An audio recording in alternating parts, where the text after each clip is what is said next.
going on, everybody? Um, just figured I'd jump in here for a little bit. I don't know how long it's going to be. Um, we are obviously out on the road doing this from the phone. So we are in we're in a suburb of Washington D.C. right now, and we're going to be doing a delivery. And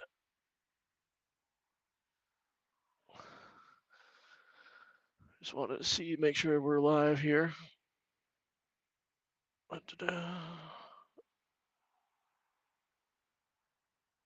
Yep, looks like we're good to go. Um, but yeah, we're here doing a delivery. We're going to do a delivery first thing in the morning. And oh, Jerome Jones, what's up, Big Money? What's going on, man? Hope you're having a good week. Sounds like Fate's having a little tough time this week with that. Understandable, but yeah, I figure I'll go live for a little bit here. Just kind of sitting here at the receiver, nothing to do really. Um, it's kind of a madhouse. Like I said, we're in a suburb of like Washington D.C. area, and man, shit is popping off here. There's nothing but like helicopters flying around. I just saw like five four-wheelers go zipping down the road. I don't know what the hell they're doing. Having a good time, obviously. Um, you're doing okay. All right, cool, cool. Um, but yeah, it's like your motorcycles ripping up and down, and everybody having a good time. It's if you're not in this area, it's gorgeous. I tried shooting a video, started a video on my way down here, and I started the trip in like I had Carhartt pants on, and they have like a fleece liner on the inside of them, and I had a like a long underwear shirt on underneath this, and like I got down in the Cumberland area today, and it was like 80 something degrees, and it was hot and just sitting. So I pulled over for a break. And it got up to like 92 degrees while I was sitting there, and we had to go into shorts, man. Um, but yeah, I figured we'll try this with the phone quick. We'll kind of show what we got going on here. We can get out of the truck a little bit. Not everybody does this on their lives, right? So that's our load. Um, kind of hard to see. We'll back up a little bit. There's 4 big air units on there. Those are all commercial air units, super light. There are only 2 straps on each one. Takes up about the whole trailer, but I think the whole payload is less than 10,000 pounds. Um, so pretty simple load, pretty easy to do. And I always preach this on the video is one thing I like to do is I image search where I'm delivering to. And I seen they had a driveway here, right? So I was like, okay, I know I can at least snake up in there. But what I didn't see is how damn busy this road is. This road has been slamming ever since I've been here. Like I said, there was just some quads that ran down it. I don't know what the hell they're doing. But the one thing that didn't show up, there wasn't that guard shack right there. Um, so I didn't see this fence, and we're kind of tight, but we'll make it work. You know, we're right at the edge there. They'll be able to get in and out in the morning. So a little something different. I'll get you hooked back up here. WCF Invader, what's up, my man? Thanks for subscribing. What you been up to? Pretty busy, I hope. I'll just hop it in here just to kind of kill some time, you know. I got here about a half hour, 45 minutes ago, something like that, maybe an hour now. And man, there ain't nothing really going on, not around here, anyways.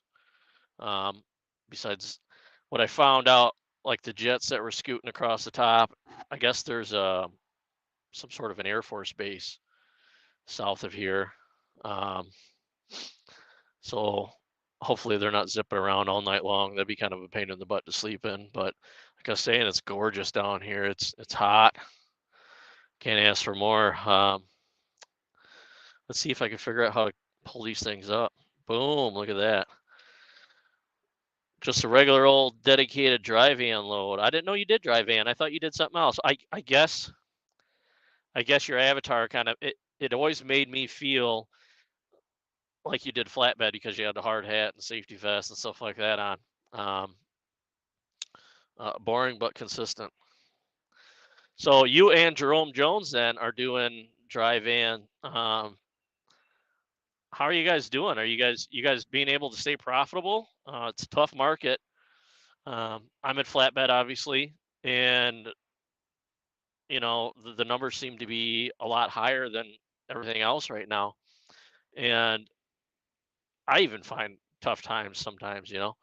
So I always wonder, I don't know exactly how you guys' business set up. Obviously, WCF, um, you're completely on your own. So I know you got quite a bit of overhead. We seen that the other day. That was a lot of money hanging out there. That's and Fate kind of touched on that this afternoon too about having a stack of cash laying around like that, and that's a chunk of money to have, especially for you guys to be having that just hanging out. And what are you waiting 30, 60, 90 days on stuff like that? That's got to be tough. Um, it's kind of, I guess, one of the benefits of being a leased on. It's every week I'm getting my money, you know. Um, I've always wondered that being leased on, if we ran into a situation where a broker didn't pay the carrier, could that follow across to me? Or how would that work? I don't know how that would work. I'm still learning. I'm new at this, right? Um, but yeah, uh, pretty easy trip coming down here. So what we got going on for tomorrow is, well, we're gonna unload here. They open up at 7. Um, I'm gonna try to, obviously, I hope to be the first one because I'm blocking the driveway. That's kind of the idea of doing this. And then we got to go up to, they say it's Baltimore, but um, every single GPS I use Pathfinder, if you guys have ever heard of it, or not Pathfinder, Trucker Path. It's an app that I run on my iPad, that I use on I have my iPad kind of set up on the dash. You see it in the videos. I tried putting in the address into that today when I got here a little bit ago. That wouldn't pull it up. I tried putting into the Apple Maps. That wouldn't pull it up. I had to go into Google Maps to actually find the address, and it's like south of Baltimore, down by the ports and stuff, and it's right on the water. Um, I don't know, it's some sort of steel that we're picking up, but that's the sketchy part is you're going way out there, and I don't see any factories or anything on the satellite view. So, but the name is actually pinpointed where Google said it was. So we're gonna give it a try. It's like I don't know if you guys can hear that. Guys are doing burnouts, and this place is rowdy. Um, I might have the big boy ready for tonight. That was at the Lime Mine. Oh, okay. I prefer having my authority because I keep 100% of the load, and trade-off is more for office work. Yeah. We seen you. I'm not brave enough to do a flatbed, even a less experienced flatbed. It's not that bad.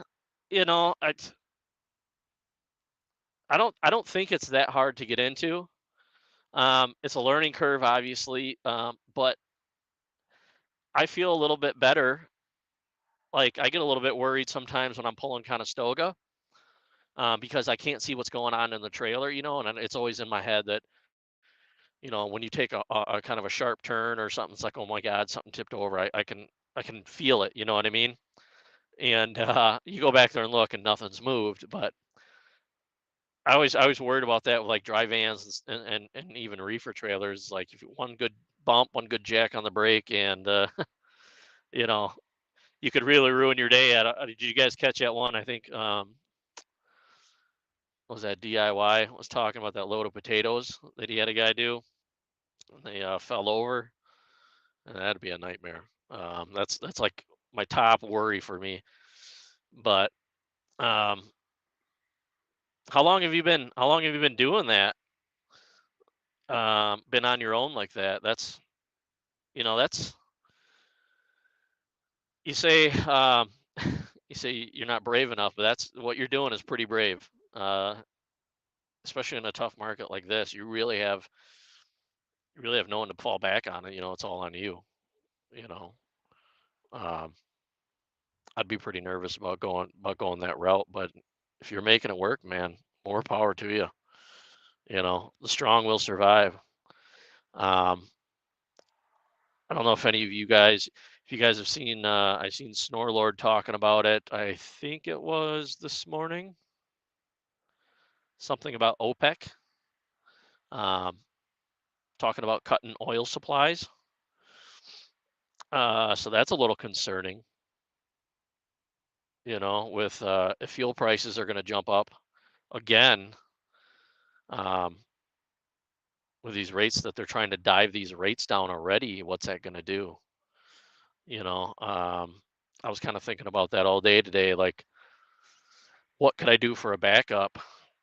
Because it's not like you're going to have the way I see what that's going to happen is you're going to have a lot of these guys that are dwindling down their reserves as it is already. And if I guess I'm trying to figure out how to word that. So if they're dwindling down their reserves already, and then you're going to slam them again, that could that be our bottom? Could that be the cannonball that finally just knocks everybody that's just barely hanging on out of there, and then they have no choice but to start paying more because there's gonna be less carriers, there's gonna be less trucks. I guess that's spitting in the wind. We don't know. Um, let's see what we got. Driver, we need you to restack your trailer. Yeah, that's that's one thing that I love about flatbed is I can see what's going on. You know, I've had I've had my own authority since 2021. Okay, it is very nerve wracking, but I'm making it work with weekends off. Worst comes to worst, I can work weekends. Yeah, but that's tough. I mean, man, you got little kids too. Um, I got a 12-year-old, a 10-year-old, and a 2-year-old, and the 2-year-old was on fire the other night in my first live there. He was just running around the house. You can kind of hear him in the background. He just would not stop. Um, that'd be tough, man. That would be tough to work weekends, but I got you. I mean, you got to do what you got to do, right? Sometimes you always hear that you got to have the sacrifice. Um, Plan for the worst, hope for the best. Yeah, that's what I'm kind of doing right now. I believe rates can only go so low. There's a bottom somewhere. I'm not sure where it is, but there is a bottom. And I've been saying that too. You hear a lot of how many times did we hear this broker transparency stuff? Um, I've never really jumped on it too much. I've been along the lines of the broker has a business, he needs to make money. We have a business, we need to make money. And they can bid these rates low, but at the end of the day, if they bid them so low that nobody can operate and make money, It's just not going to work, I'm all for each party making, making a chunk of change, that's fair. Um, but man, they could, like you're saying, there's a bottom. We got to be darn close because, it's pretty tough. It's pretty tough. And if you were to fresh, so I'm pretty fresh in this game, like especially in this truck. So like as of right now, I don't have a monster stack of cash sitting on the side. So if something crazy were to go wrong, I could be, I could be out pretty darn quick. Um, and I'm just kind of, you ride down the road, just not today, not today, and that's kind of like the other video we did, where I got a check engine light pop up in the truck, and it come across as a crankcase pressure sensor light. So we pulled off the crankcase cover where there's a filter in there, but we have I guess they make a filter bypass plate, so you don't have to worry about a filter ever in there. So I already had that in there, and then we put the brand new sensor on, and I still have the check engine light on. So either one of two things: either we need to clear the code yet, and I just can't get it off and need to manually clear it, or we actually have high crankcase pressure, and I'm kind of thinking we do because I'm starting to see a little bit of oil leaks um, erupt. Nothing crazy, but that would lead me to believe that there might be a little bit more pressure than some of these seals can take. So I'm not too pleased about that, considering when I got the truck, they just did a fresh overhaul on it, brand new head. They said they put new sleeves and liner sleeves in and all that stuff. So if that's the case, I've heard it can be a turbo going. You're getting turbo boost pressure into your crankcase. I've heard it can be a cylinder liner going to where you can get, piston pressure. Um, if that's the case, I'm going to have a talk with them because they just did the motor and I've maybe got 40,000 miles on it. So I'm hoping, anyways. Hey, man, you're spitting facts. Hey, man, I'm new to the game, but I'm new to being 100% in control of the rig. I've been a company driver for a long, long time. Um, I was kind of like a hands-on company driver, but never have been this responsible. And I was thinking about that the other night. All the times that I've been a company driver, I've been successful, right? I have this urge to um, constantly work, and I guess it's kind of a downfall. Is I'm constantly wanting to work to succeed, and um, I thought about it too. Is every time that I've been successful has been when I've been trucking, right?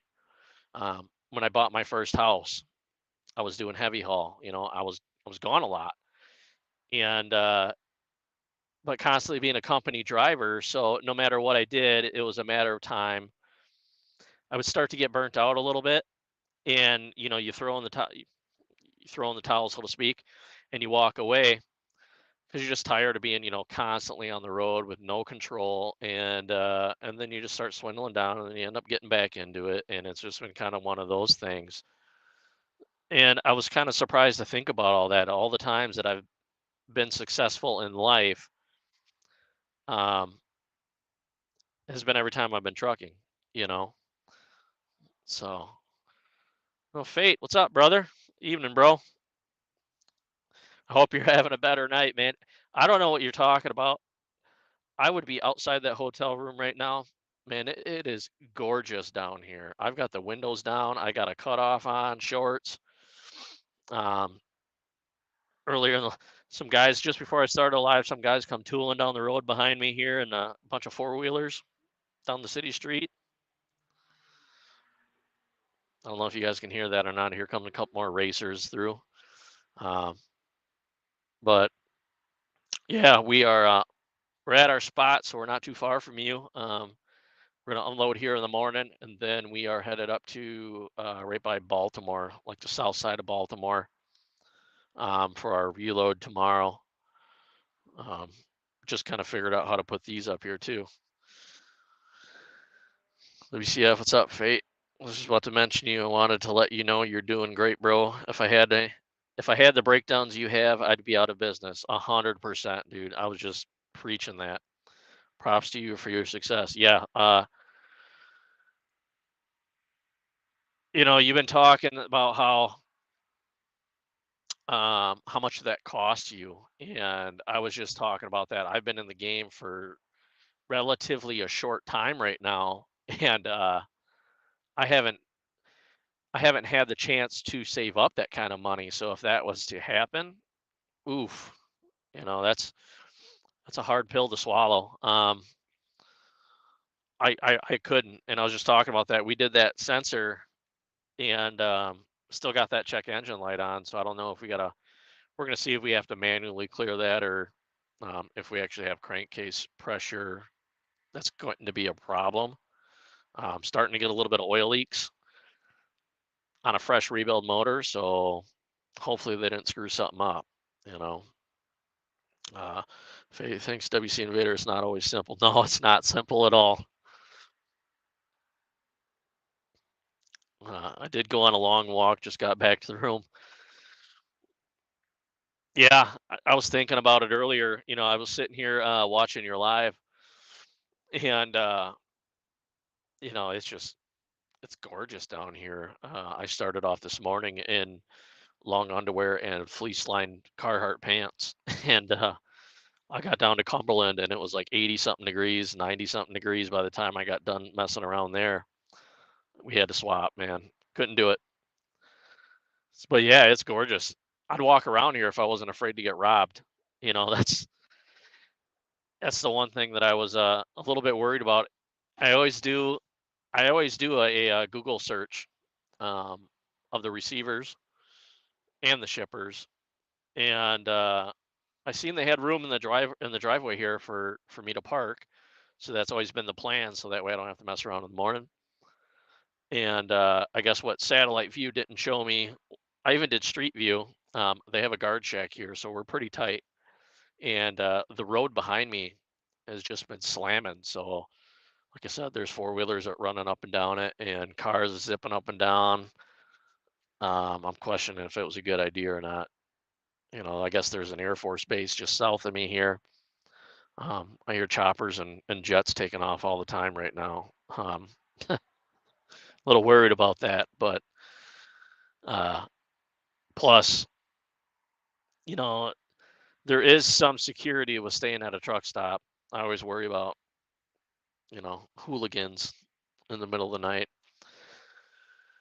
But it is what it is, man. I hope I hope you can get your truck figured out sometime.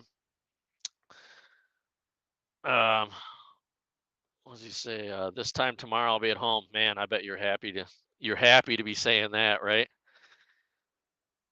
I feel like you're more upset that the ice is melting though.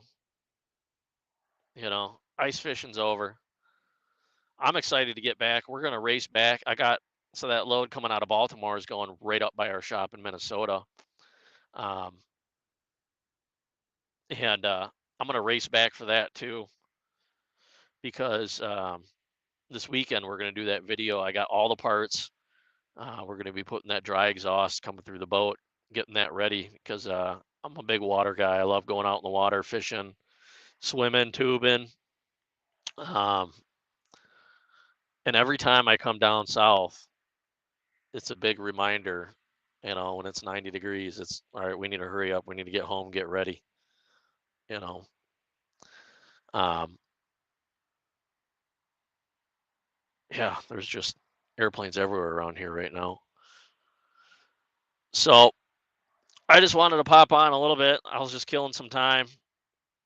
Um, I was hoping you were going to stay live for a while, you know, give me something to watch, but nobody's going live, and there ain't nothing going on here. So Let's see if Fader. I'm glad to hear that F8 truck fixed their plane ride. WCF, you don't want to know. It's definitely the truck ain't fixed, right? Fate, yeah. If you want to come in, I don't have a ton of viewers in here right now. We're just kind of hanging and banging, like I say. Let me see.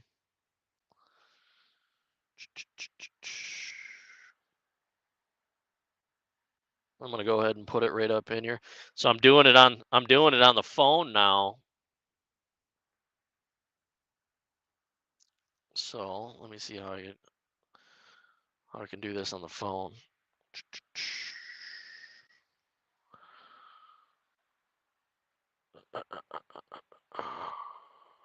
There we go.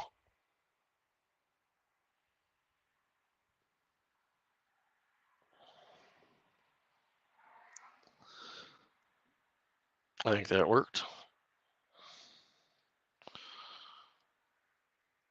There we go. Yeah, we were just talking to I was just talking to WCF too about it takes a lot of guts to do what they're doing too. He was saying that he doesn't have enough he's not brave enough to do flatbed and stuff. And I tell you what, I said it takes a lot. I was saying it takes a lot of guts to do what he's doing, be completely out on his own, with no backup at all, Who's that? WCF Invader. Yeah. Yeah. I said that the other night.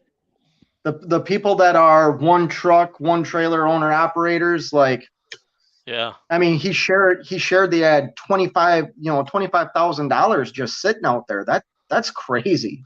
that's what I said. I couldn't do that. That's so much overhead to just have out for what, 30, 60, 90 days, And Right. the thing that kind of deters me from doing that too is what do you do when um they don't pay? Now you got to take even more time out of your day to go legal action on them, file on their bonds and all that stuff. Um, it's a lot of work. It's a lot of work. So have you said your goodbyes to all of the staff? Yeah. I actually went out on a walk, and there's actually a couple of other guests here at the hotel, construction workers that have been here for a while, and they recognize me. So we talked real quick, and I told them I was getting on a plane tomorrow afternoon. So They recognize you from YouTube? no, and I haven't told anybody I do YouTube You just should. because lately it's just been a bit, kind of a cry fest, I guess. So Well, I mean, you're not pouting about, $50. It is that's expensive, man. I'm surprised the numbers you're throwing up there. I'm like, wow. It adds up quick, doesn't it?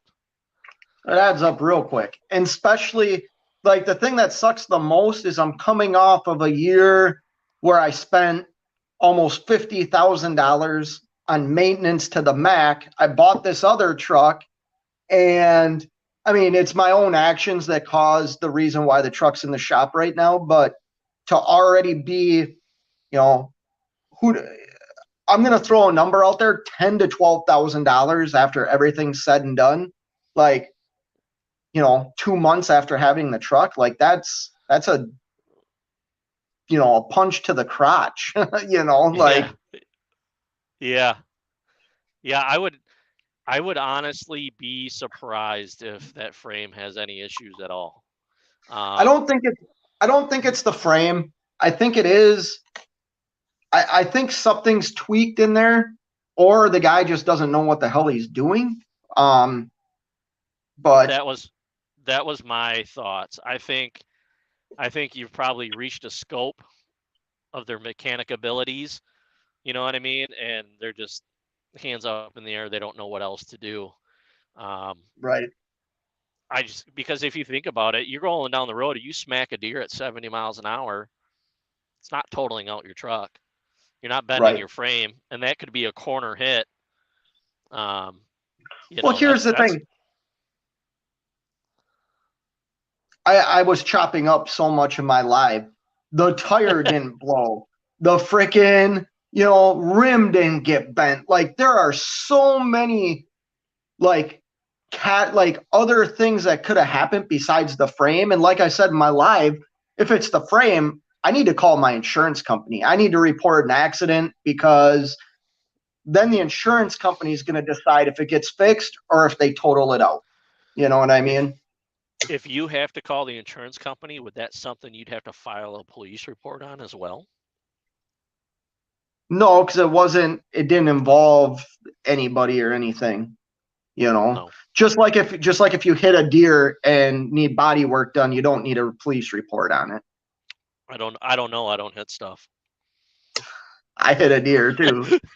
Have you? I've never hit one. And I got hit. I had somebody back into me at a rest area. Hold on. And wasn't that you that was talking about you T-boned a drunk driver in a parking lot? I did. Yep. Yeah. Boy, that body count's growing. Yes, it is. That was I don't know, probably I don't even know how long, 15 years ago, something like that, 10 years ago. That was a long time ago.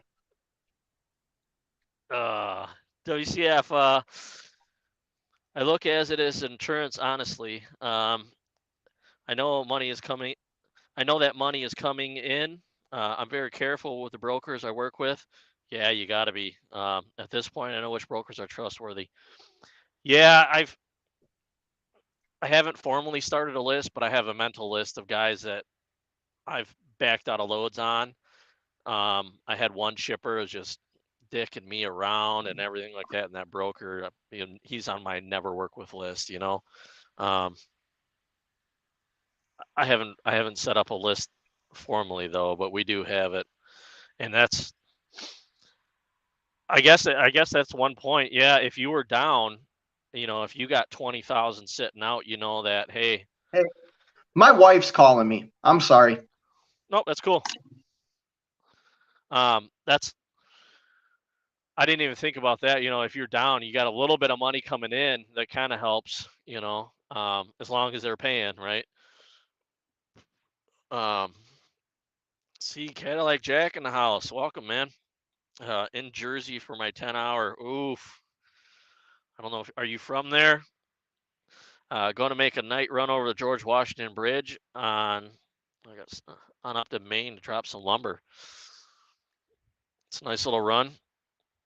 The George Washington Bridge is pretty rough though. Last time I was over it, boy, they charge you an arm and a leg to go over that thing. If I'm thinking of the right one, and it was rougher than snot.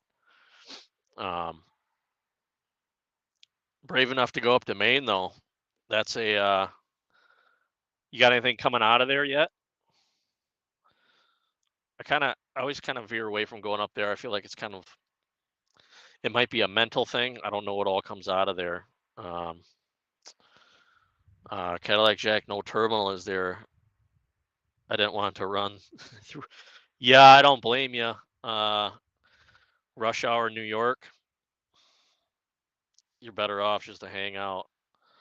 Flatbed company driver. All right, cool. We'll know tomorrow. Cool beans. Yeah, that's not a bad run then. It's like company driver. They keeping you busy. I don't know who you pull for, and you don't have to, divulge that if you don't want to. I don't. I was telling everyone the other day, because that's what I do is flatbed mainly, and I have not seen. You always hear of everybody saying a slow time. I have not seen a slow time. Not slow enough to where I've had to sit like an extra day waiting on loads to show up or anything like that. I've always been, a pretty quick turnaround. By the time I'm unloaded, if I haven't had a load booked, Prior to me even showing up for delivery, I've had, the day of maybe an hour or two of just looking around on the load board and bam, we're rocking and rolling, headed to our reload. Um, the past few months have been rough, but if you hustle harder, it can be comfortable. Exactly. Um, and that's one thing. That's what I was telling WCF Invader earlier was it's kind of my downfall is I always want to run and I'm always looking at dollar amounts and I'm always looking at, okay, what's coming up for bills and, the general oversight of everything. And in my mind, I have as a company owner saying, you need to run because we need to pay these bills. As the driver on this shoulder barking in my ears saying, we've been out long enough, it's time to go home. There's a happy balance you need to find in there. I'm guilty of it. Sometimes I stay out longer than I should. Sometimes I run routes I shouldn't. Um, Something just slammed over. But it's the game we're in, right? If you run hard, you put your nose to the grindstone. I don't see how you could fail unless something crazy happens. Uh, the longest I've waited for a load, call this company is maybe 2 hours. Wow, that's awesome. That's awesome. I had one time. So I have a dedicated dispatcher where I'm at, and when she goes off, they kind of put us in a pool, I guess, and for the other dispatchers to try to find us loads, they have a habit of just posting your truck.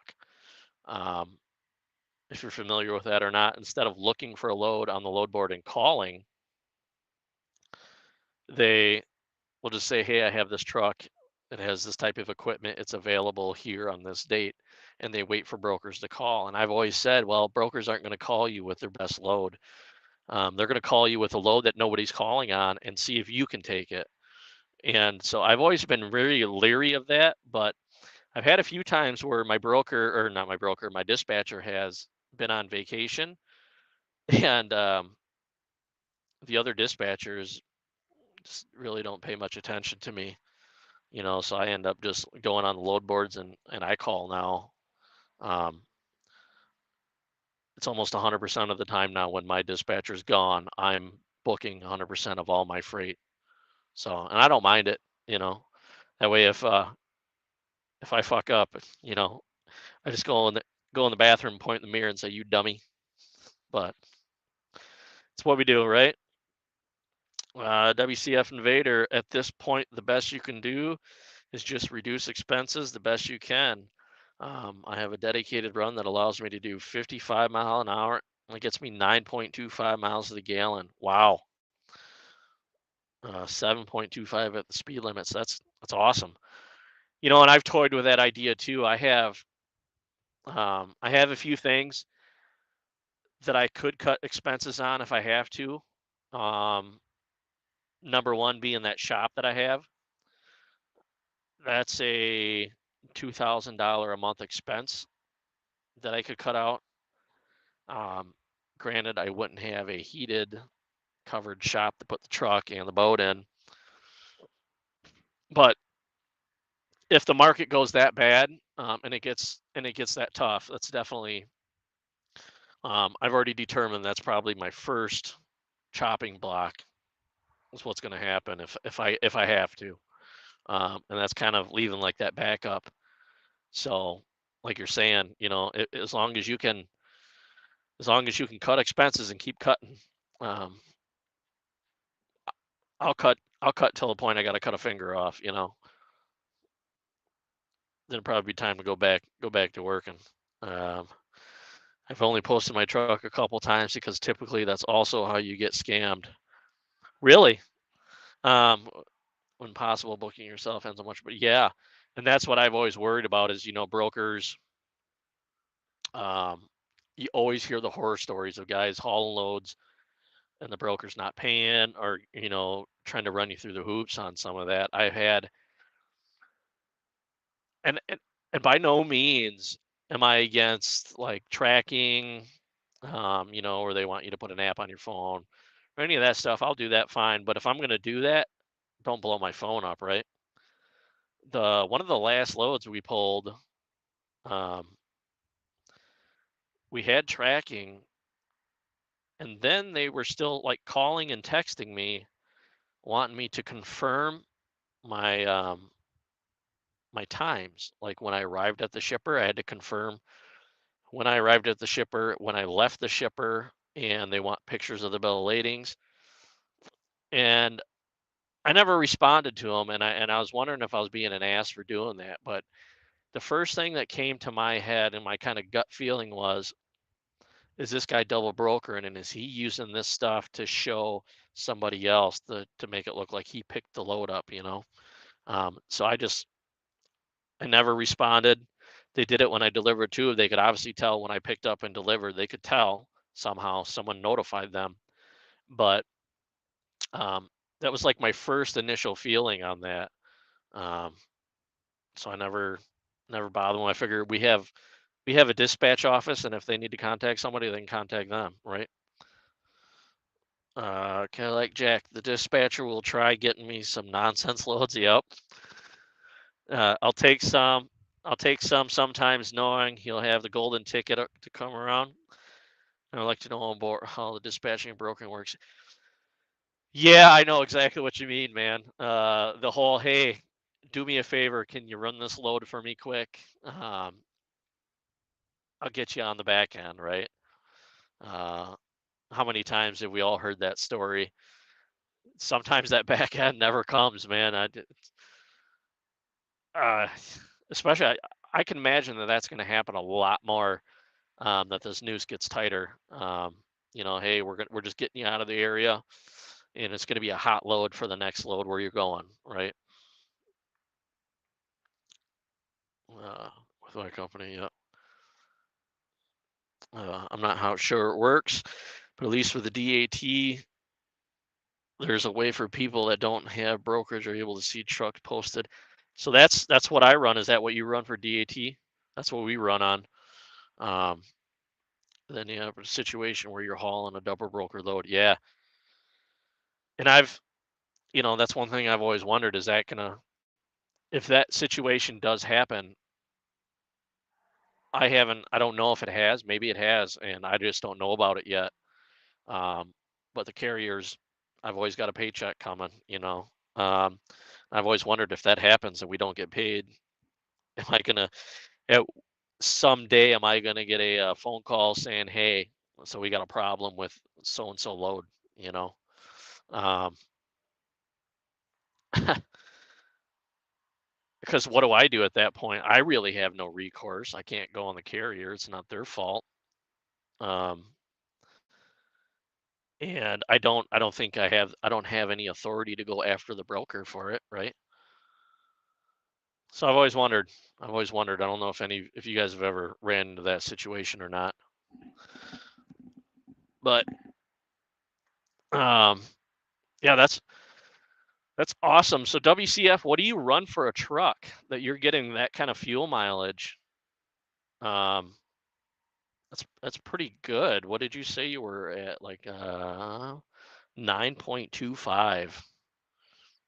Um, and you're doing dry van, so it's not like you're a low profile trailer. You're bucking some wind there. Um, it's definitely not a hood truck. I know I'm getting hood no matter what I do. So today we did decent. I got so decent for me. I was getting like mid sixes today, but I have a high profile load on, but it's super light. Like zipping through the hills coming through Maryland here.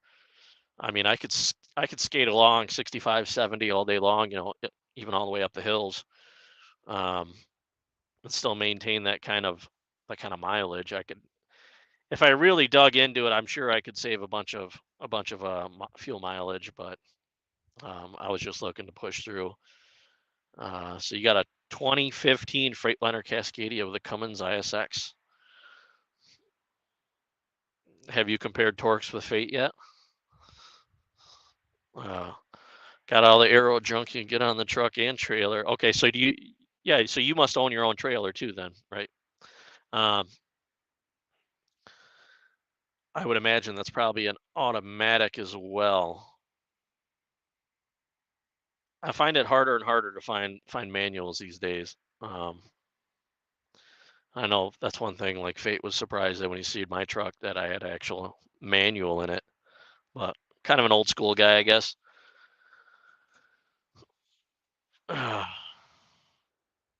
But yeah, that's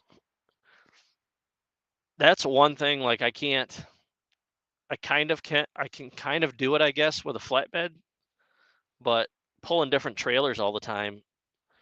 Um, I suppose about the only thing I could do would be maybe like wheel covers. Um, and I don't know how much those even help.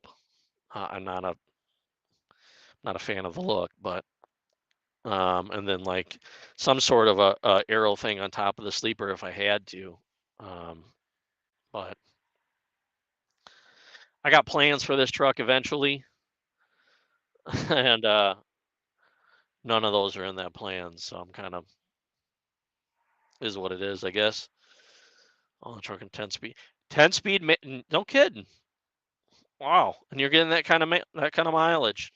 That is awesome, man. I could have swore I would have put every dime I had that was an automatic getting that kind of mileage. You know, kind of like Jack's. Yes, don't tell me Iowa is great for loads. When I get there and then unload and there's nothing special going on. Yeah, yeah, exactly. Although I have, well, the problem with Iowa is I would almost assume, I know TMC is there. I worked for them for a while, and the problem I had with them, so we were paid percentage when I worked at TMC, and they had the call comms in the truck, and they'd send you into all these Menards places and stuff like that to pick up these loads, and you would spend 3-4 hours strapping because if you've ever hauled a Menards load, it's like the big joke you get a bunch of flatbed experience hauling Menards loads because that shit is so packed in on your trailer that you are using every strap you have. You're pulling out ratchet binders. You're doing everything you can just to even tie something down. And I looked at the call comp for hauling one of them loads one days, and it was like $600 is what it paid. And I'm like, man, they're just bidding that cheaper and cheaper and cheaper. And I mean, we did all right, but I ran my ass off for sure. So I don't know. Maybe they've got a pretty good stronghold. I've noticed I've noticed though that oh, there goes another quad. I don't know if you guys can see that or not. Just zipping down the road. Um, I don't know. Oh, so I was saying I've noticed lately I've hauled a few loads, so they must be brokering some loads out. I've noticed that the brokerage is TMC, um, but I think they may have a stronghold on that area. WCF, your truck is a beauty. Well, thanks. Wait till you see what we're going to do to it.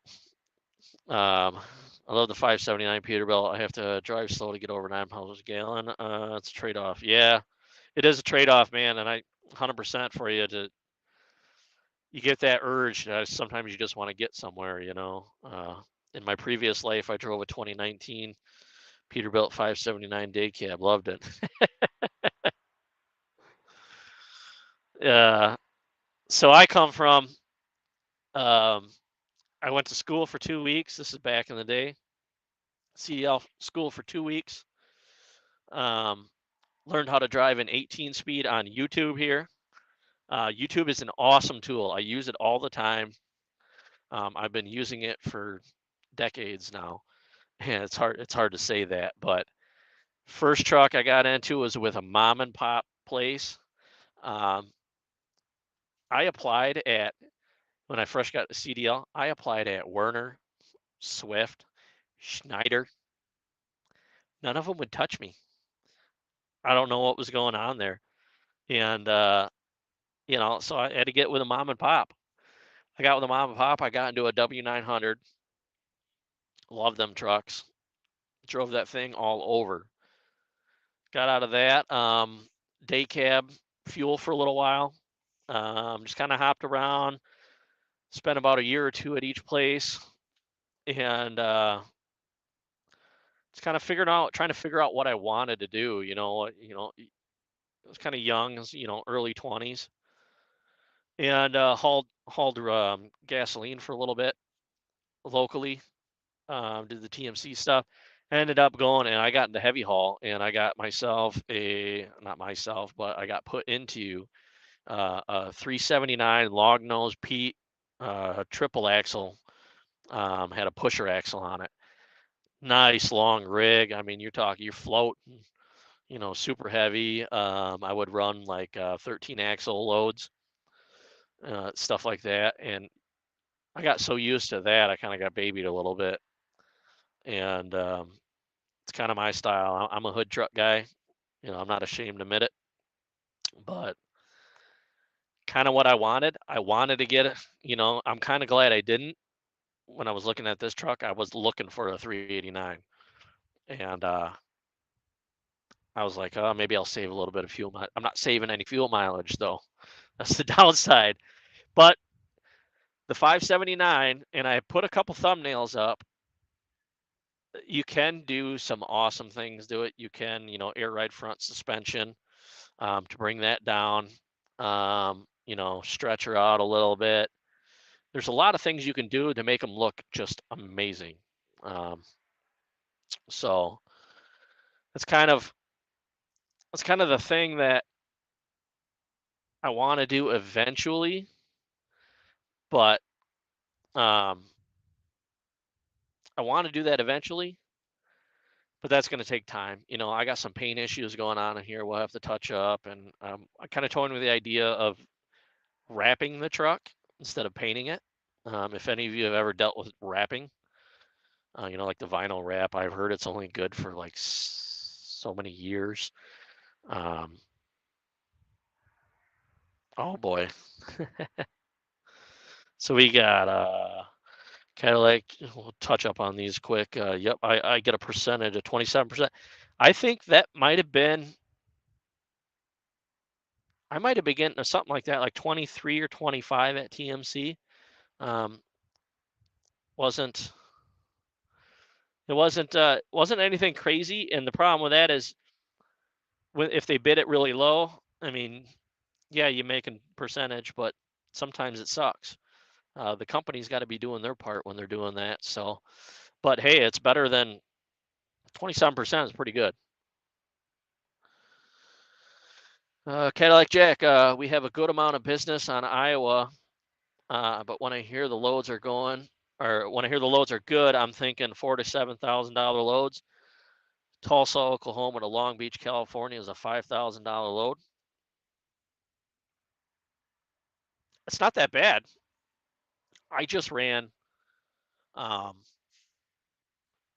southeast Wisconsin, kind of like Milwaukee area. I ran that to Long Beach, and that paid 6,500. That's all right. But if you're getting 5K from Oklahoma to Long Beach, hell yeah, I would run that all day. Nevada Trucking and Trails. Hey, welcome in, brother. How you doing? Talk about 389s. There's a beautiful one right there. WCF, if you want to get a guest, hop in for 5 minutes or a bit. All right. Yeah, come on in if you want. Nevada Trucking and Trails. That's funny you said you're a hood guy. I just filmed a video on this. When is this video coming out? Oh, wait a minute. Does that mean you're selling it? I don't think you want to sell it. I think you got the big boy motor in there too, don't you? That would be a nice flatbed rig. Cadillac Jack, good talk, and I'm out. All right, yeah, thanks for stopping in, Cadillac. Um, I didn't know he was even doing flatbed and stuff like that. Um, you learn a lot about these guys. Let's see.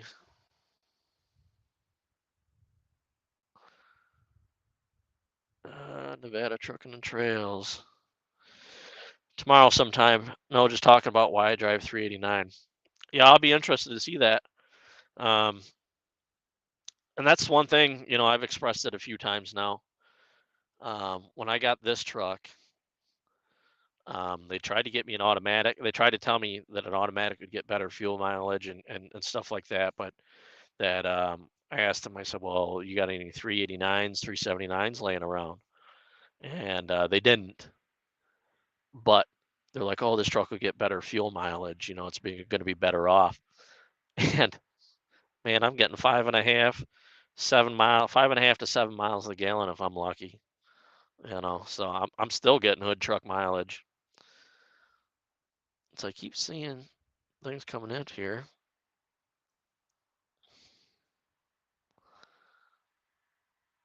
I keep seeing the thing popping up saying a guest wants to come in.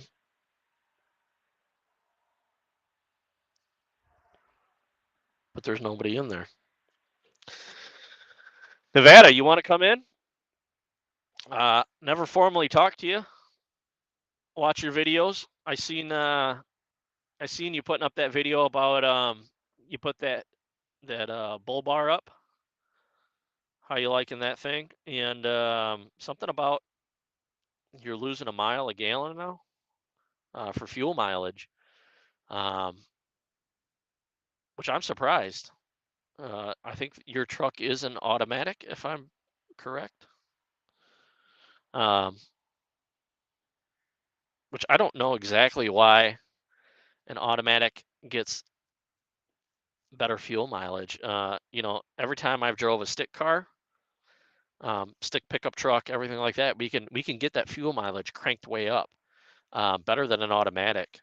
So I'm not sure why that's different in a semi or not, but I'd be curious to if anybody knew that. I know Nevada, if you're still in here, I know you've been hauling, you've been dry van, right? I don't know if you know that. I don't know if you own that trailer or not. I think you're leased on to somebody. Fate Trucking at Nevada Trucking and Trails. You drive a 389 because what's money to a guy with a Tesla? Yeah, no kidding. Man, you came into some bucks on that one. Brand new truck, Tesla, house, living the high life, right?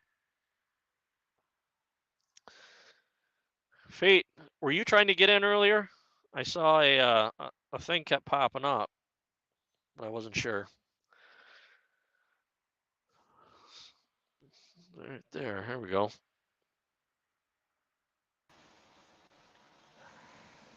Okay. Bingo. I was gonna say What's going on? I'm not sure if I got service, but Oh yeah, you're just loud. getting ready to wrap up my day. I got a few minutes. You're loud and clear, man. Speaking of beautiful sights, man, you know how long it's been since I've seen that view? Yeah, Where you I at? just made a video. I might refilm it though because I think the audio quality sucked. On the 24 coming in just out of Tennessee or just out of Georgia into Tennessee. Kind of Okay. loops back and forth in there. You still hauling the mail? Every once in a while. It's been a while since I've done mail. Mostly food Oh, grade shit. oh really? Yeah. That's Right now I got a load of John Deere tractors, so.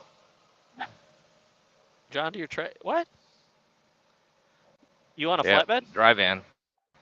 No, dry van. Really? Really? Yep. They How load do they you load dry vans out of Augusta. how do you secure them down in a dry van?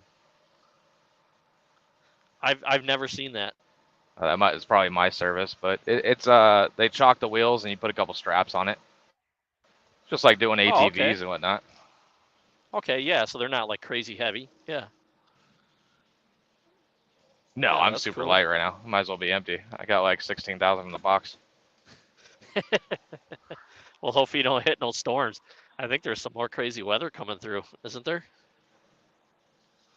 I've seen a report from one of those weather dudes, but I went and checked my weather app and it says I'm gonna be clear the whole way there, but we'll see. I'll be sleeping. My wife will be handling all that. Is still doing the team driving? Yeah. She took a little break with her dad and everything going on with that, but she jumped back on the truck. That's cool. That's cool. So how you liking? Have you figured out yet? I know you were talking something about losing some fuel mileage in the rig. Have you pinpointed that yet? No, I haven't, but I've talked to after putting that video out, a bunch of people reached out to me, and I don't know if you watched Trucking Together, but Martin over there, he kind of told me where he's gonna be running next week. He's like, hey, if you come through, I know exactly how to program it. Just swing, we'll meet up and he'll program it for me. So Okay. that's Yeah, that's the issue with it, because I put 11 R's on, and this is spec'd with 22.5s, and with the automated transmission. Ever since I did that, I lost a bunch of power, but I didn't really start losing efficiency until I put the bull guard on. Right after I put the bull guard on, which I expected to lose, a little bit of MPG due to the bull guard, the extra. I wouldn't really call it weight because my truck doesn't really care about weight, but right. more so the aerodynamics. You just expect when you do something that's going to cause an issue. So I didn't expect it to lose a gallon, but I think it's just like a combination of all the things going on. Now you switched tire sizes too, right? Yeah, about 2 months ago. Okay. Did you ever get an official weight on that bull bar? Like how much it actually weighs? Yeah. It's like 400 or 500 pounds. Okay, so it's not that bad. No. It's not like 1,200 pounds or anything. Right. What's up, Fate? What's going on? You're back. What's going on, Scott? Yeah. What's going on? How are you two? Trucking, man. We're making money in our very efficient long-nosed Peterbilt. Oh yeah. Yeah, I kind of feel like a hood truck driver right now. Dude, I miss this view. all I'm doing is spending money, not making any money. You'll be out of there tomorrow, right? Is everything good for you to be out of there tomorrow still, or is it another delay? No. So I'm flying home tomorrow. I towed the truck to a different shop, and they can't look at it for a couple of weeks, so I'm just gonna fly home. Can you guys hear me? 100% clear. Oh, okay. Yep. You broke up on my end, but it might be my service of going to the mountains. Yeah, you glitch up a little bit, Nevada, but What? you're not. You It's can't, just for like dude, a second. cancel your flight, dude. Where are you at? We'll come put that motherfucker on. Do you got it? Dude, I'm at his backyard right now. Well, Yeah. let's all meet up. Well, we could fix this. What do you need a shop for? Well, I don't know. It can't be that hard, dude. I don't know what's wrong with the truck.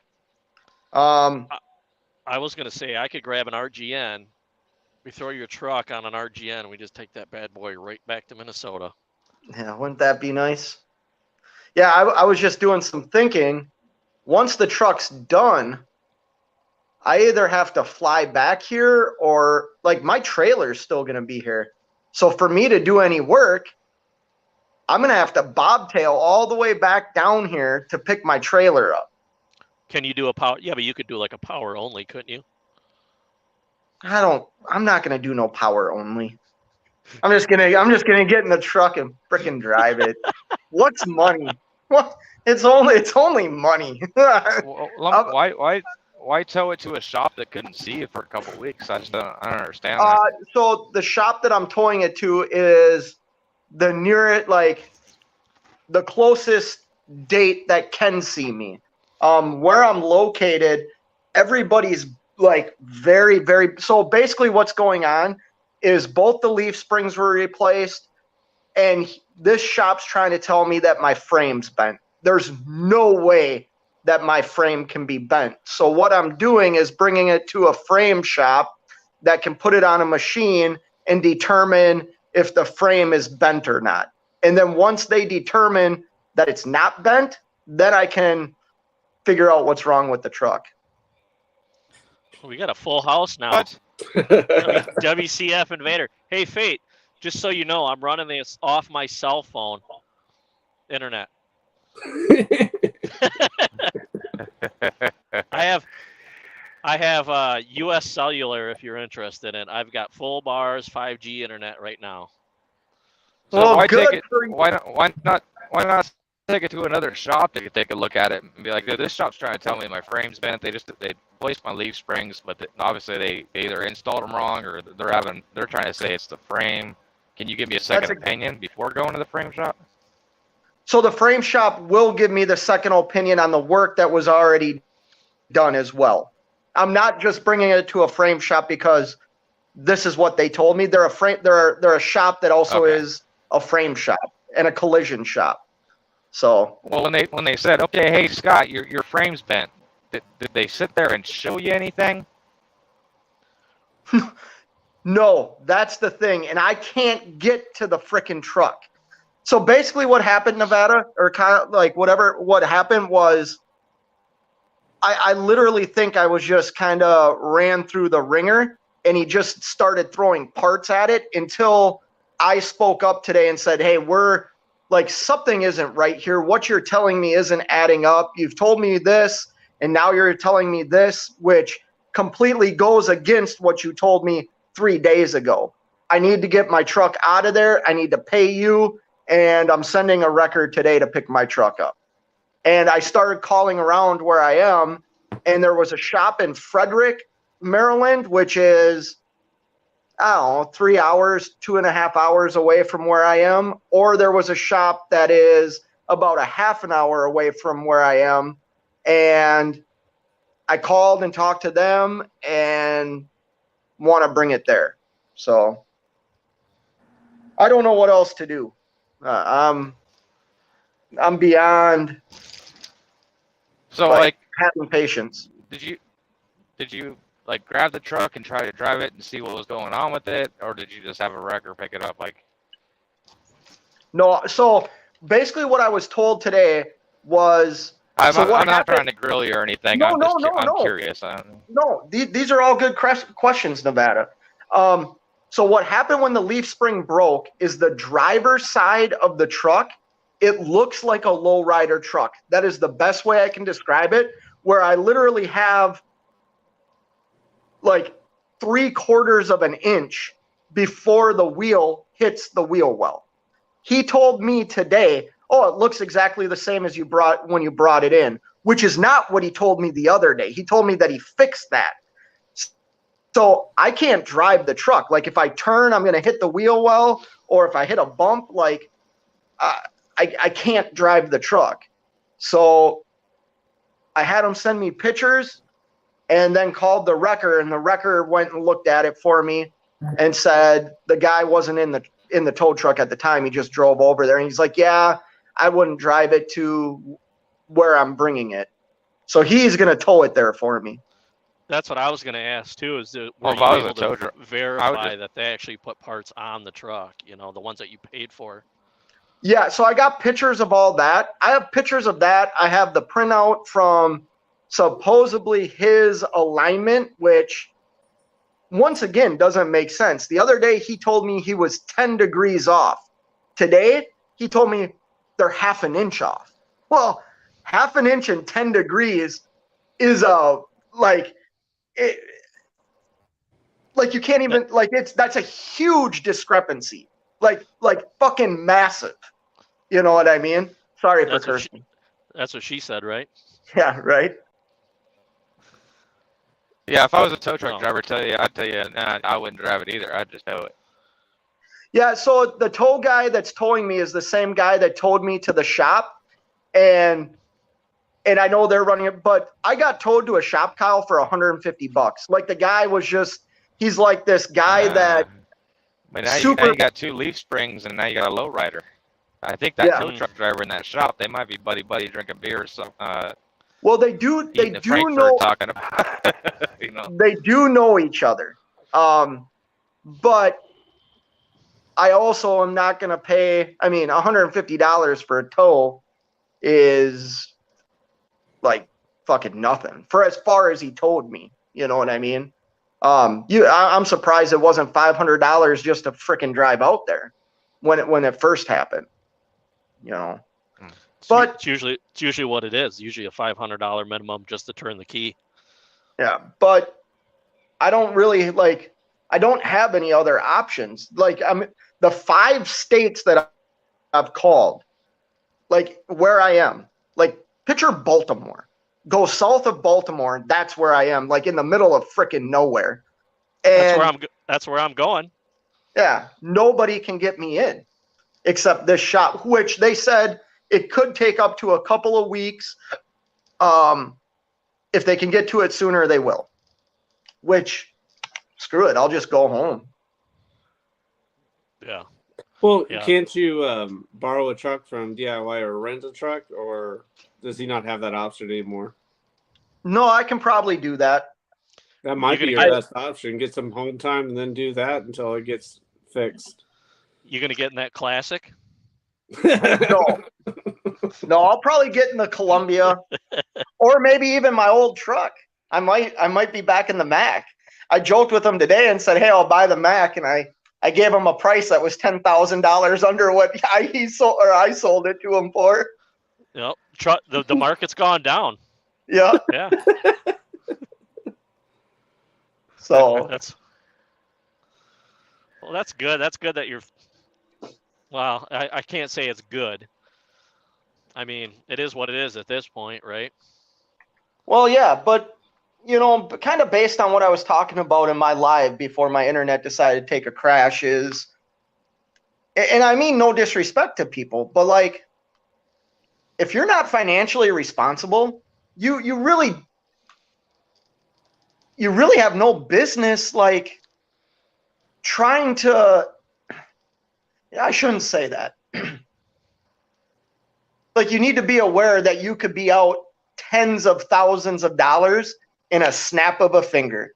In one little incident, you could spend tens of thousands of dollars. And if you don't have halfway decent credit or have some sort of way to get access to money quickly, like, you're screwed. You're just screwed. I happen to be in a position where I can afford. Now, obviously, if it's the frame, my insurance company's taking care of that. But I can afford to get the truck fixed, and I can afford to like not work if I don't want to work. You know what I mean? And I would go. That's a bad idea. But before you leave your truck at a shop for 2 weeks to figure out how to, make their claims logical, I would go and inspect that truck. I want to, Nevada. I can't get to it. Like, so I'm taking a flight. I'm taking a cab to the airport tomorrow. That's $200 frickin' dollars. Like, I'm in the middle of nowhere where there's like, here, you know what I'm getting picked up in? I had to rent like what do you call that? Luxury. I'm being picked up in a frickin' Mercedes to get to the frickin' airport. How far Like, is the shop from where you're at? And you're complaining that the market has dropped? How are you affording all that? You're doing damn good. No, How far I is the shop? 15 miles? No, from where I am? Yeah. No, take like 40 minutes to get there. In a car? Yeah. You're But I have fit, no dude. way. I have no way to get there. I'll make I you tried a to deal. rent a Man, car the other day. Was I born yesterday? Look, stand up. You got 2 legs, 2 arms. Open the door and start walking. No. Is it snowing? I mean, like, you No, afraid it's of bears or like what's going on? Nice. I'm not gonna walk that far. There's nowhere. Like, I kind of heard that Maryland's kind of like Hawaii. You just stick your thumb up and somebody will pick you up. that could be possible. Like, honestly, where I am is kind of like country living. That is possible, Nevada. And everything you're saying, I know I'm contradicting everything you're saying, and it's not because you're wrong. Everything you're saying is right. I'm just freaking handcuffed. And sometimes, I'll be honest, I just need to fucking get away. Like, I have dealt with this for 11 days now. I don't have the patience to deal with it one more day. And the reality is, it's just a freaking truck. Like, it's not worth my freaking sanity. Like, it's a freaking truck. If the truck's fucked up, I'll get another one. Like, that's all it really is. It's a truck. I don't have an emotional attachment to my truck. It's a truck. It's a tool. I'll make you a deal. I'm going to that exact area tomorrow. I have a load that I need to tarp. If you want to tarp my load for you, I'll give you a ride to the airport after. Well, It's I need to be. It's good practice if you do want to go flatbed. Yeah, A refresher. but I'm leaving here at 9 in the morning to get to the airport, or 9:30. That's fine. I'll be there. I will take you up on that. How are we gonna get, like, I wonder if trucks can, like, get near the airport in Baltimore. I don't know anything about this area. Trucks can get you close enough to an Uber to get you there. It ain't gonna cost you $200, that's for sure. And See, you you think outside the box, Nevada. if they got it blocked off, we'll just go up over the curb. I just don't want to see you get. Listen, quality work from shops is so hard to find. There's so many scams and shady practices out here. I wouldn't trust. I know you say it's just a truck, but I wouldn't trust anybody with just my equipment. I would be there. Well, so I was there for, like, the initial thing, and then I went back a day later because the customer gave me a ride, the customer I deal with out here. And I actually called him tonight to see if he could get me to the shop, or I called him this afternoon to see if he could get me to the shop tonight. He couldn't. He told me he could get me to the airport and stop at the shop where the truck is, but not in the time frame after I booked the flight. You know what I mean? Like, I had gotten everything set up, booked the flight, and then thought, oh, I should call the customer and see if he can help me. I should have called him first, but I didn't. I was at the point where I'm like, I need to get this. Like, I need to get out of here. I'm going crazy. What are you going to do what are you going to do if the plane's broken? Oh, don't put that on me, bro. Come on now. I don't know, man. Enough about me. WCF, what are you up to? I see you're in the office again. Oh, yeah. I don't have any webcam, so this is the best spot to prop my phone up to where you can actually see me decently. Yeah. Unless you want me to do this the whole time. Just kind of hover it around. You could do like I did. I went out and did a live action around the load. Show everybody what we're hauling. Easy money. That did look not too bad. That looked like something I might even be able to strap down. That's the thing. I didn't even strap it. Our yard guy picked that up, loaded it, strapped it. I haven't even tightened them once. Oh, wow. Yeah, I just been trucking. Jeez, you got it made. At least this load. Do you pay for that? Do you pay for that? Yeah, so our yard guy gets like he'll get a percentage of the load for going to pick it up and then bringing it back to the yard and all that stuff. It's a tiny percentage, but it's something to cover it. Yeah. I'm wondering if they put the wrong leaf spring on your truck, man. What's that, Nevada? I'm wondering if they put the wrong leaf spring or something. Like, what would change the height? I'm wondering if they put the wrong leaf spring on his truck or something. Like, what would change the height? No, yeah. The height was changed because the leaf spring was broken. Like, when the leaf spring broke. Yeah, but they put a new one on. Is it the right one? No, Yeah. you're right. I don't know. Maybe they put like a short hood 389 leaf spring on. I don't know. Like I don't know what kind of leaf springs come in different sizes, right?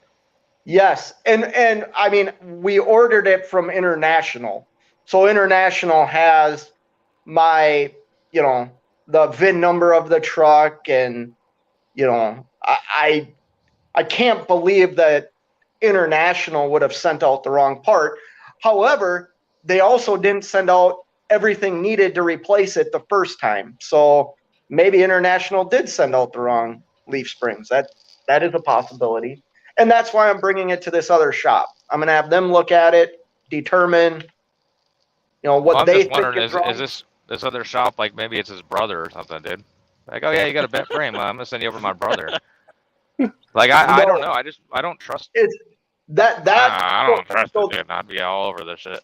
So the shop that I'm bringing it to is quite a ways away from where this shop is, and it's like a national shop. You know what I mean? Where I brought it, I'll be honest, like I don't want to share the name yet because we're still kind of arguing about some things. Yeah, I wouldn't share the name until you get that receipt. Exactly. Yeah. So I am dealing with I dealt with like an independent shop that literally like what you would picture in a movie, like a barn. I mean, it wasn't a barn, but it was a pole barn type of scenario. So I did deal with. I don't know how to say it. You're a huge YouTuber. You have huge YouTuber friends and bosses. So I wanted to tell him I was a YouTuber, but then I started talking shit about him, so I didn't. Like I was going to. I almost played that card, like for real.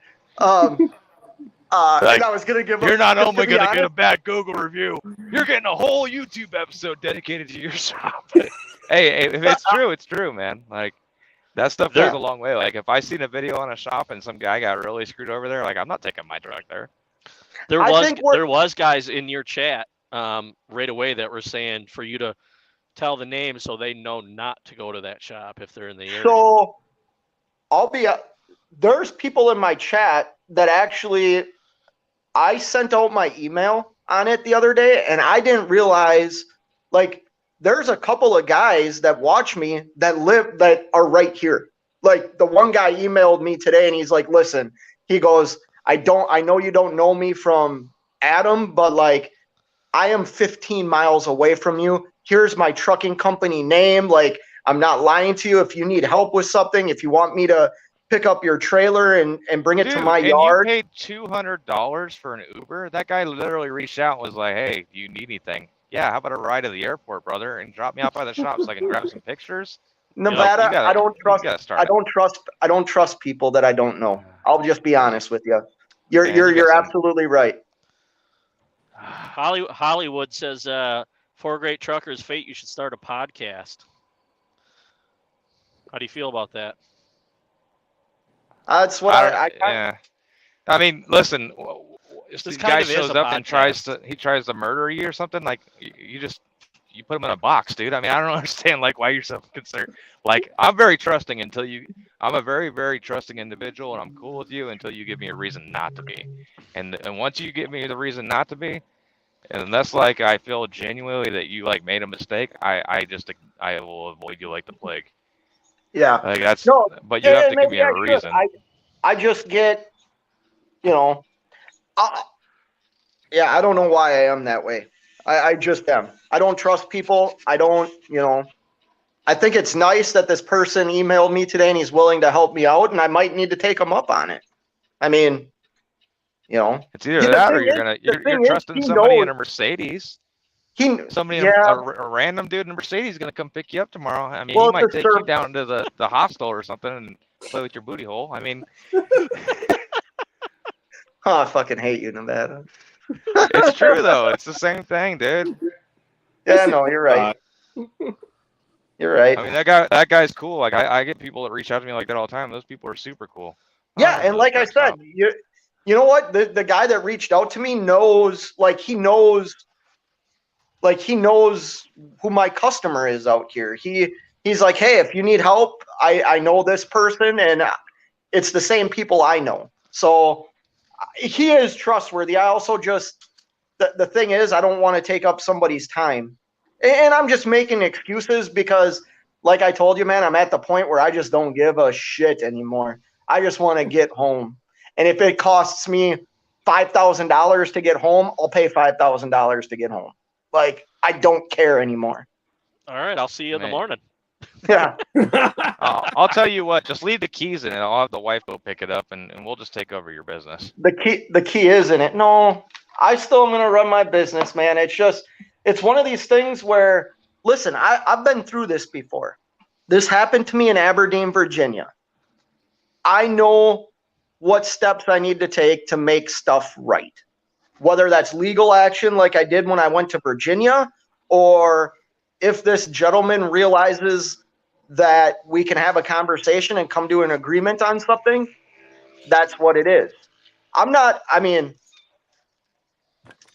Everything you're saying is correct. I've just exhausted my mental ability to handle the problem, if that makes sense. Speaking of a problem, come on with it. Says a rabbi, a priest, and a Lutheran minister walk into a bar. The bartender looks up and says, "Is this some kind of a joke?"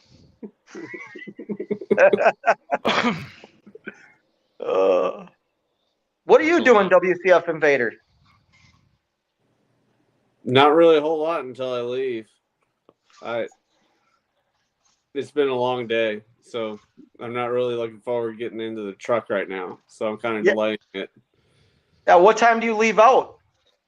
Well, I mean, the appointment time is actually 2:30, but I always normally get there like at 11 or 12 because it's ready.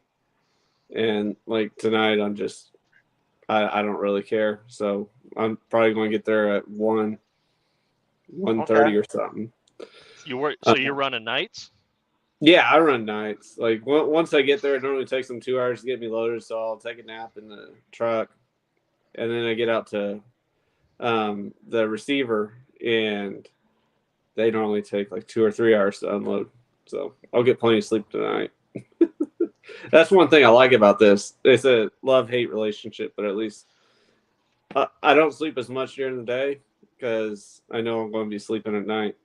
Are you home every day? Yeah. Nevada. That ain't bad. Yeah. What kind of camera are you running right now? My iPhone. How'd you set it up like that? That looks dang good. It does. It looks very good. The new iPhone. Is that what you shoot all your videos on too? Yeah. Oh yeah, cunt. As soon as you park.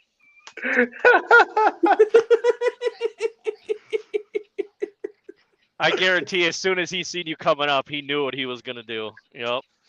Well, there ain't no parking here. Oh, god damn it. Okay, cool. This guy's going to come park next time. Cheap rate haulers in the house too. He says, evening everyone. I'm trying to change drivers. There ain't no better to park here, so this is what we're doing. Fate, Yeah, you ever thought of doing that? What? Team driving with wife? No. No. No.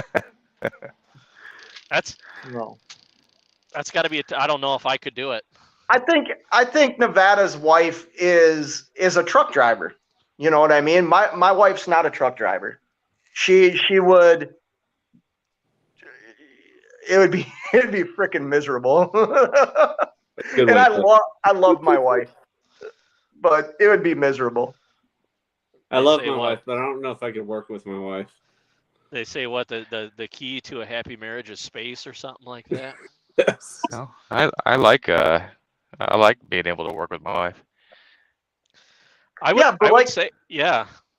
It would take if the relationship works like that. Heck yeah.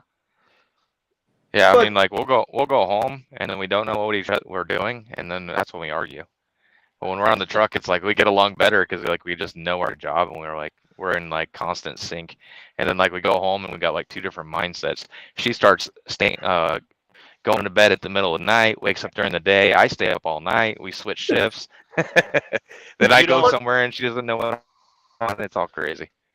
You don't piss her off and she gives you a good old brake check while you're sleeping, does she?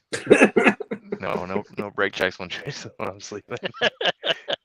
But if I remember right, this was in your old videos, like when I first kind of started watching you. You met your wife at like the trucking company, right? Like she was already a driver, right? Yeah, we were both solo when we got to know each other. Yeah. So like she was already, like I said, she's a trucker. You know what I mean? And I'm not saying that meanly. Like that's what she chose to do as a career. You two met, hit it off. Like I can see why that works for you two. It wouldn't work for me and my wife. Yeah. I think if my wife and I teamed, we'd be more like a super solo style team where she would drive a couple of hours and then tell me to get back behind the wheel, you know. Be second logbook. Yeah. So she'd be the second logbook. Yeah, I know a lot of husband and wife teams that do that. Where like she'll just jump in the truck for like that. What they want to do is they basically want a super solo, so they'll each drive like 6 hours and shut down. Okay. Like you don't have to team. Like you could come out here and just run like a regular shift, but just split it, or you run 8 and then she runs 4 or whatever, whatever you guys are feeling for the day. Or one person drives the whole day and the other person rides in the other seat while they're doing a roll and reset.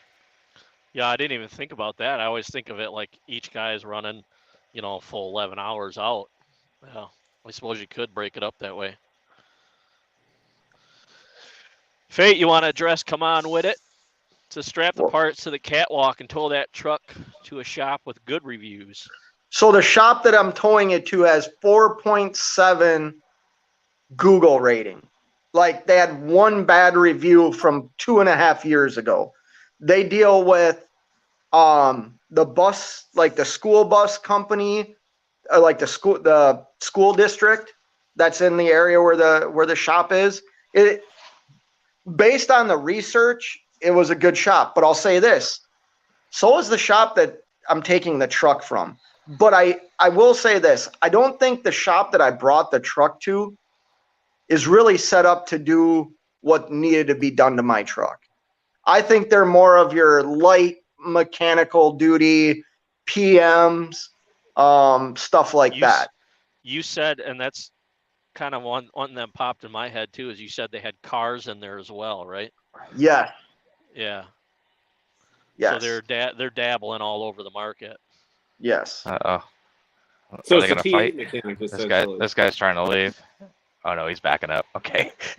This guy was like, I ain't moving. That's funny. Oh yeah, they might fight. Let's see. Push him out of the way with your truck. Just don't hit mine. Wouldn't that be something? Your brand new bar, just rip that thing right off. Don't say that. Don't say that to Nevada. Oh, I'd be so pissed. He's puckering up right now. That's why he's not talking. You might want to back her up just a hair. He's like, this son of a bitch. Ooh, he's close. Yeah. Take a breath, Kyle. I'm more worried about this guy pulling in. That guy drives a hood. He's a professional. Oh God.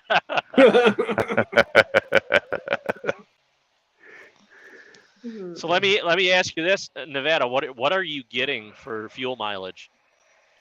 Right now, I'm getting 5.2. Wow.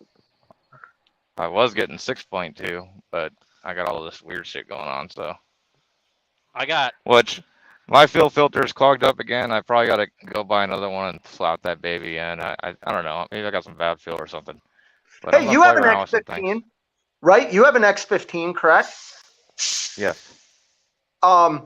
Is your fuel filter enclosed, or do you have the bubble? Or sorry, your water separator. Yeah, it's see-through. I can see it. Mine's not. I don't like it. Replace it with a Davco. Yeah, I think I'm gonna have to. I Yeah, didn't know get they a made them Davco. where I didn't know they made them where they're not see through. You can get a Yeah, Davco no. system and just slap it in. How in the world do you know when it's too full? You don't. You don't. Well, it'll tell me on the dash. It'll tell yeah. me. Okay. But Yeah, I like just seeing it. checked mine. I just checked mine today. I put that bio clean in, that bio side. Brand new filter is perfect. Crispy Nice. clean. That's that diesel clean stuff, right? That's sponsored by Cummins. Because I'm thinking about running the algae and the injector cleaner.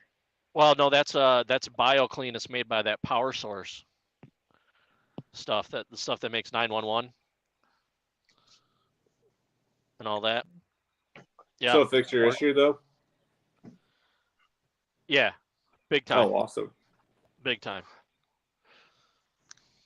Yeah, I'm thinking about using some additives, seeing if that works. But I think the biggest thing is just getting the computer synced up to where my tires, that gets rid of the power loss, and then I do want to check my charge air cooler and see if that has any leaks in it. I thought So those if weren't supposed to be changed. What? Like 500,000 miles. You said you have a X15, right? Yeah. I thought those didn't need to be changed out until like 5 or 600,000 miles. That was the overhead. The overhead adjustment isn't required for 500,000 miles. Okay. But you can replace your charge, like, how do I say this? I thought the X15 came with like a charge air cooler that was good for the life of the engine. Like, didn't require maintenance. Well, if the charge air cooler, right, because it has a condenser, it's in between it's in front of your radiator on my truck.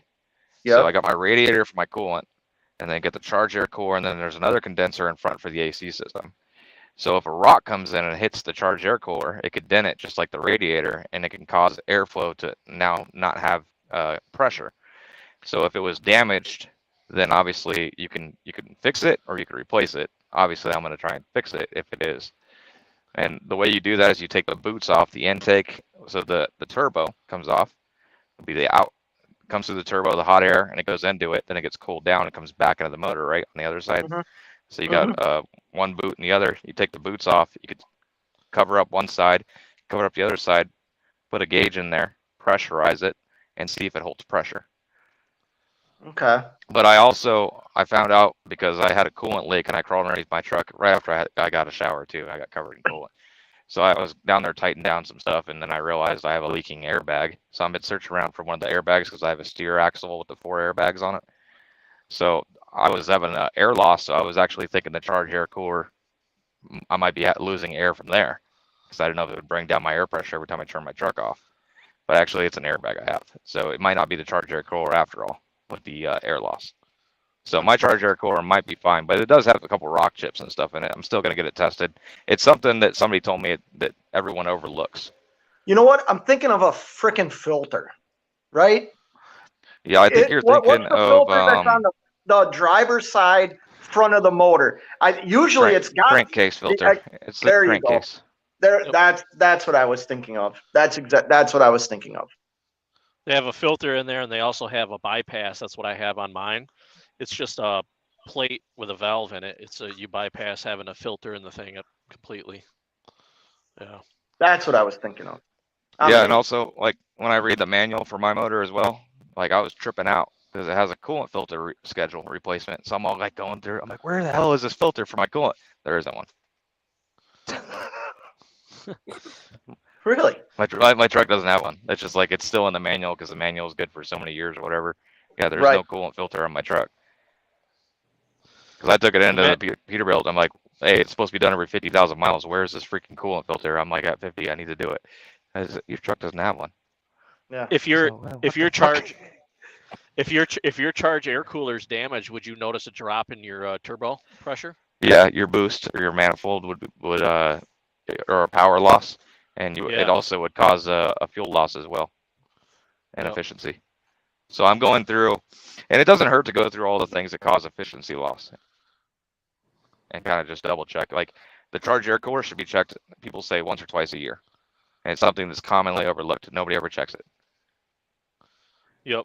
And you could Plus do it with the yourself too. I mean, you could charge up the system and see if you're losing pressure, because it's just a condenser that holds air.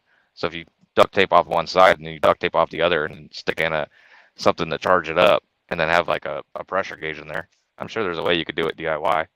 But I'm just gonna have it. And there's little kits that you can buy too that do it. Cheap Freight Hauler says Nevada, your miles will drop with the new tires as well. They will Yeah, for a while.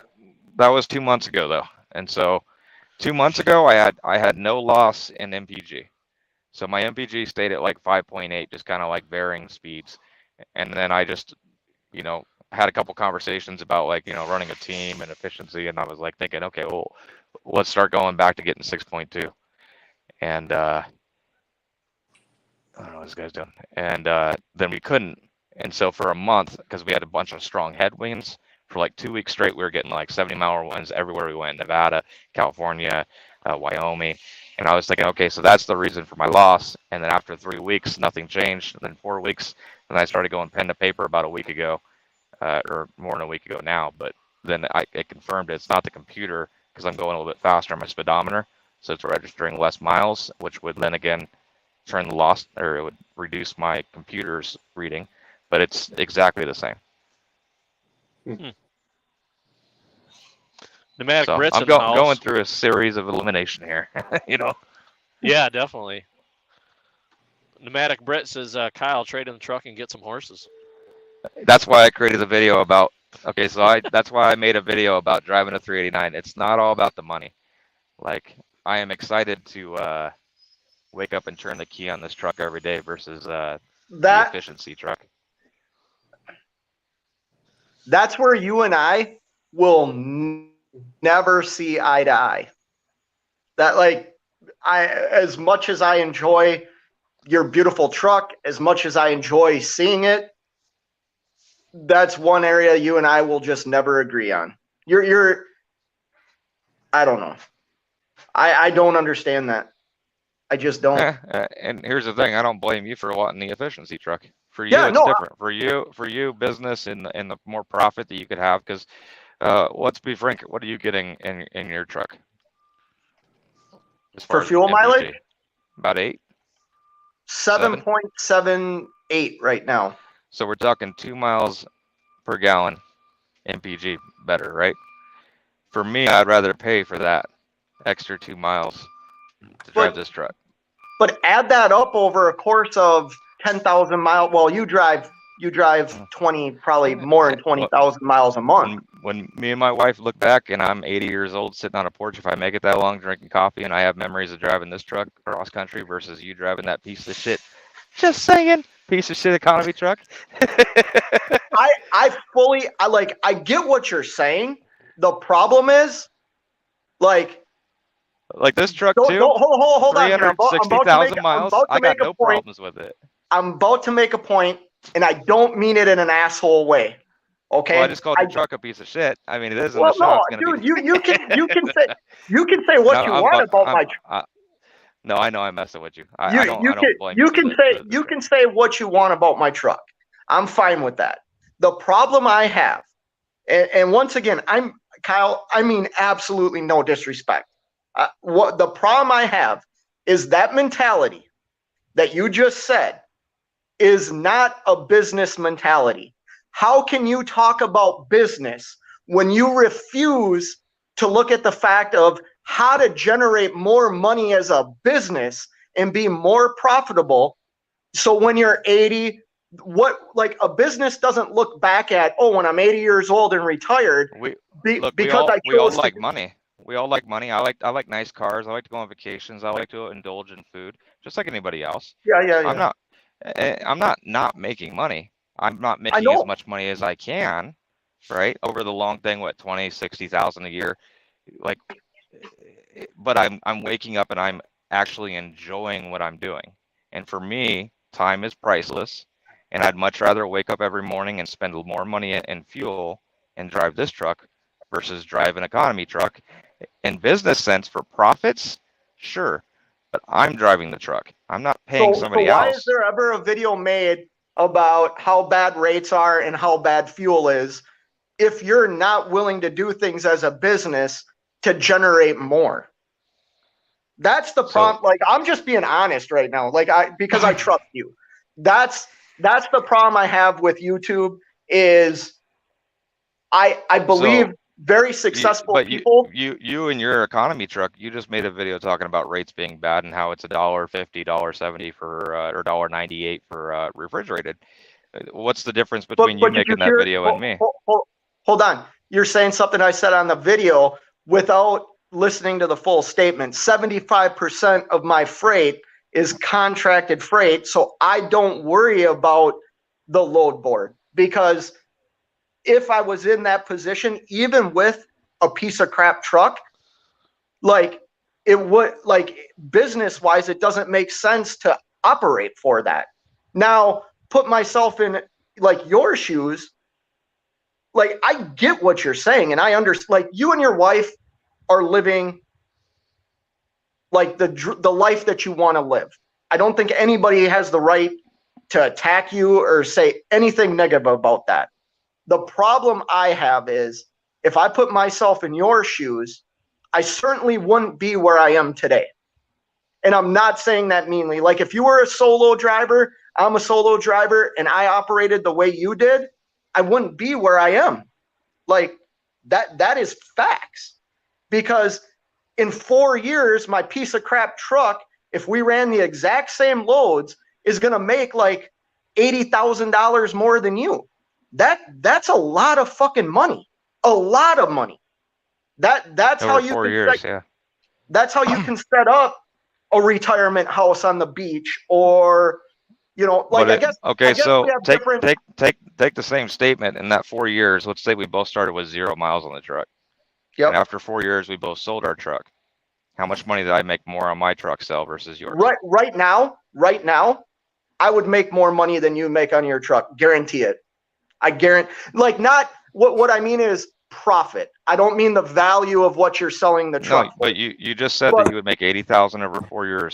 But my investment. So after 4 years, you made 80,000 more, right? We're gonna use the same example you did. On one business decision. On one business decision, I made 80 more in 4 years. Okay, but one business decision. In another business decision, we both purchased 2 different trucks.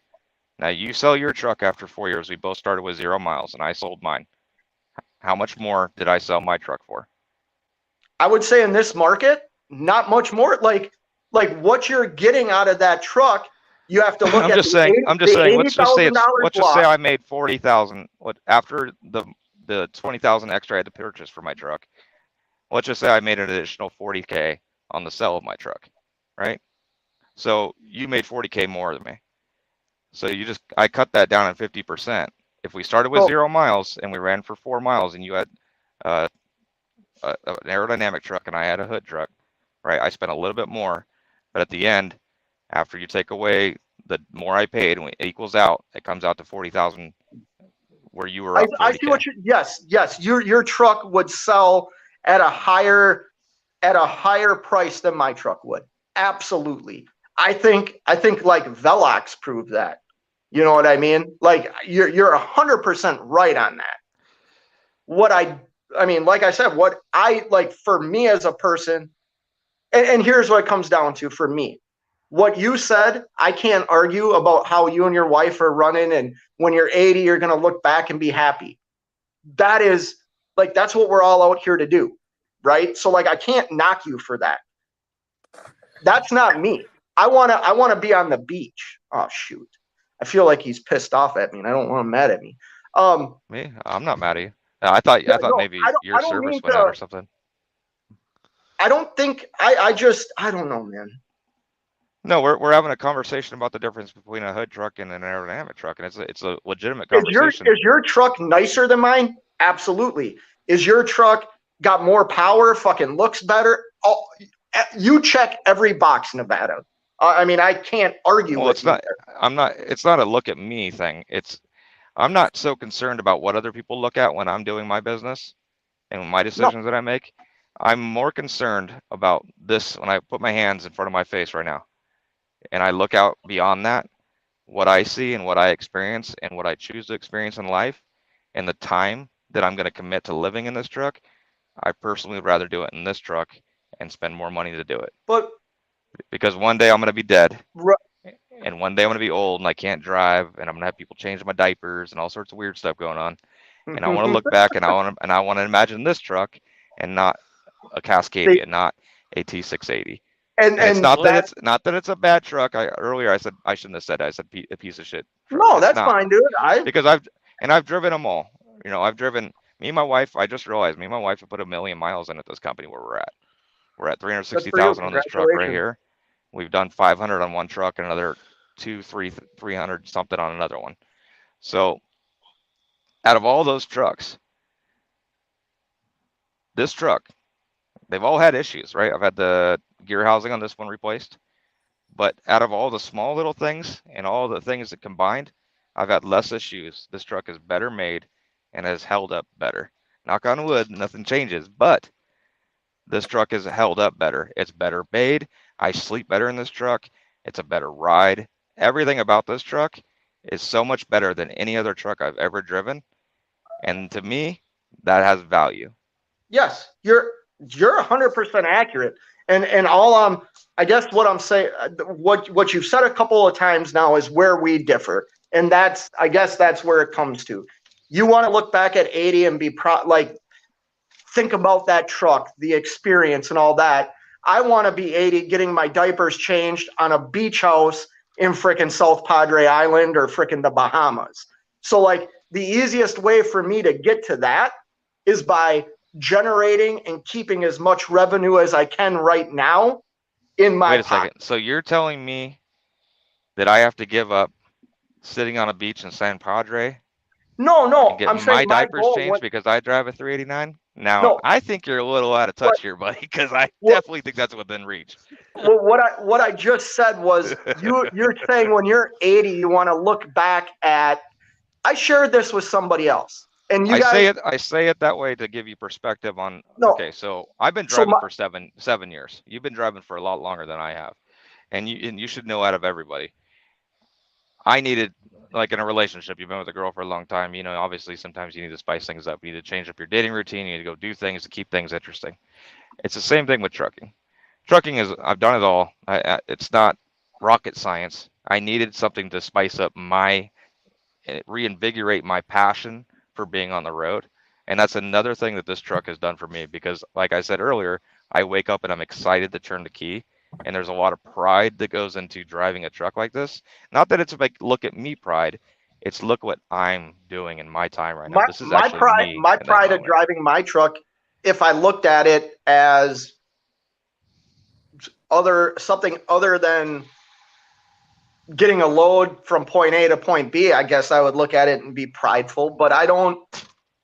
It's just a different. I'm not saying you can't achieve what I just said. I'm saying like my outlook.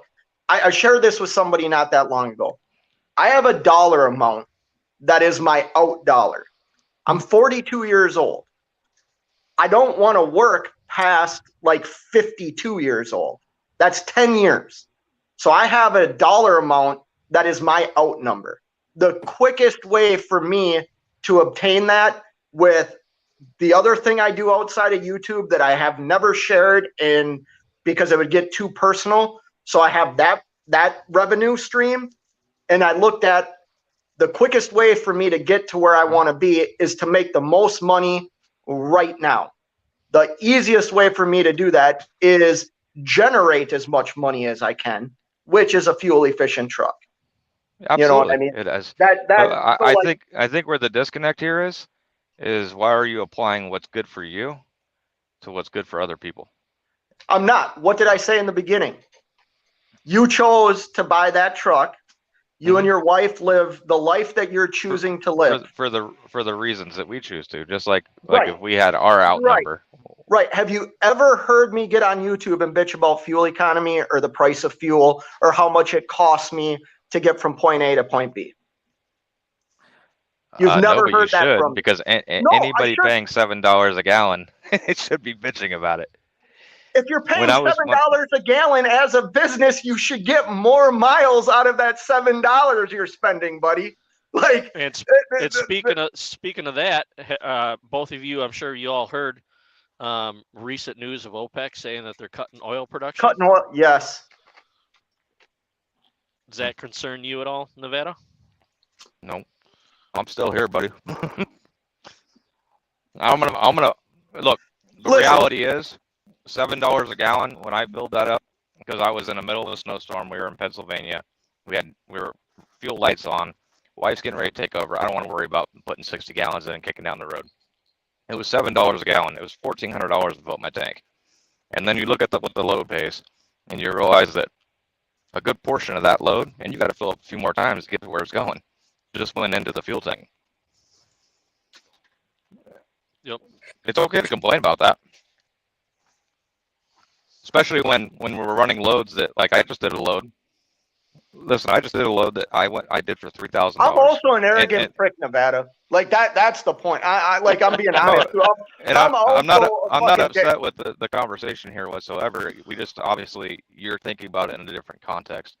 And you're pointing out that, like, I've complained about fuel, and I'm obviously saying that, look, 6 months ago, I just ran a load for $3,000. 6 months ago, I ran it for $7,000. Yeah, that sucks. You know what I'm saying? And then you factor in fuel. Then you factor in tire went from $300 to $600. Then you factor in that shop rates went from 95 to 150. I mean, all these things are accumulating cost of business, which at the end of the line, all of our bottom dollar is going down. Mine is going down more when fuel prices go up, and that's every guy out here driving a hood. Yeah, and But every guy out here driving a I'm hood, not knocking on your hood. they're not. I mean, some guys are selling them, and some guys are selling their trucks. Like Vlox, he said, "Look, the fuel prices just don't make sense. I'm not making any money." He sold his truck. You know, some guys just don't want to do it. But Yeah, I've got a big passion for trucking, and for me, it's not only about the money. You said earlier that for you have a bottom line. Your goal is to get to it. That's you. But for me, it's not all about the money. It is also about the experience, life itself, breathing in and accepting the reality of what I'm doing with my life. And I'd much rather be doing it here than making an additional $250 per load, sometimes up to $500, depending on how much we're actually spending in fuel. And that's the numbers. Trust me, I've done them. It's really easy. I can do it every single load and then just change my miles per gallon to whatever it is. I can't even get to anything on my computer. Fucking bullshit. I'll tell you what, I'm going to put out my fuel numbers for a whole month in March. I'm going to start doing that, what I'm paying in fuel for a whole month. Show cost of operation. I had somebody say to me, "Oh, when you run a week, with like the lane I run, you're probably spending, $1,500 to $1,700 in fuel." And I was like, not even close. Like, I mean, especially with this truck, the Mac, a little bit different. This truck, I'll spend, like, if I run this lane, I'm at like $800 for fuel. You know what I mean? And I know the mileage. It's a different philosophy. I guess you're right. If I put myself in the mind frame of what everything you just said about living life, breathing everything in, the enjoyment that you and your wife are getting. Because here's the other thing, like you and your wife, where did you go? Florida? And you guys went to the beach. Like, that's stuff I don't do. Like, I get jealous when I hear people say that stuff. I'll be honest, because I don't experience any of that. I'm constantly, when I'm out on the road, I'm constantly just fucking driving. You know what I mean? So, like, yeah, you are. I used to be like that for a long time. experiencing it. No, anytime I can, it's funny. My wife, I think the other day she woke me up and she said, "Next time you wake me up and you want to get out of the truck and go watch a movie, just let me fucking sleep," because I miss my sleep. And she was doing a roll and reset where she's, drives her shift, takes a 10. So normally, like, I drove out my 14 today. So she's getting 12, 14 hours back in the sleeper. She got 10, and she's all sitting there complaining about, "They don't take me out to the movies anymore. I don't want to do this when we stop," and all that. But you got to get out of the truck. I thought it was funny. Sorry, I had to mention it. You got to get out of the truck. You got to do things. Go to the beach. Like, San Diego. We just did that recently. Anytime we can, somebody just said that to me, and it clicked. Now every time I stop, I'm not gonna sit in the truck. I'm not gonna sit here. Look, lock the truck. Somebody hits it, whatever. It's insured. Somebody steals it, cool, even better. It's still insured. But lock the truck, leave the truck, because those are the things you're worried about. Somebody's gonna mess up my truck. They're gonna break into my stuff. They're gonna, I don't know, steal my clothes, steal my underwear. I mean, what's gonna happen? I mean, yeah, I do have a phone side. Just All get right. out of the truck, go do things. I'm gonna jump off here for a quick minute. If you guys are still on, I'll probably hop back on. Hey, Nevada, But, thank you. Like, I'm glad we had a conversation. Like, honestly, listen, I hope you don't. don't The fact ever, that you you think don't, I drive a you- piece of shit truck's cool with me, man.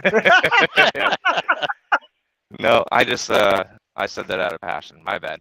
Because I just filmed a video about this, and then like I have people telling me that like I get guys in my comments basically saying, who's he honking at?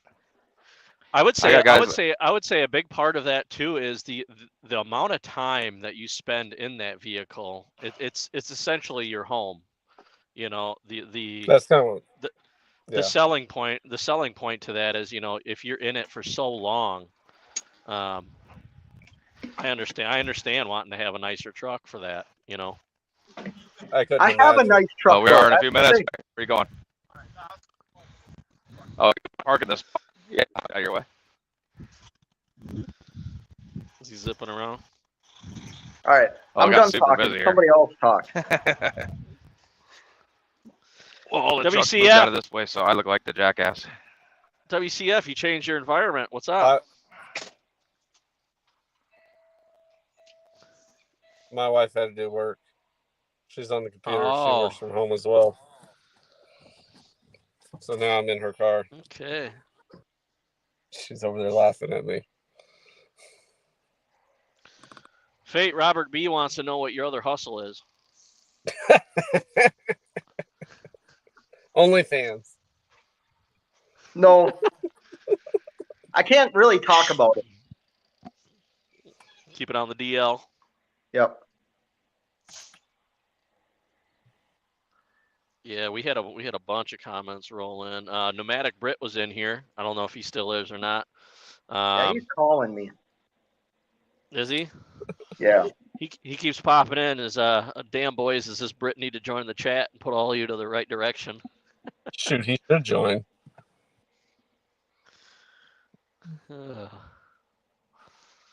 Yeah, we're still waiting on Fate's hotel review.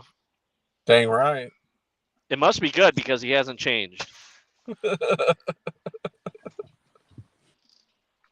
I just want to get out of here. Come I'm on gonna with use it. the Says restroom you real can. quick and I'll be back. I'm says you gonna can jump dri- off here for a few minutes, guys. If you guys are still on, I'll jump back on, but I gotta run here so we can get rolling. See you, All right, Nevada. bro. Later, Nevada. Come on with it. Says you can drill a hole in the air charge cooler boot and put an air valve on it, and then air up the system once it's sealed. Doesn't hold much pressure. Not sure how much pressure loss over time is appropriate. Okay. All the hood truck people are gonna unsubscribe from my channel now. Why? Just a different way of life. Eh, I agree with I you, was- Nate, but I also agree with Nevada. It'd be really hard. so do I. With your wife in a dang Cascadia or International. I see his point. So do I. I really do. I was trying to figure out how to do it like Cash does it when he isolates it just to you in the video. Yeah. No, I get it. I mean, I don't. So, like, even coming here, I was getting like 6.6 today for miles per gallon. So, I don't even have a hood, and I'm eating it. You know. Yeah. Here's the thing. I probably view it. So I have another business outside of this. Okay? Here we go. That I need to make decisions that directly affect myself and other people. And I have to make the right strategic decision at the time. If that decision is not made, everybody suffers. So the reality is, if you are if you're if you're trying to operate a business, I always look at what my biggest expense is in that business and figure how can it be more efficient? How can I cut this so maybe I can pay somebody more, or maybe I can buy something else for the business. I have to find ways to keep that business profitable. So you could call me brainwashed in my thinking. It's just I look at things from a perspective of revenue, and the cost of operating a business is a great amount of money, no matter what business it is. And you want to try and keep as much of that money as you possibly can. Because the more money you keep as a business, not only can you grow that business, but you'll get loyalty from the people that work in that business, because you can afford to pay them. You can pay them better or give them a bonus. That's my experience, and I'm probably different than a lot of people in that regard. Well, I would have to say, whatever you're doing has been working. Yeah. No, it doesn't. It doesn't always work, man. It doesn't.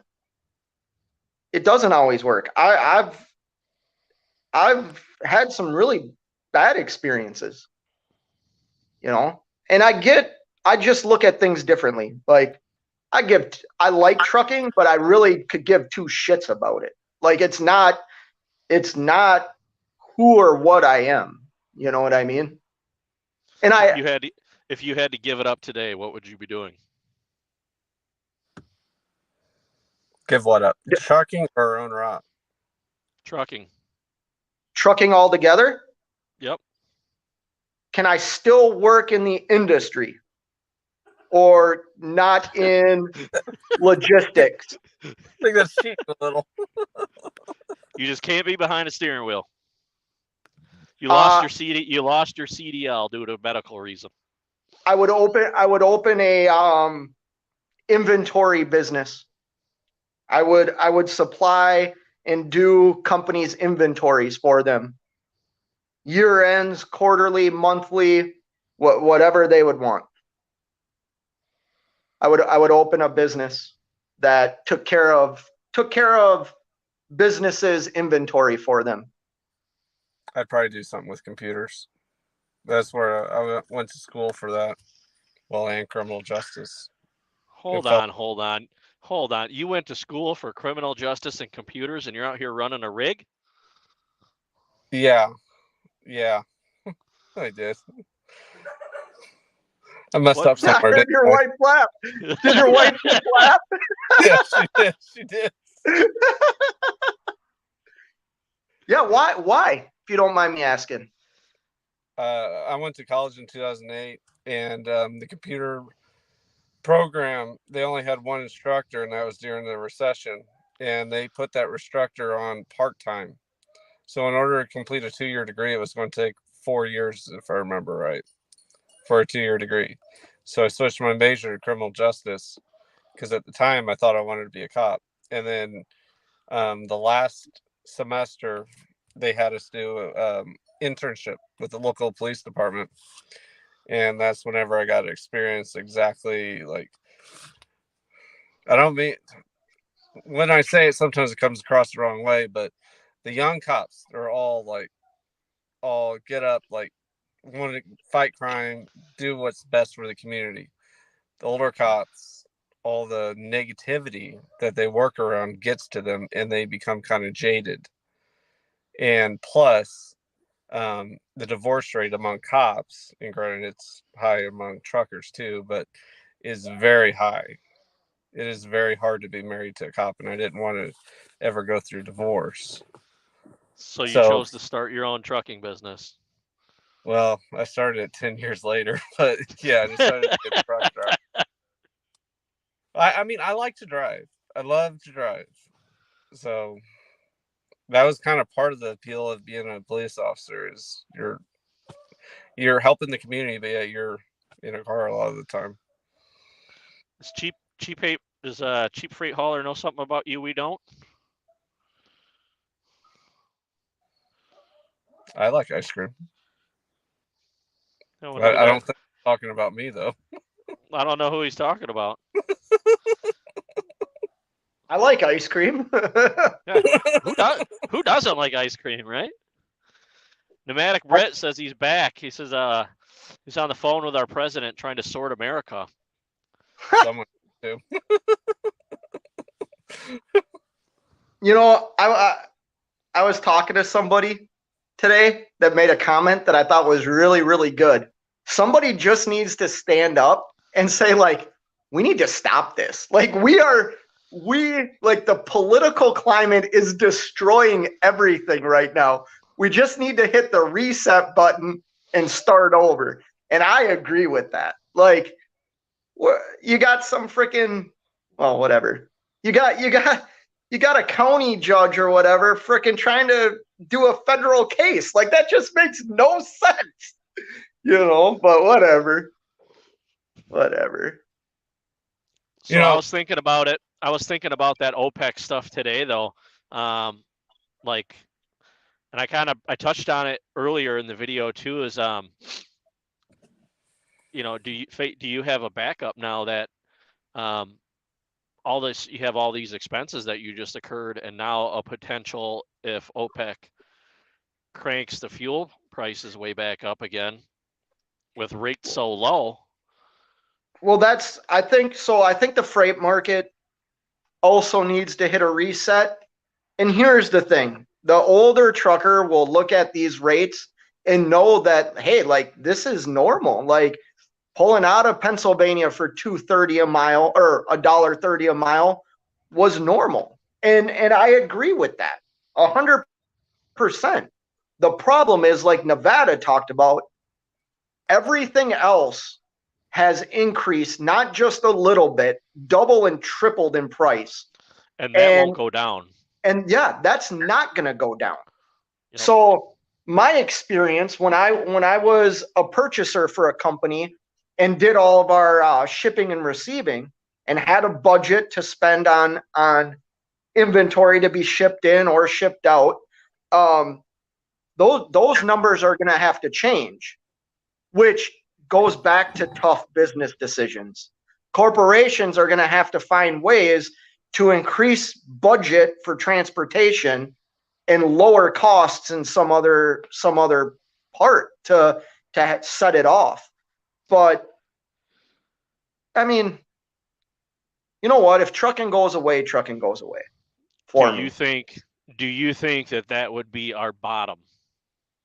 Our finally hitting bottom, that fuel prices go back up again, rates keep coming down, it knocks out the last couple people, barely hanging on, and then we got nowhere to go. We got nowhere to go but up.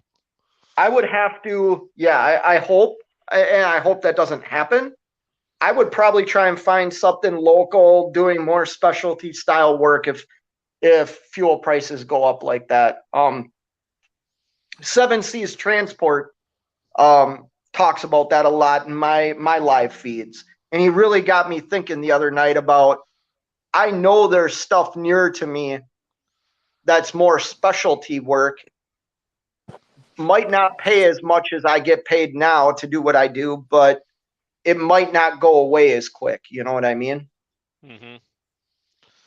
Pneumatic Brick says OPEC is a cartel. Well, for sure. I ain't gonna lie.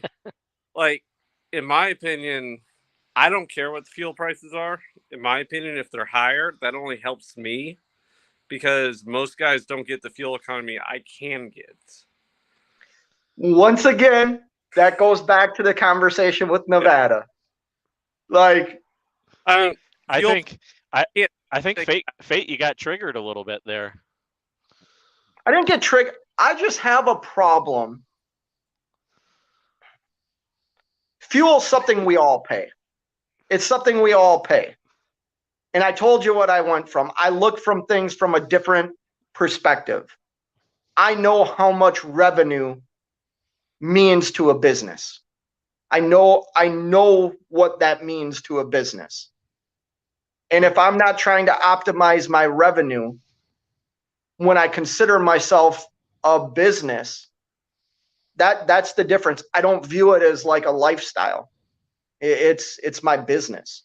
It's definitely a lifestyle, but first and foremost, it's my business. Nomadic, you want to come in? We got room for you.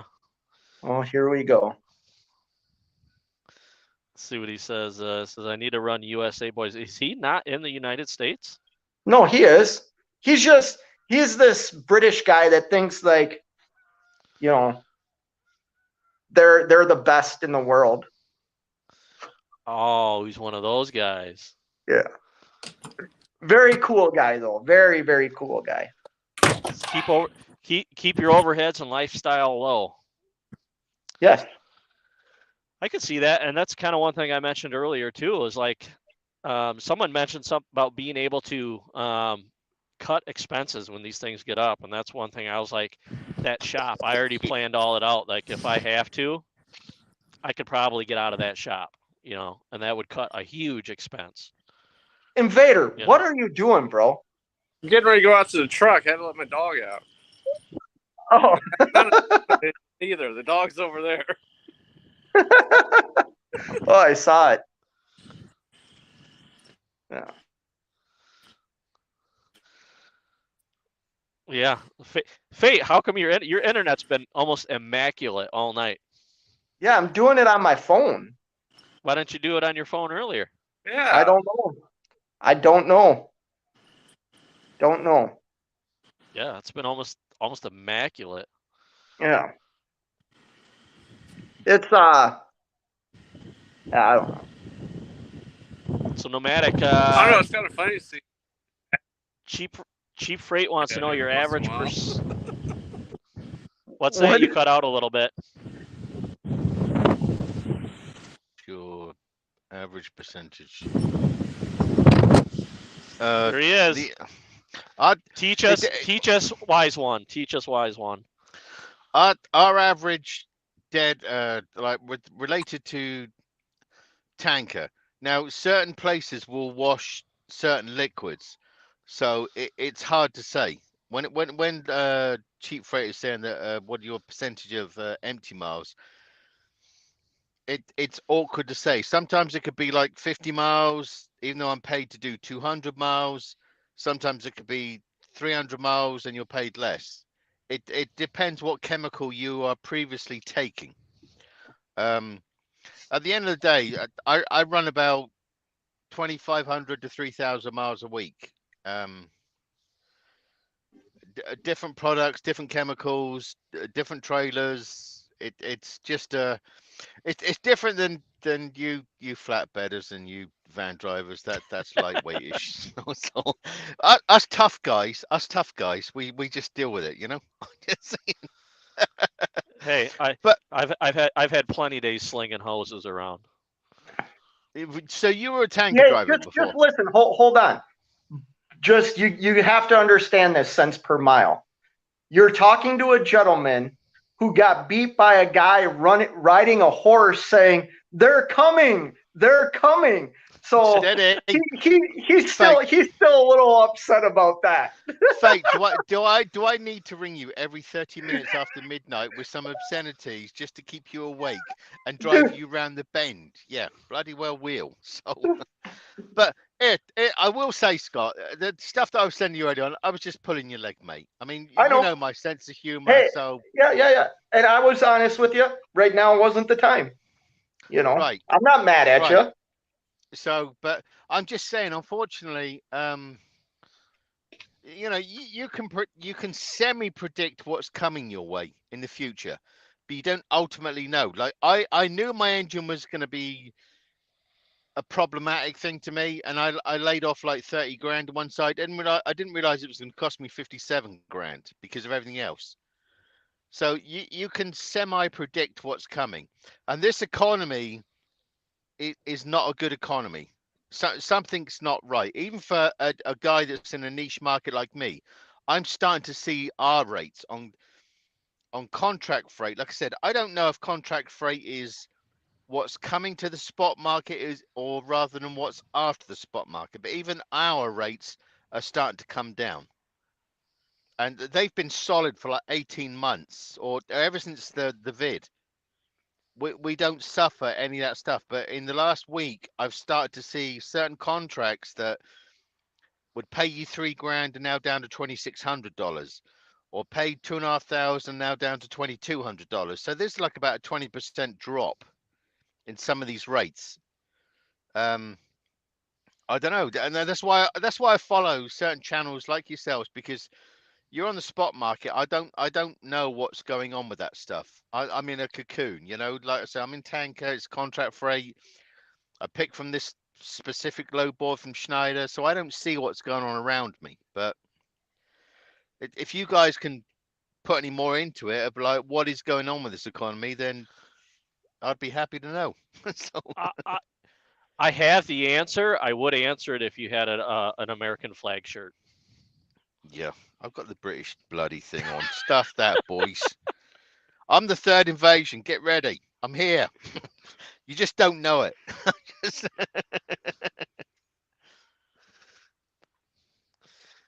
So Cheap Freight Hauler says, I hauled fuel for 17 years, always loaded out, empty back. Was curious how OTR chemical tanker was. No, like cheap freight. There can be specific places. Like I said, if I'm in New Jersey, I should be getting like a tank swap in New Jersey. Sometimes I'll be coming back to Coriopolis. Maybe it's something I need to do in a video. Like I say, I try to do videos to be transparent with what is involved in my specific line of work as a chemical driver with Schneider. I don't promote Schneider. Schneider's very good to me, and I'm good to Schneider. I will never promote my company, because you make your own choices in life. And what you want to do, I'm not that guy that's going to just say, come and work over here. You do what you do, you know? But what I do is transparent. Perhaps I need to just do some videos on what, like on our empty trailer moves and stuff like that, you know? Yeah.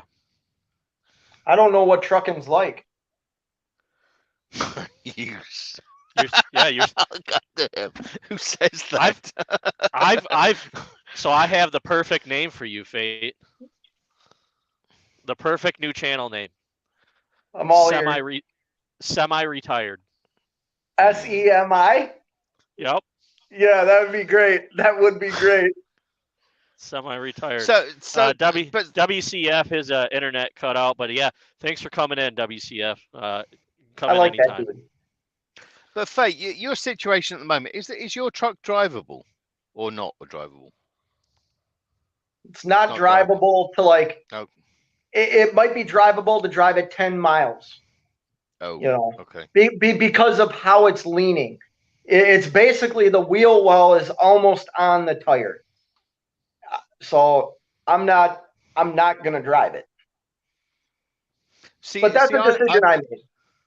I know you're the captain of your own ship, but I'm just saying. But I don't see how a 25, 30 mile an hour impact would twist your frame. I don't, because there's too much from that curb to your frame. There's shocks, there's springs, there's engine mounts, there's everything that absorbs all that crap. So I'm honestly thinking it's like a cab mount or something. Something got tweaked that the shop that it was at just doesn't have the ability to try and take more time on, which,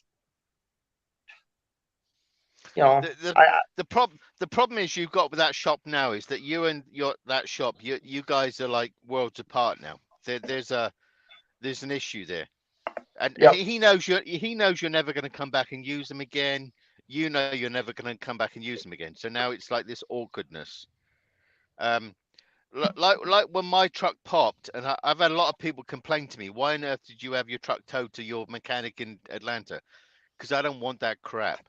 That my mechanic, apart from me, my mechanic is the only one that touches my truck. Because I was down for 12 days with that engine rebuild, that strip out, the rewire, everything else like that, because I know that he could deal with anybody he wants to. He knows he's going to get me back on the road. That's how it's done. I would rather pay a premium because, like you were coming out with your rates tonight of what it's cost you so far.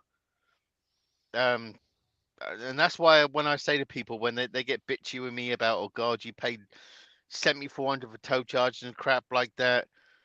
There's a bigger picture here. That's why I deal with my mechanic, because I was back on the road 12 days later earning money, you know. Yeah. Now you said I think you've been here 12 to 14 days and you've been it's not just you it's been asked around. There's a lot of mechanics exactly like that guy you're dealing with. It's not just you. I hear so many people, even whether it be Schneider and whatever, they've been sat there for 2, 3, 4 weeks, and it's like those mechanics are doing you a favor. Well, they're really not. You know, they're just not. You know. They're doing their job. I know, but there's no urgency. Like you said Yeah. this morning, and that yesterday rather. I watched the replay and stuff. They texted you, and that guy, you know, and shame on that guy. He's texting you and expecting an instant response, but you text him back. There's no instant response. Shame on that guy. You Did know, we ever hear? Was there a response after you asked him, why are you waiting till the morning? Nope. I never got a response on that. And then today he texted me another number and said, call this number to pay the bill, and I am ceasing communication, basically. wow. Yep. See, and that's where you know that the whole lot's gone south, you know, because it's like they don't want And to this, talk to you, and and it this just was gets. before I got very adamant about what I wanted to see happen with my truck that you technically are holding from me now. And Right. I mean, yeah, it went downhill quick. A lot quicker than it had to. I just needed answers. I needed communication, and I was dealing with somebody that wasn't willing to provide that to me. So, you know, That's just half the battle doing in what you this got to do. industry. Yeah. oh, But that's half the battle is that. See, I will work on my truck a lot. I do the grease and I do the oil changes. I do everything else like that. My mechanic will do the engine exchange, the gearbox exchange, all that sort of stuff that I don't have currently the facility to do that. Now, next year I probably will, because in theory, brakes and tires for the next few years. That's it. That's not going to cost me a big chunk of change. $5,000 for a set of tires, brakes, crikey, 2.5 grand or whatever, you know, because everything else is on this truck has been renewed. But perhaps I might do that from a tax point of view. I might go and get myself another pickup truck and the compressor and stuff like that, because I can write that off against the business, even though and use that to help me work with my truck, you know. There's a big picture of what you can do with business, and I've come across an awful lot of that stuff. So now that you're all done with your motor stuff, Mhm. what is there anything that you would have done differently? No, because the day that I signed for this truck in November 2015, November 2015, I got this truck brand new. So I knew that I was looking at a long game for the next 10 years of what I'd have to do. Oh, bloody hell, young Kyle's here. Kyle, How's it going? How you? not How too you, bad. Mark? I'm not doing too bad. You and Danny, you doing okay? Yeah. No, Okay. we're drowning in fill bills. You what? No, I'm gonna get the cigarette out of my mouth. We're drowning in fuel. The cost of Okay. fuel is gonna take us under. I don't know if we're gonna make it. Fuel. I think fuel's going to get a little bit silly. Okay, but maybe I do complain about fuel too much. You actually believe what I just said. No, no, because I do we're actually believe. Here's the we're weirdest thing, seeing though, it. We're Kyle. seeing under $4 a gallon. It's very manageable right now. I know, but Kyle, but I watch the oil futures and crap like that, which is really like I got told I was anal about a lot of stuff, but I do watch like oil futures and crap like that, because that is something that has an effect on me that I have no control over. And unfortunately, I think, yes, prices are going to start to go back up again. Now, I don't know what the spot market rates are like.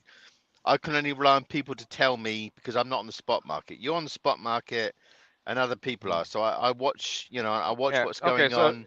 here's a good average. Right now we're doing on the low end $1.78 a mile, Jeez. just to get us out of areas for drive-in, and then on the high end we're seeing mid twos. So if you take $2 as like an average, is what we're getting at drive-in. Getting 5 miles a gallon. It's an easy way to look at like profit too. 5 miles a gallon. Every 5 miles that I drive, I'm making $10. Average is like what, 4? So I got $6 in profit to work with. To pay my truck payment and everything. Well, It's kind of how see, that's kind of how you got to look at it. It's an easy way of looking at like your cost and cost of fuel. But my actual cost of fuel to date is 70 cents per mile. damn. See over on here, like on our load board, there's some crazy crap on here. Excuse my French, young chaps, but you will see stuff at like 70 cents a mile and stuff out, and I'm thinking, who bejesus is going to book stuff like that? A lot of that stuff, Brit, is partial. Is partial loads. No, we're talking about tanker. I'm tanker. We don't have partial loads. What's your cost per mile F8? 49 cents? 40 cents? Fake For yeah, F8. What's your cost per mile on fuel? 'Cause you shook your head when I said 70, so I'm curious what yours is. Ed, you two guys need to get your handbags out of Dawn because we need to stop it before it gets out of control, boys. It's not out of control.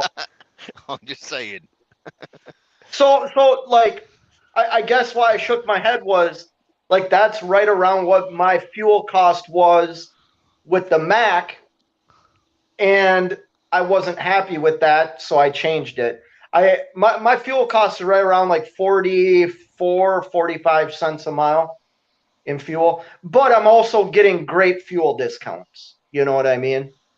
Yeah, like, me too. Sometimes upwards of $1. Yeah. Yeah, like that plays a big role too.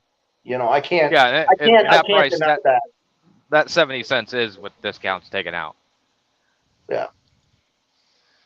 That's half the battle is the fuel discounts, because that has such a massive impact on all of us, even us on contract. Like this week for the next 7 days, Schneider. I use their Schneider fuel card. Now that they want us to use Pilot Flying J. Now, like we get 50 cents off of the cash price per gallon on Pilot Flying J. But when I was up in Skowhegan in Maine the other day, it was cheaper for me to fill up and base it on 0 discount with TA than it was coming back down to New Jersey and get my discount off of Pilot Flying J. There's this crazy price thing, and people need to pay attention to that and a lot of people don't.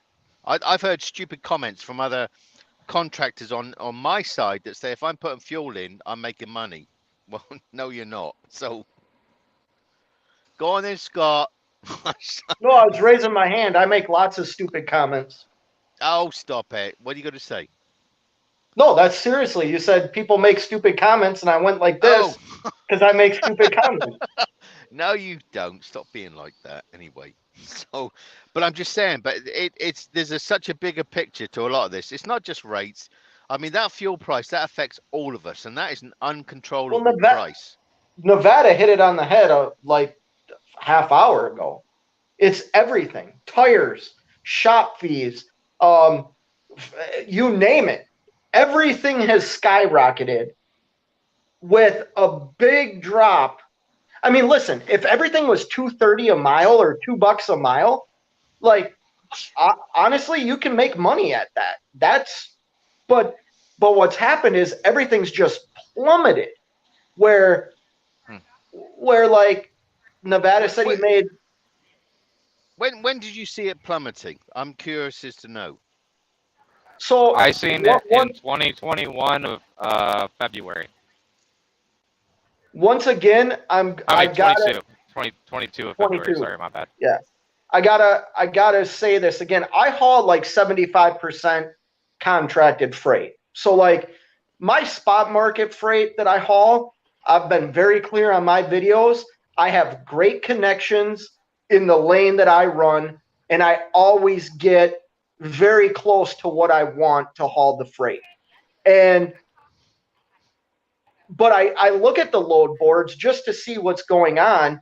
And the thing that scares me the most isn't the rates that have dropped, it's the volume. Like for what I do, the lanes I run, the volume's just not there, which makes no sense because I deliver to like grocery warehouses. So either they're putting everything on dry vans or we're not stocking shelves in grocery stores. Now, I don't go to the grocery store that often, so I don't know if the shelves are empty or full. I do go to truck stops or things like that where the shelves still aren't full. That's what concerns me more than anything. My take on it. I'm obviously a tanker driver, so I don't get into a lot of the stuff. See, my simple take on a lot of this stuff is surely a reefer guy's always going to be busy because they're delivering food. A dry van guy, they're going to be delivering things that that you don't always need, like that radio, the TV, and crap like that. So it's weird that the reefer volume would be slowing down. That's 9 out of the last 10 loads that I just did has been food grade. Yeah, I was gonna say a lot of food gets transported in dry vans, and like even in the winter time, if you have a dry van, they make those like heaters in dry vans, like even as a team, if the truck doesn't stop, you can run it with a team. Yeah, in some cases. Thermal, what do they call that? Thermal mass. The product isn't going to freeze or warm up that much as fast as you can get to. I always say this about you, Nevada. I talked to you one day, and like 2 days later, I talked to you, and literally we were in the same part of the country on the East Coast. I talked to you 2 days later, and you were in like freaking Washington or some shit. Like, well, and I was shocked. We're in Georgia right now, and I'll be in Nebraska in the morning. Because Nevada's tight, he gets around, so don't just do it. And I know my strategy through working through this is because a lot of the stuff I do run is off the spot market. Now, since I've been dispatched, a lot of doors have opened back up. I can see what they're doing, and it's like they're not even looking at the spot market. They're using their contacts and directly with their broker network, like the people that they've established a relationship with over the years. So like I'm not really different. Yeah, and like when they do pull spot, they're pulling spot here and there because I can tell, but it's not as often. So can I ask a question? So food grade can be moved on just dry van? Absolutely. There's no temperature control. Yeah, as long as it doesn't need to be that food shouldn't controlled. Be right. See, I didn't know that. Like a good perishable item can't be transported on a dry van, but a lot of your food grade, like Nevada's trailer is a food grade trailer. He can haul. I mean, it's probably even vented, so he can haul like onions and shit. Like. I've seen that. I've seen onions on flatbeds, like a ton of them. They moved on flatbeds. Yeah, and they have to be vented. That's all. They can't be in a place like it make your eyes cry. It'll make your eyes cry. No, it actually creates. They don't want the moisture. Yeah. Yeah. So reefer, Fate. Being honest, so reefer is not that 100% secure job then. No, I've never said it is. But no, I'm not saying that. But from somebody like me as a tanker driver, we just see as reefer as like. Put it this way. That's guaranteed like work. I have been in the reefer industry for 17 years of my 24, 25 years of driving. So like, there's always been reefer work.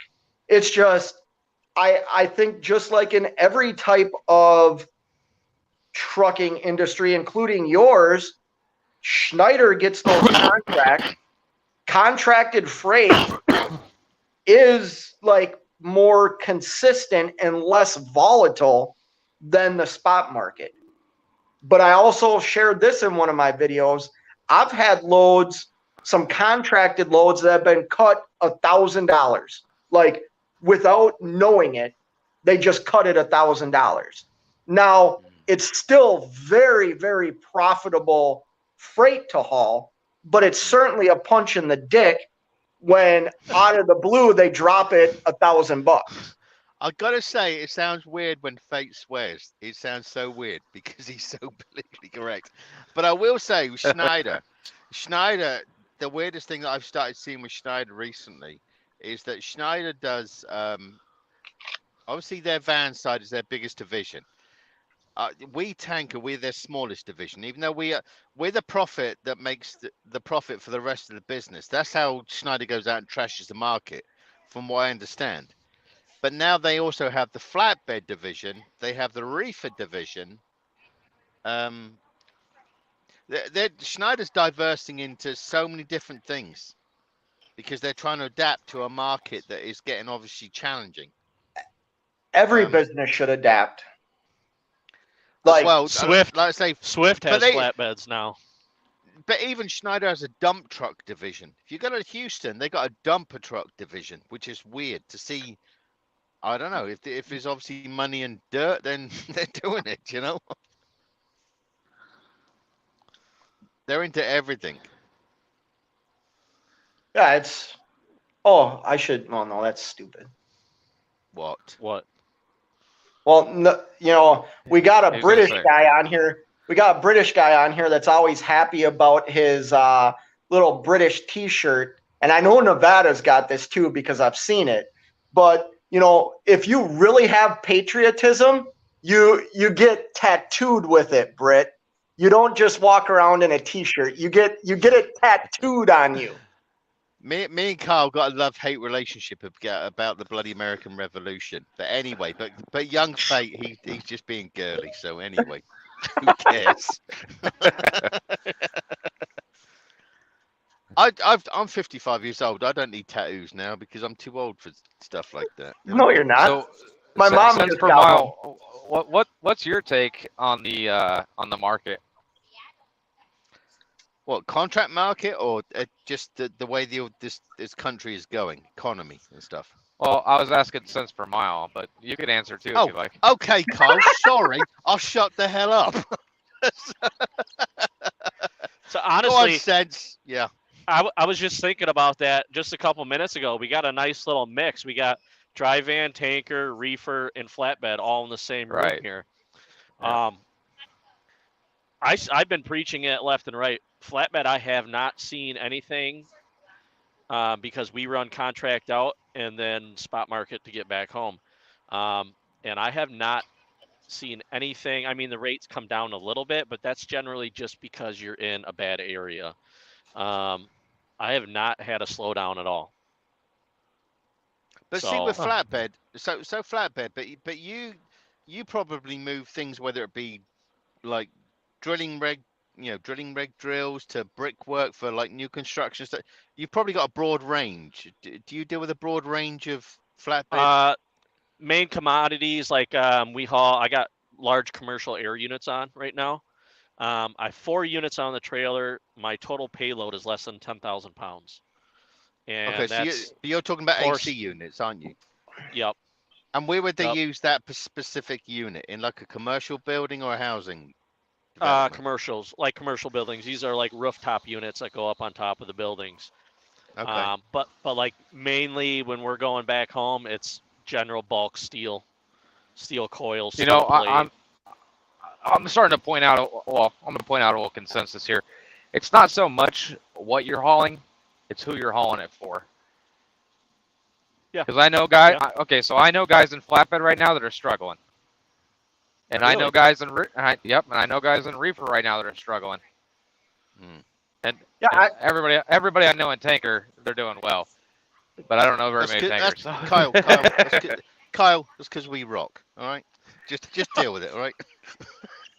But yeah, no, I've kind of noticed it's not really what you haul, it's who you're with and what they have to offer you as a driver. And Do you now, reckon it's that though, Kyle? Do you but I really also reckon- Absolutely. I've noticed a lot of people jumping around too. Like a lot of people have made moves. If you just kind of take a bird's eye view and you look at all the people that have left a carrier and gone somewhere, they went for contracted freight, or they leased Right. on a prime or a big mega that has the consistency with the fuel surcharge. Like a lot of that's being done right now. Yeah, that's what I'm seeing a lot of. But to me, I think it's like, surely it's better the devil you know. How do I make my business thrive within that situation? You know, because See, yeah, I'm I pretty, could leave I'm Schneider. pretty but- dedicated. I'm dedicated to my carrier. I can stop driving right now, Right. and I've got a contact that will put me on right now, and I'll make 15 grand a week solo. But where I'm at is where I want to be. What's that? Prostitution or drugs? What? Yeah, No, it's just yeah, just yeah. it's Yeah, talk- specialized. It would take a little bit of investment, but it's specialized and it's ready to go. It's just Yeah. for me, like the guy that got me into this truck here he's done so much to me that I'm gonna hang into it. It's just Yeah. Ring me you after know. the live. I might want to do that one soon, but anyway. see, and that's the thing. It's like it's just adapting, because I think that things are going to get a lot harder here. I believe, you know, right across the board. It's not going to be just. Well- Who was that? That was fate. Yeah, Fate. he barked. I know, Bro. he just jumps in. What are you going to say, Scott? Say it. Do it. I was letting you finish. I shut my mouth. You're such a tart. Come on, just say what you got to say, Scott. Anyway. No, he said 'cause he said roof. Yeah. That's funny. This Yeah. this is a no filter channel. We can say whatever we want. Yeah, would- Scott always pulls the British up, even though they say from Minnesota. So, I was saying Go on, what Scott. Kyle. I was saying what Kyle said is 100% correct about who you haul for, what they have. That's a big deal, and that goes into some decisions that you make as an owner operator or whatever. Even a company driver, like who do you want to drive for? What can they offer you as a company driver? You know, I'll say this, Nevada, if you want to share that guy's number that told you can make $15,000 a week running solo, like No, I'll take that number and leave my carrier right now. I don't. Well, no. Well, he told me I can't share it. So he's like, no, this isn't for YouTube consumption, and this would just be a private invite. So it's kind Here's of the like. thing, though. Here's the thing. I mean, if you really wanted to, I could probably talk to the dude, but Once No, again, this goes you- back to good business decisions. If he can offer me $15,000 a week gross, I will sign on the dotted line tomorrow. Here's the but deal. yeah, Here's the deal. You give thing. him my number You instead don't of run Fate's. West Coast. You give I'll him my run number instead of anywhere. Fate's, and I'll do it for 12, and I'll give you 2. Plus, their last name is Cartel. But I'll only anyway, give you 2. what I'm saying is, but if you think about it, right now Fate is fortunate to work for a bloody good bloke. Like, I work for a good company, and Kyle, you work for a good bunch of blokes from what you've said. Sensible Mile, I've only come across you in the last few weeks, so I can't speak for you. But we work for good people.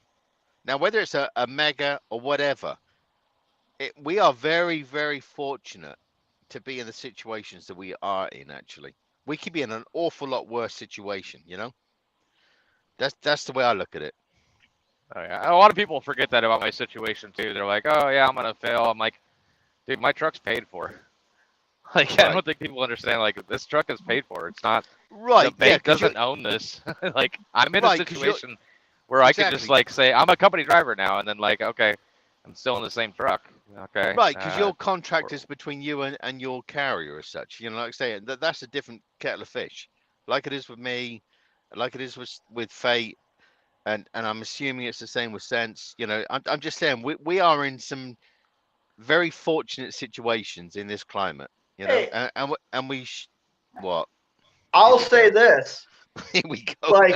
Like the carrier I'm leased onto, if I walked up to him and said, I have been offered this, like, please understand, like, I have a friendship with the carrier I'm leased onto, but when it comes to business, like, Oh yeah, like I give two, like I care about what I want in business. So, oh like, yeah. I'm I not would saying that, Scott. I'm just saying, like, saying. loyalty to me is different than business. 100%. I wouldn't be in business if it wasn't for loyalty. Right. I would already be. I've been in business. I own, like, I'm No, not I'm in saying business. I I'm not in business wouldn't be. because of loyalty. I personally wouldn't be here where I'm at if it wasn't for my carrier, the owner of my Oh. company. So Sure he would. Sure he would. Sure he would. No. I disagree No, with you. no, that's no, but Kyle's the same as me. I wouldn't be here unless Schneider. Granted, like I say, coming here as a foreigner, you start from zero. I understand all that crap. No, no deposit down and stuff like that. But they've been good to me as well, and I don't forget where I come from. You know, I just Wait a minute. know, like Kyle. What? yeah. No, How long go have you been ahead, go driving? ahead. How long you been driving for Schneider, Brett? June will be 8 years. Yeah, you've had how many trucking jobs with how many companies? I've only ever worked for them. Yeah.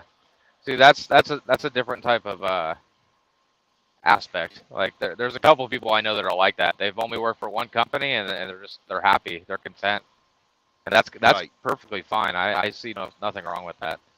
See, There's a lot of people too in trucking, like there's another side of it. I'm not saying anybody here, but like they'll literally quit their job for 2 more cents a mile as a company driver. They're like, oh, you're gonna pay me 57? I'm getting 55. Okay, let's do it. Like, that grass isn't always greener on the other side.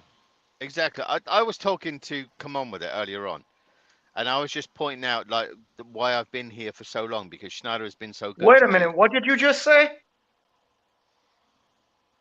Who? Scott's crazy. What? I was What- talking to Come. I was talking. He to said, Come On what? I'm glad to hear that. I'm glad to hear that. Yeah, all that stuff. Like I said, I'm not going to get into it Yep. on. Yep. No, I'm just camera. glad to It hear is that. what it is. But we spoke earlier on, and I was explaining my situation of how I've developed that business relationship with Schneider. And like I say, I'm old school. You know, I'm not that guy that's going to be jumping around for different companies and stuff like that.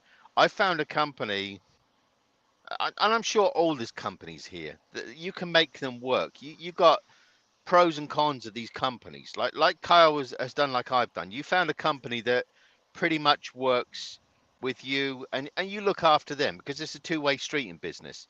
Anybody that thinks it's a one-way street and it's all about me, yeah, that's not going to last. And you know, and I've got no reason to leave Schneider, because stuff Just me anything that any kind of situation that arises in my business, like there's a solution. It could be worked out. That's where I'm at. exactly. You And gotta I use get the that big with horn. a mega, you know, and I'm that with a mega company. Same situation as you.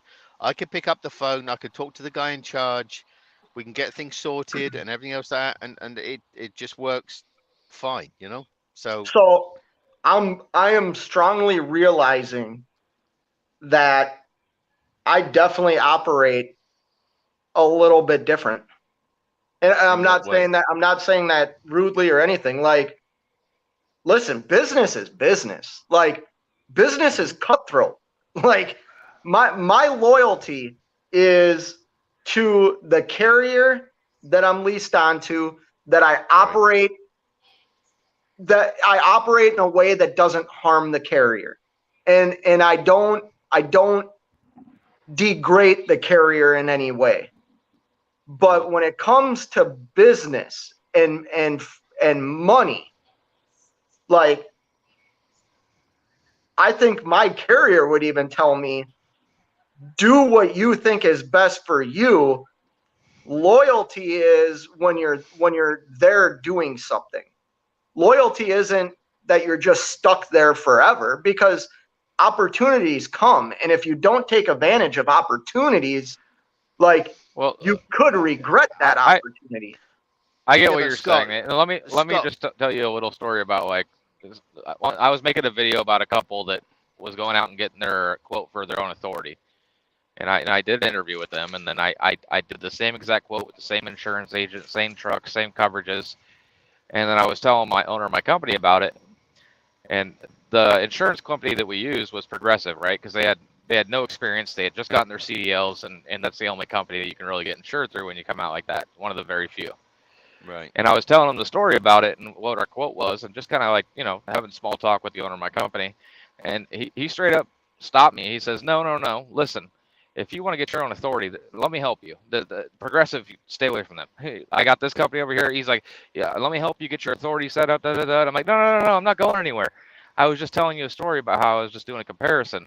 So it's not that my owner of my company wants me to stay here. If I have another opportunity, he's willing to back me, and that commands a certain amount of respect that the carrier is even knowing that I might go out and do my own thing at some point, and he's completely supportive of that, and realizing that and seeing that in that moment only made my loyalty to him even further, because it wasn't about money, or he was really just looking out for me at that point. The guy had just bought me a $200,000 truck. You know what I'm saying? Cash, like, and for him to turn around and say, let me help you get your own authority. If you're going to do this, let me show you how to do it the right way. Like, he was willing to walk me through all of that. So I'm not stuck at the beckoning call of the carrier that I'm signed on to. I'm here by choice because of that type of relationship that I have. And that's what I have. And all I'm saying is that with Scott's carrier, and we all know who Scott works for, and we're not obviously going to just put the name, but Scott's carrier, he's a good guy, you know. And like I say, and he would have Scott's back all the time. So it's all about, in business, it's about longevity. No, but he would, like, you know, and they take the mick out of each other. But I don't know. Sometimes it's better the devil you know, and you work, Scott, for a good carrier. You know, Oh, you don't have to tell me that. I'm aware of. But I'm who just I work saying. But for. you've got, and I'm sure you can pick your phone up 24/7 and say, hey, blah blah blah, and whatever, and stuff like that. You've got a good relationship with your carrier, and through thick or thin, that will carry you. You know. That's all I'm saying. I'm just saying, but I've got the same outlook on business as young Kyle. You know, I'd say I look after Schneider, even though Schneider's a $3 to $4 billion a year company. I got their back because they got my back. I've just something I've built up over the years with them, you know. And I guess I'm basing it off of exactly what Kyle had said. Is he got an invite to go to a company that offered him $15,000 a week as a solo driver. My loyalty in business ends right there. Like, regardless of my friendship, regardless of everything I've learned from somebody, all that. Like, this is a business. My goal in business is revenue. And loyalty, like, my loyalty to the carrier would still be there. I just wouldn't work for the carrier. Like, I would never, like, my relationship with my carrier, I do think. You also came up into business a little bit differently than me, whereas you know, your carrier didn't buy you a truck, brand new truck, and let you spec it out from the dealer. You know, there's a little bit more dynamic to my side than your side coming up. Like, you came up with your money, you bought your own truck, then you leased on. Like, and then you started building your business from there. It's a little bit more independent than somebody basically, I don't know, you can call it kind of a handout, because that's exactly what it was. It was 3 years of service, like me and him, my wife, working hard for 3 years, and he wanted to reward that and keep us there. And it's about recognizing that. Not that I'm stuck here, but recognizing the opportunity that has been given and wanting to repay that. Because the amount of money that it would cost for me to get my own authority back in 2021 when he first got me this truck, I paid him that in 1 month. And I knew this. the amount of money that it would cost for me to pay for my whole authority, insurance, and all the licensing and everything that went with it, we made that in 1 month that he took from us. And he got, that's what the numbers are. It's the reality. It's recognizing that. So why would you even be leased on to somebody if I'll tell you why if I'm it's leased on really to about somebody. business? Because that company I'm leased onto can get the business that I want the revenue from that I could not get right now. Even if I would have gotten my authority 2 years ago, I would not be able to haul for the customers that I haul for. That's exactly why I'm leased onto the carrier I'm leased onto. Yeah, he's got the contacts and the network built up for the division that you're running in. Absolutely. Yes. And I service that customer with the loyalty of my carrier or the carrier I'm leased onto. But I've said it before, like, I mean, if the market was to go on fire again and everything's $5-6 a mile and capacity is down and volumes are high, I most certainly would go out and get my own authority. 100%. 100%. Because I'm keeping 100% minus the costs. I'm keeping 100% of the load. I already own all the equipment. I own the trucks. I own the trailer. Well, my 10% that my carrier, that our business relationship has, is I run under his authority, which at this point is cheaper for me to do than me going out and getting my own authority. And the revenue aspect, I couldn't generate what I do if I wasn't leased onto him. And like I said, I wouldn't have the relationship. Do you running under that carrier? Are you guys under running like fuel cards and stuff, or is that? Mm-hmm. Yeah, we get fuel Who's that? cards. So you get that discount then. You're I also have I two of don't. my fuel cards that Nevada I've never doesn't? talked about. No, I have my own. I have my own plates, and I have my own fuel cards, and I get my own discounts. So we can do that too. If I wanted to buy my own plates, I can do that through Minnesota and still get my fuel card through him. Yeah, like I have my own IRP account. I do my own IFTA. Yeah, I don't do any of that. I don't do my any own of that. plates. Yeah. Don't get me wrong. But Like, I'm not bashing my carrier at all. My carrier is one of the smartest. Like, honestly, I wish more people listened to him. Like, I'm just being real. Like, you want to know how to be, like, successful in life and in business? Like, he is a wealth of freaking knowledge. One of the nicest human beings I've ever met, also. Like, He's without massive. a doubt. I've met him once. He's about 100 feet tall. He is a big guy.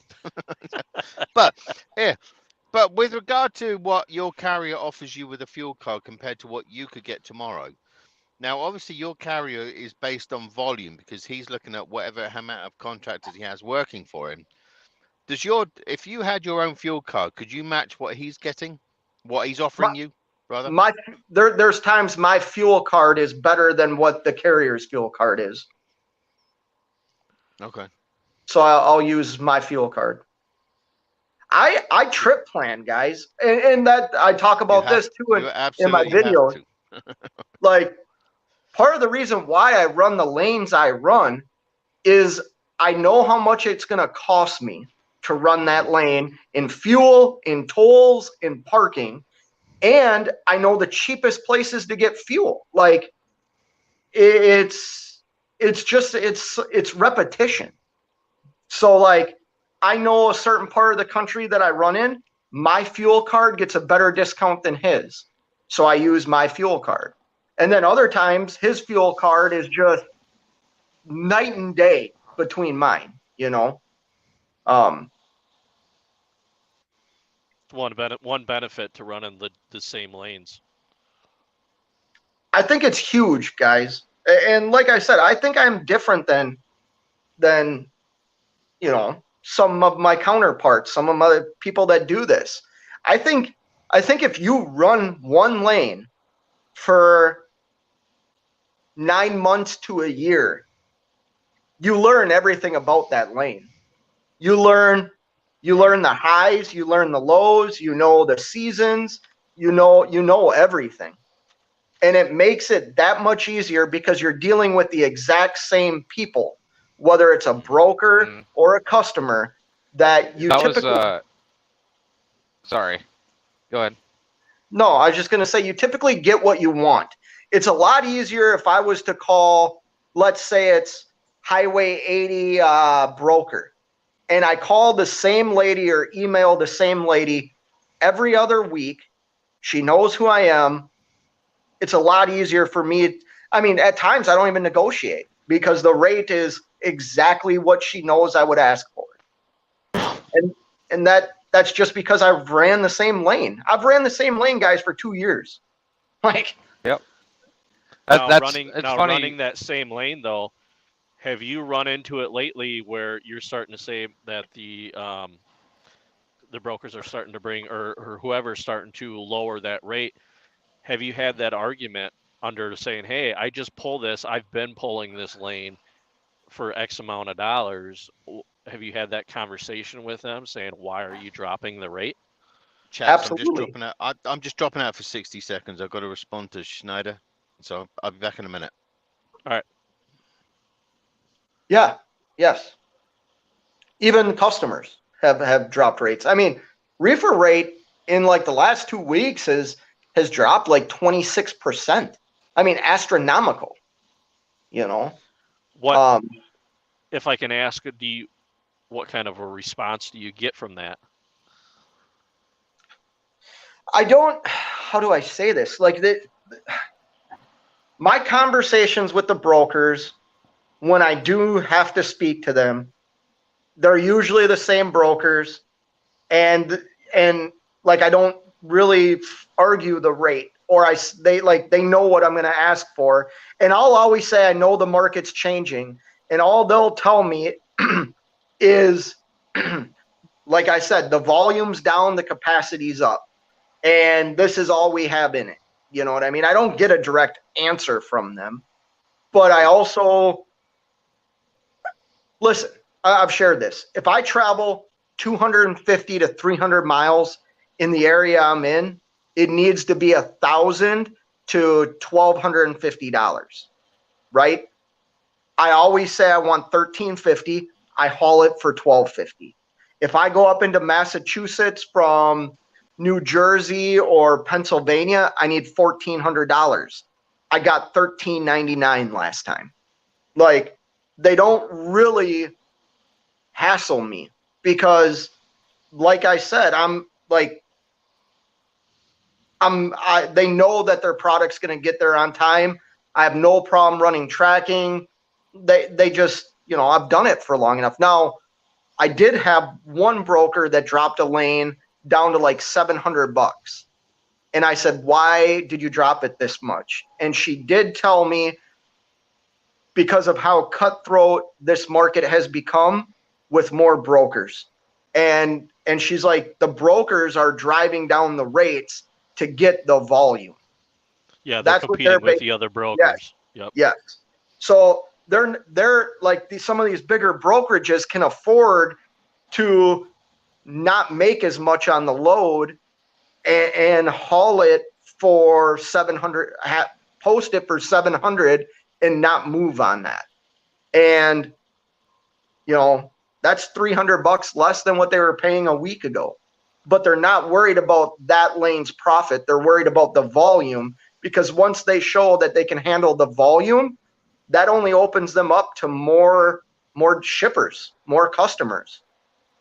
And that's what's driving the rates down. That's where this whole broker transparency thing can really backfire on us. It most certainly can.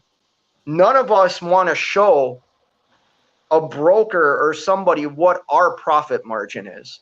We already do that well, Nevada does it more than once because he is an actual corporation, but we already show that to people once a year. We show it to our accountant, and then we show it to the IRS.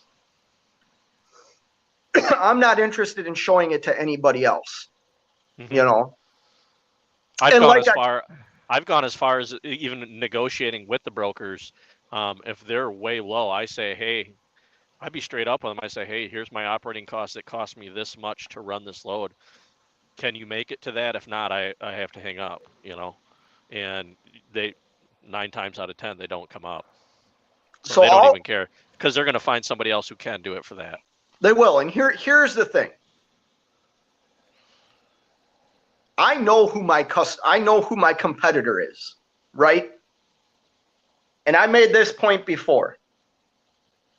My competitor can haul for $1 a mile. That $1 a mile to them is $2 a mile from where they come from. And I'm not being mean. I'm not being anything here. I'm stating real facts. That same $1 a mile to me means I owe this to somebody. I owe a quarter if I haul for $1 a mile. Because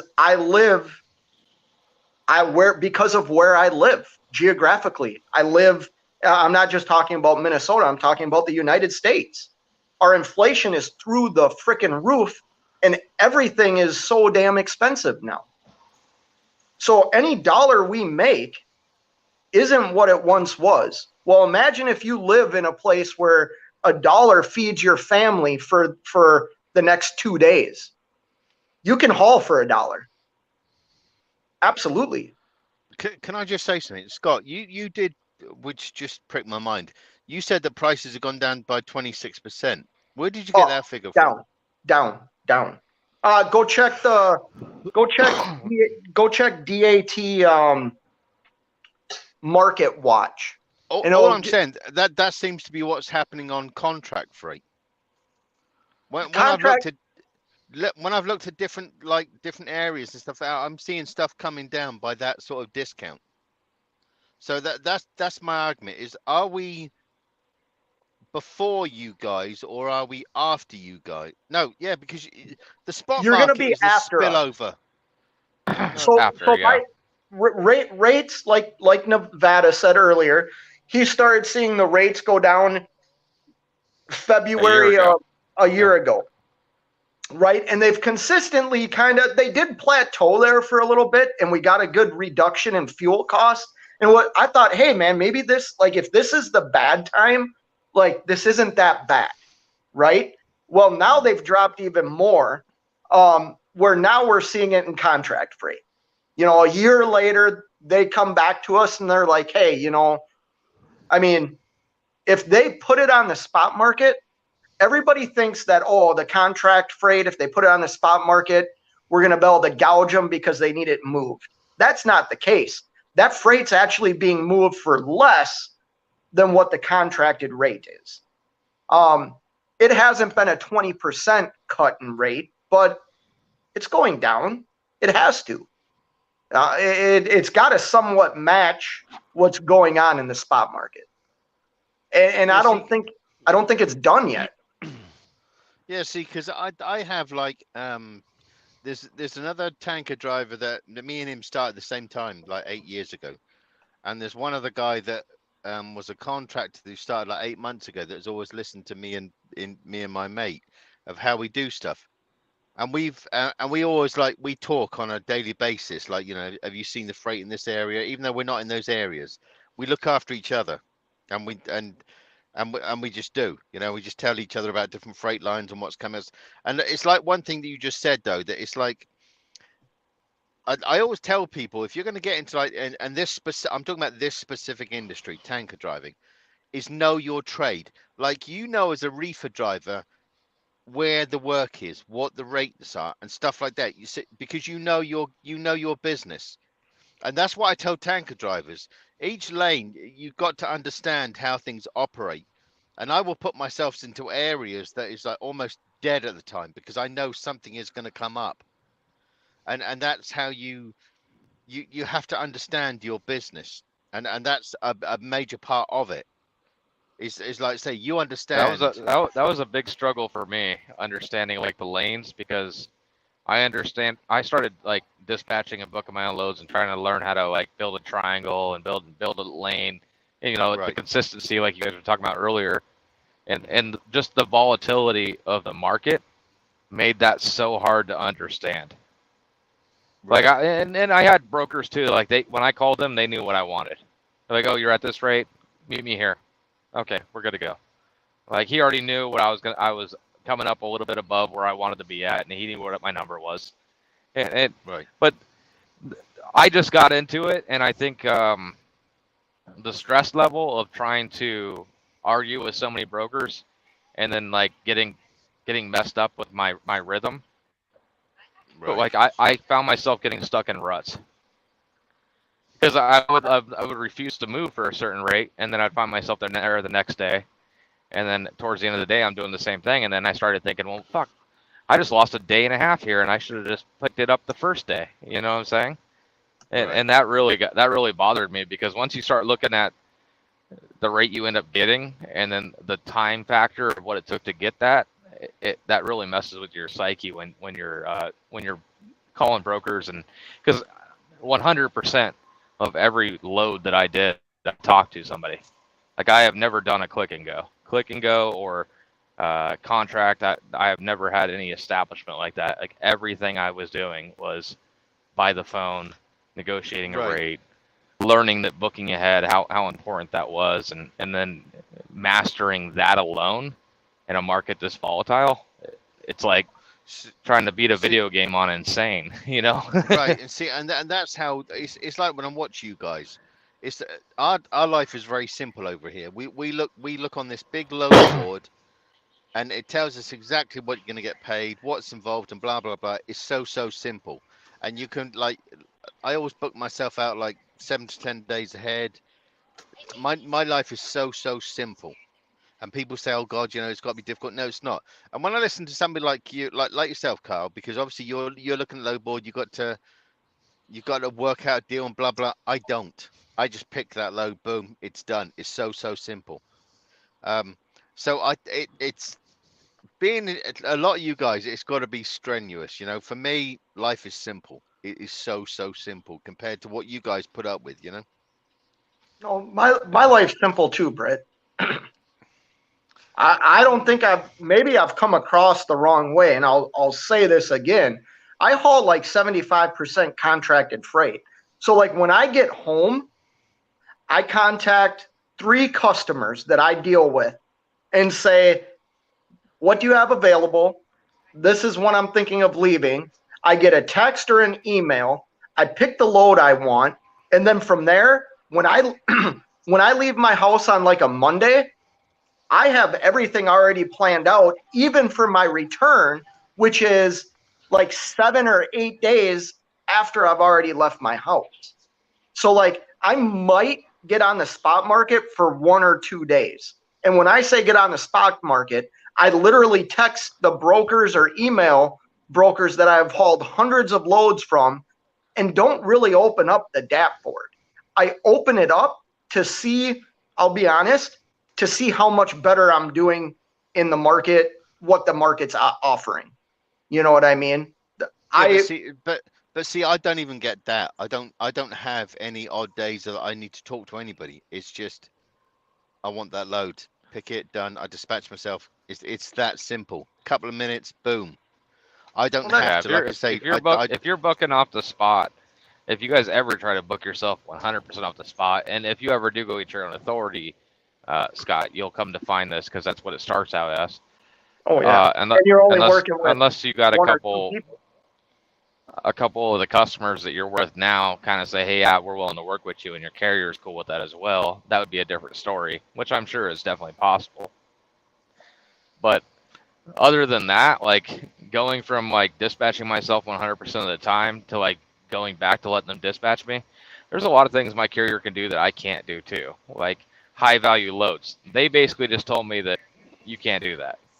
Unless the broker gives you the extra insurance, you can't do it. The first load I get when I get dispatched, high value load, $250K cargo insurance. Plus, a lot of brokers that. But Kyle, plus they can sit in that chair and look at the screens properly. You're trying to drive, operate your business, look for loads. Which way is going to work? There's too much dynamics going on in your mind, and that's. Well, yeah, and I have to do it going down the road, because right now, in my downtime where I'm spending here talking to you guys, is there's nobody on the phone right now.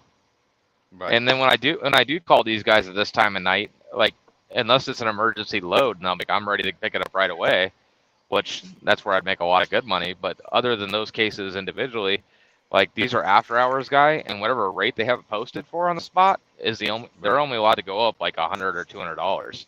Where anytime I was calling on a load, I was like $1,500 over what they had it posted. Like I was nowhere near what. Well, not all the time, but for the most part, I was like 1,500 over what they were trying to push it for. I remember watching some of your videos when you were doing that. When you would like video yourself calling the brokers.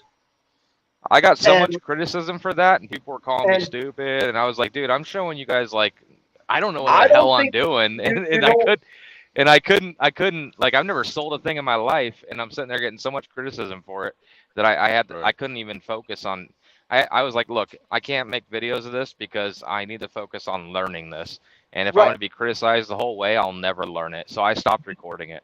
I didn't think you were dumb watching. Like I thought that was actually like very informational, because at the same time I was self-dispatching, and the only thing I need to comment to people more. And here's the thing, if I ever comment on your videos and it seems like I'm coming across like a fucking ignorant asshole, I'm really not. I will bring you up and say, Scott, listen, you're being Scott, an ignorant asshole. No, Scott, here's an asshole comment that I got recently, right? And this is why I don't even check my comment section anymore.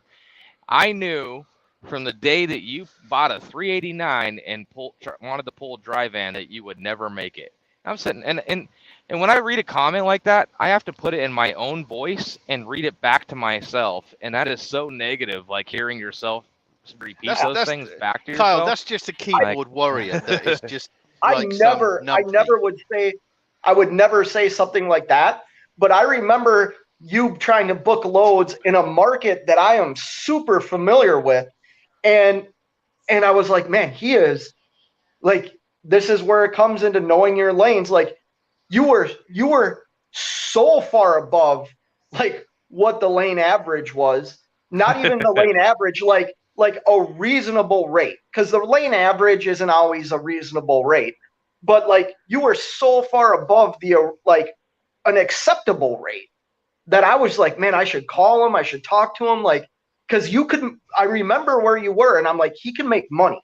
He's just overshooting to where there is no negotiation, and he's getting upset, or the broker's getting upset, and the conversation's over. That's where, like, if you self-dispatch, understanding the lane is freaking huge. Like, I'll have to keep doing these videos because I still dispatch myself when I come out of the house. Yeah. I book my load out. I think so I'll do my it's loads out because I do win sometimes too. I do get them to that number that you say is so far above. There's a lot of times I get them there, dude. That's why I was there. And what load board do you use? I use a DAT. I got all the click and goes, but I just use that as a reference. Have you seen on the DAT that they have that? I always try to go off that like 30-day market history. Yeah, 15-day average. Yeah. Yeah, it gives you an indication on kind of where you should be. You could shoot for the top end of that and see what they say. I'm usually like, well, I'm a team too, and like when I'm calling on team freight, I think of it this way: if I go to FedEx and I want to ship a package, and I want next day delivery, I get charged a premium. Now, if I'm in the freight market and you want next day delivery, because I could be anywhere in the country. If you load me at 7 in the morning, I'll be anywhere in the country in 2 days. And if you want next day delivery, I'm going to charge you the premium because I'm the driver that is making that possible for thousands of packages, and the money is there. I know it's there. But then, Kyle, we get to the same thing as what like Stuart will often say is that because certain people. But I'm not going off what Stuart or Freight I was going off what I was doing, and I had to learn it for myself. And there was a lot of curves. And I'm telling you right now, like if this was a solid, stable market right now, and I was dispatching myself, I'd be killing it. But right now Right. there's so much volatility where I cannot afford to mess up a pre-booking out of Seattle, because I will take $1.50 out of there if it's me dispatching myself, whereas my carrier can get me $2.50. And if they can get me $2.50, what am I doing killing myself and stressing? Because I'm at the point where I'm like feeling like I'm gonna have a heart attack or something. I'm like, I'm freaking the hell out, because it's so much stress Right. trying to keep a truck moving, and then hearing my wife like, do I get to drive tonight? Like, that was starting to bother me. My wife was Yeah, sitting a see, lot because I wanted to slow my truck down and run for a profitable rate, but my wife Right. was starting to get stir crazy with not running enough. The efficiency was messing up with my wife, and that was also another stress coming on me as well, where it's like, no, babe, you don't. You get to sit here and have the night off. And it's like, she didn't want the night off. Like, she's like me. We like to run. We want to go from LA Right. to Miami. We want to go from Miami to Seattle. We want to keep the wheels turning. We want to work, but we have to work smart, and we can't just take $2 a mile when we're going from there to there, because we're not going to get that coming out. A Right. big part of that too is having no idea what a lane is.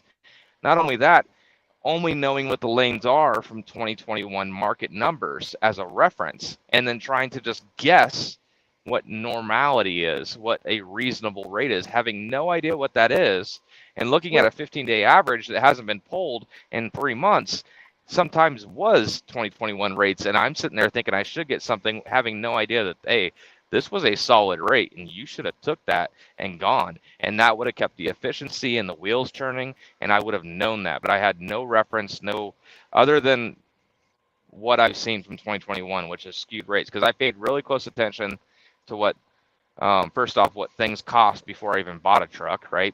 Before I was even considering owner operator, I always paid attention to what things cost. Anytime I went to a shop, I referenced it. Anytime I got fuel, I was referencing it.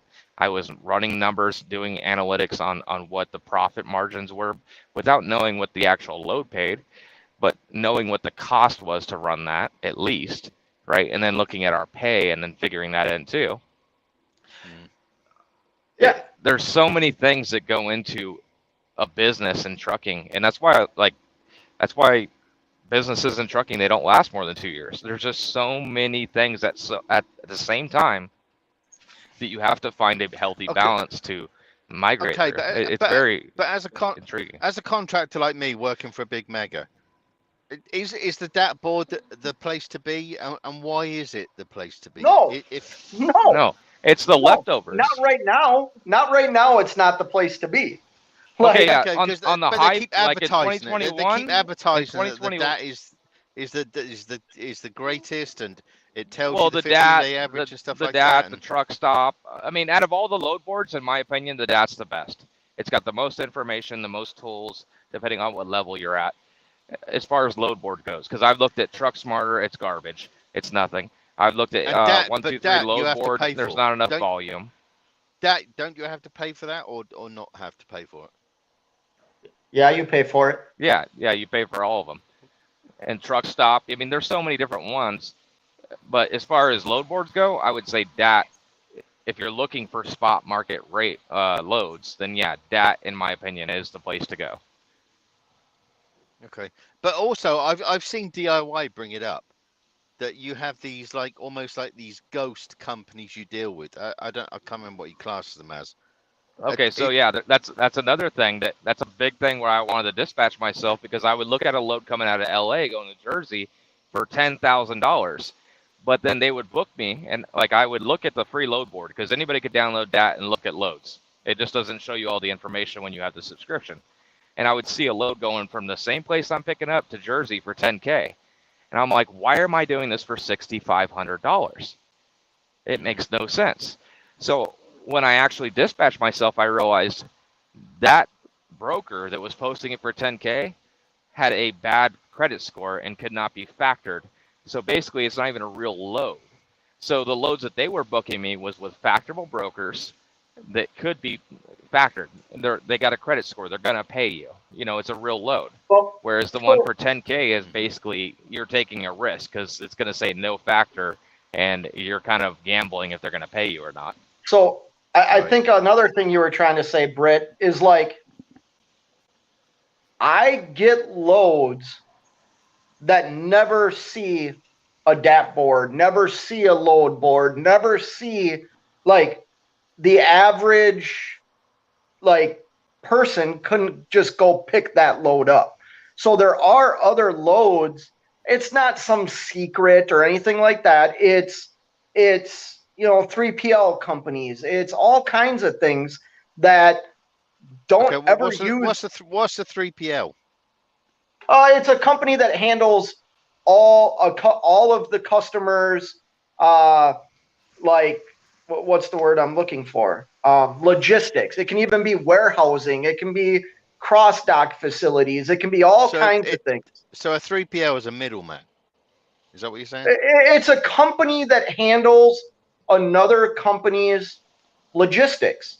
They can handle part of it. They can handle part of it, or they can handle all of it. Right? Okay. Where a broker essentially is handling the transportation side of it. But there are companies, like I said, that you're never going to see on the load board. I picked from those. They're like my loads out of Minnesota are never on any load board. You know what I mean? Well, here's another example from my point of view. A broker that has been working with my dispatcher for 10 years will call my dispatcher and say, hey, I've got this load, this load, this load, this load. Can you cover any of these? It just might be a generic email. Like they'll send you an email of all the loads they have available. And so what they did is before they put it on the board, they're seeing if there's a carrier that they work with, their preferred carrier list, that has the capacity to cover that load. So that never hits the load board because it's already been covered. Anything left over out of that list gets put on the load board. He's right. Right, but what I was referring to earlier on, when I say a ghost thing, is that one thing that DIY did bring up was that you will get scammers get into the DAT board. All I'm trying to say is that it's somebody watching this video that we're all talking about. I'm just trying to say that from somebody like me that doesn't know an awful lot about this, because my life is easy. Your life's not. How do they avoid stuff like these scammers and that junk like that? Because you're saying everybody use the DAT board. Okay, so that's where we need to go. But I've read before, and like I say, and DIY's brought up that you get this third party that comes in here that are just scammers. So, like I said, you would check their credit score. So the first thing I do, like if I see in a broker, like TQL, I know they're factorable. I know they're good. Like I can book a load with TQL. They're going to pay me. Right? And the way I know that is I would take their MC number. So I'll take their MC number, whatever it is, 6 digits, 4 digits, 3 digits. It doesn't matter. I would take the MC number. I would go to my factoring company's website, and I would enter it in. And it would say, on my factoring company anyway, and every factoring company has their own way of doing it. It could be like a check mark. It could be a green, a red. And mine, it says buy or no buy. So if it says no buy, it means they do not have credit. They're not factorable. If it says buy, it means they are factorable. Another thing it could say is it says do not buy double brokering. Like it will give you a reason. And then you can click on view, and then it will pull up their credit score and how many days it takes to pay, and all this other information about that broker that's trying to sell you this load. So a scam broker will come on, take somebody's DOT number, and they'll put it on the DAT board, right? Using their DOT number, their MC number. And then what it will say, like double brokering, and basically if it says double brokering, you wouldn't book the load. Or if it says double brokering, that's illegal, isn't it? Am I right or wrong? Yeah, right, yeah, yeah. So if you get accused of double brokering, it goes on your credit report. And then another thing it will say is identity theft. Please call this number to verify. So then you'll have to call that number, talk to that person, and say, hey, do you have a load posted coming out of Nashville, Tennessee, going to California for $50,000? Oh, you don't? Okay. Well, 50,000. I was just double checking because I don't want to pull this. And, like that's basically it. That's like somebody putting a scam out there. They're putting out for 50K. That's a very high number. Obviously, you're going to see something like the lane average is going to be like, some people are bold with it. It'll be like, let's say it paid $5,000 and they're going to post it for 8, right? And it's going to make you question, why are they posting it for 8? Now, it could be one of two things, whether it's either a scam or it has multiple stops and it actually is legit. You have to call and find out. Right. Because sometimes it will be like, yeah, it's legit, but you got to go to Seattle first, then you got to go to LA, and then it's like, okay, that makes sense why it's $7,000 rather than 5, because there's multiple stops on here. It's not a 3-day load; it's a 7-day load. See, factoring in England is pretty much the same here. Why do people factor? Well, people factor in England, and I'm sure it's the same here, is because they want to grow fast and they don't have the monetary value behind them to expand. And there's nothing wrong with that, because that's just business. There's the insurance protection, because even though you can get credit worthiness on Nevada's in the upside down, guys. Oh yeah. Okay. and credit worthiness, that they could be good today, they could be bad tomorrow. But one thing that, like I say, with Scott's carrier, that's a chap that doesn't factor, and that is very rare for a guy that carries those debts. That's major. So in this climate, in any business climate, somebody that's going to carry that debt without factoring it, good luck with that chap, because that's a good guy. Hold on. You said you quoted DIY a minute ago when you were talking to Nevada. You said about like scam brokers, right? I think you should finish the whole quote, because the whole quote is, we got scam brokers out there. Be careful. The one way to eliminate that is don't use brokers. That's possible. Like, I know, but DIY brought up some other way you can actually track that stuff. Like, say, I mean, DIY is an extremely intelligent chap, and he brought up. I was watching it maybe 6 to 8 weeks ago, that he was bringing up something that, again, like I say, I don't understand a lot of this because I don't come into contact with it. But he was. Well, you could look up their website, and you can actually call the company that's supposedly selling you the load and talk to somebody through like their website and be like, hey, I'm just got done talking to so and so from your brokerage. His name is Jeff, and he's talking about this load. It's going from Tennessee to California. Just want to confirm, is this the load that you guys are offering? So by going on Google and looking up the company, the MC, and then actually calling that number listed, well, also you can call and verify that you are actually talking to the company that is supposedly selling you this load. Now, there's telltale signs. I've almost got caught up in a few scams, and they're really good at them. They're getting better and better, and more scams are coming up. Is they will actually use that MC number, then they'll use ghost numbers to show you, they're like, hey, call this number. It's listed as the same on their MC, but really what it does is it transfers you to them. Like, I don't know exactly how they're doing it, but they're like, oh yeah, we'll call you from such and such number, right? Because anybody can ghost a number. Like, I can call you right now, and I could be James Best. Yeah, that would be scary.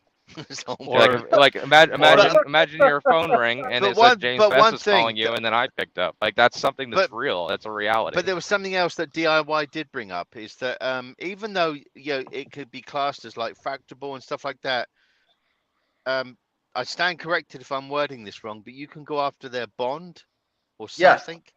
Well, if they don't pay you. Yeah, right. If you the customer will always be ultimately responsible to pay the carrier that hauled the load. Always. Doesn't matter. Even if they paid some broker, that just means that broker got screwed out of the deal, because somebody stole their information, then sold the load. They paid that broker, and now they have to pay you if you filed a claim, because the carrier is always guaranteed to get paid, but you have to like go through a bunch of steps to do that. But see, that to me, that's why they should bring out more videos like this, because as things get tougher, we can all go out there. Oh God, you know, you can earn 20,000 a year and blah blah. You can show all the happiness apart, you know, to this whole side, but there's a horrible dark side that can screw you up, and that's why I think that fair play to young Adam for doing stuff that he does, showing you what you can do to try to protect your business. And I think that that's what should be going on at the moment. Is showing you how you can protect your business, because I think there's going to be some stuff going on, you know, and I just think that we should be talking about more. How do we protect ourselves, you know, with this economy going towards Christmas, you know? Well, That's just me. didn't they just come out with some regulations about brokers? Limiting I don't deal with regulations brokers, so I can't tell you. they just came out with some regulations on that. It's definitely on everybody's page, you know, to be noticed. And I thought they said something about didn't they up the bond to like 75,000, and it had to be, I don't remember what it was. Oh, I'm not Like a broker. they couldn't credit it or something. They had to have 75,000 on hand or something like that. That can get eaten up pretty quick. Yeah. Why? Yeah. Why can it get eaten up quick? Because that $75,000 scammer, yeah, you could book 75 loads for $1,000 each. Yep. Yeah, see, and that's why I think we should be having an awful lot more discussions, even though it doesn't affect me, but it can affect an awful lot of people in your line of work that don't understand this stuff. Like I say, I listen to people like Adam and stuff like that, and yourselves, because I don't see this, because I'm not in that circle.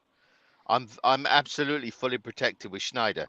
You guys aren't, and that's why I say I take my hat off to an awful lot of you guys, because my life is very simple compared to what you guys got to put up with.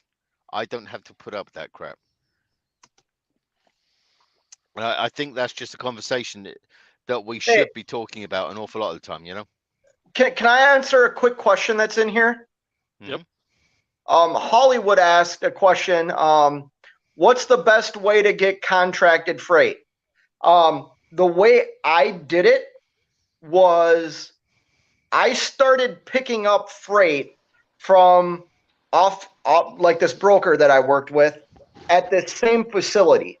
And then one day I saw the facility post a load. I immediately called on the load and said, "Hey, I want it. And who works in your transportation department?" And the guy that I actually got a hold of said, "I'm the transportation guy. Like, I do all the dispatching of our trucks." So this customer that I have has their own trucks as well. And I said, "Well, hey, I'm very interested in this lane. I've worked with you before. It was through this broker." And he said, "Oh yeah, we're no longer working with a broker." So anyways, I hauled for him for about, I think I hauled 3 or 4 loads.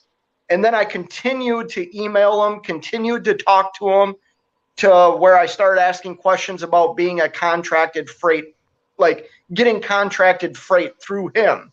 And what ended up happening was we worked out a contracted rate, but I did not sign a contract to haul that lane because I couldn't cover the lane the way he wanted me to. So I am what he calls a preferred carrier. So now he emails me, 4 or 5 loads that they might have available in a week, and says, "Hey, if," like, he actually knows my schedule. So like, he knows when I'm in Minnesota, he knows when I'm on the East Coast. So he just emails me what he has and asks if I can cover anything. And if I can't, there's no issue. If I can, great. If I can cover more than one, I can book it all at the same time, if that makes sense, Hollywood. Yeah. It's exactly what I did at right by my house. I got set up with a local shipper. That way I get private emails from their dispatching direct on that all the time. Although it seems to always be when I'm always away from home, or it's like a Wednesday pickup. So I actually did it twice. I picked a load up from a broker from like another trucking line. And this is how I found out this trucking line was also a cross dock facility for a bunch of other customers. So this trucking line has their own customers, but then also takes other customers in. That's the freight that gets brokered out. So when I was in there, I was like, hey, do you guys, I see I'm hauling a brokered load for you. And he's like, wait a minute, that's not our customer. And as I was getting my paperwork, I asked to talk to the transportation guy, and I sat in his office for about 45 minutes after getting loaded to haul his freight for him. So I didn't like overstep the broker because it's not broker freight, or it wasn't the broker's customer that I agreed to haul for. It was the trucking company's customer that I agreed to haul for, if that makes any sense. Because you don't want to overstep a broker. You actually sign, when you sign the carrier packet, and the carrier packet. you are essentially saying you are not gonna, well, what's the word, like the terminology, you're not gonna compete with them. Like that can get you in hot water. But I pay attention to where I live and who moves. Like if a shipper moves their own freight, I call them and I try and talk to somebody. I've only done it twice though, but that's all I need to do because I'm one truck and one trailer. I only need those two people.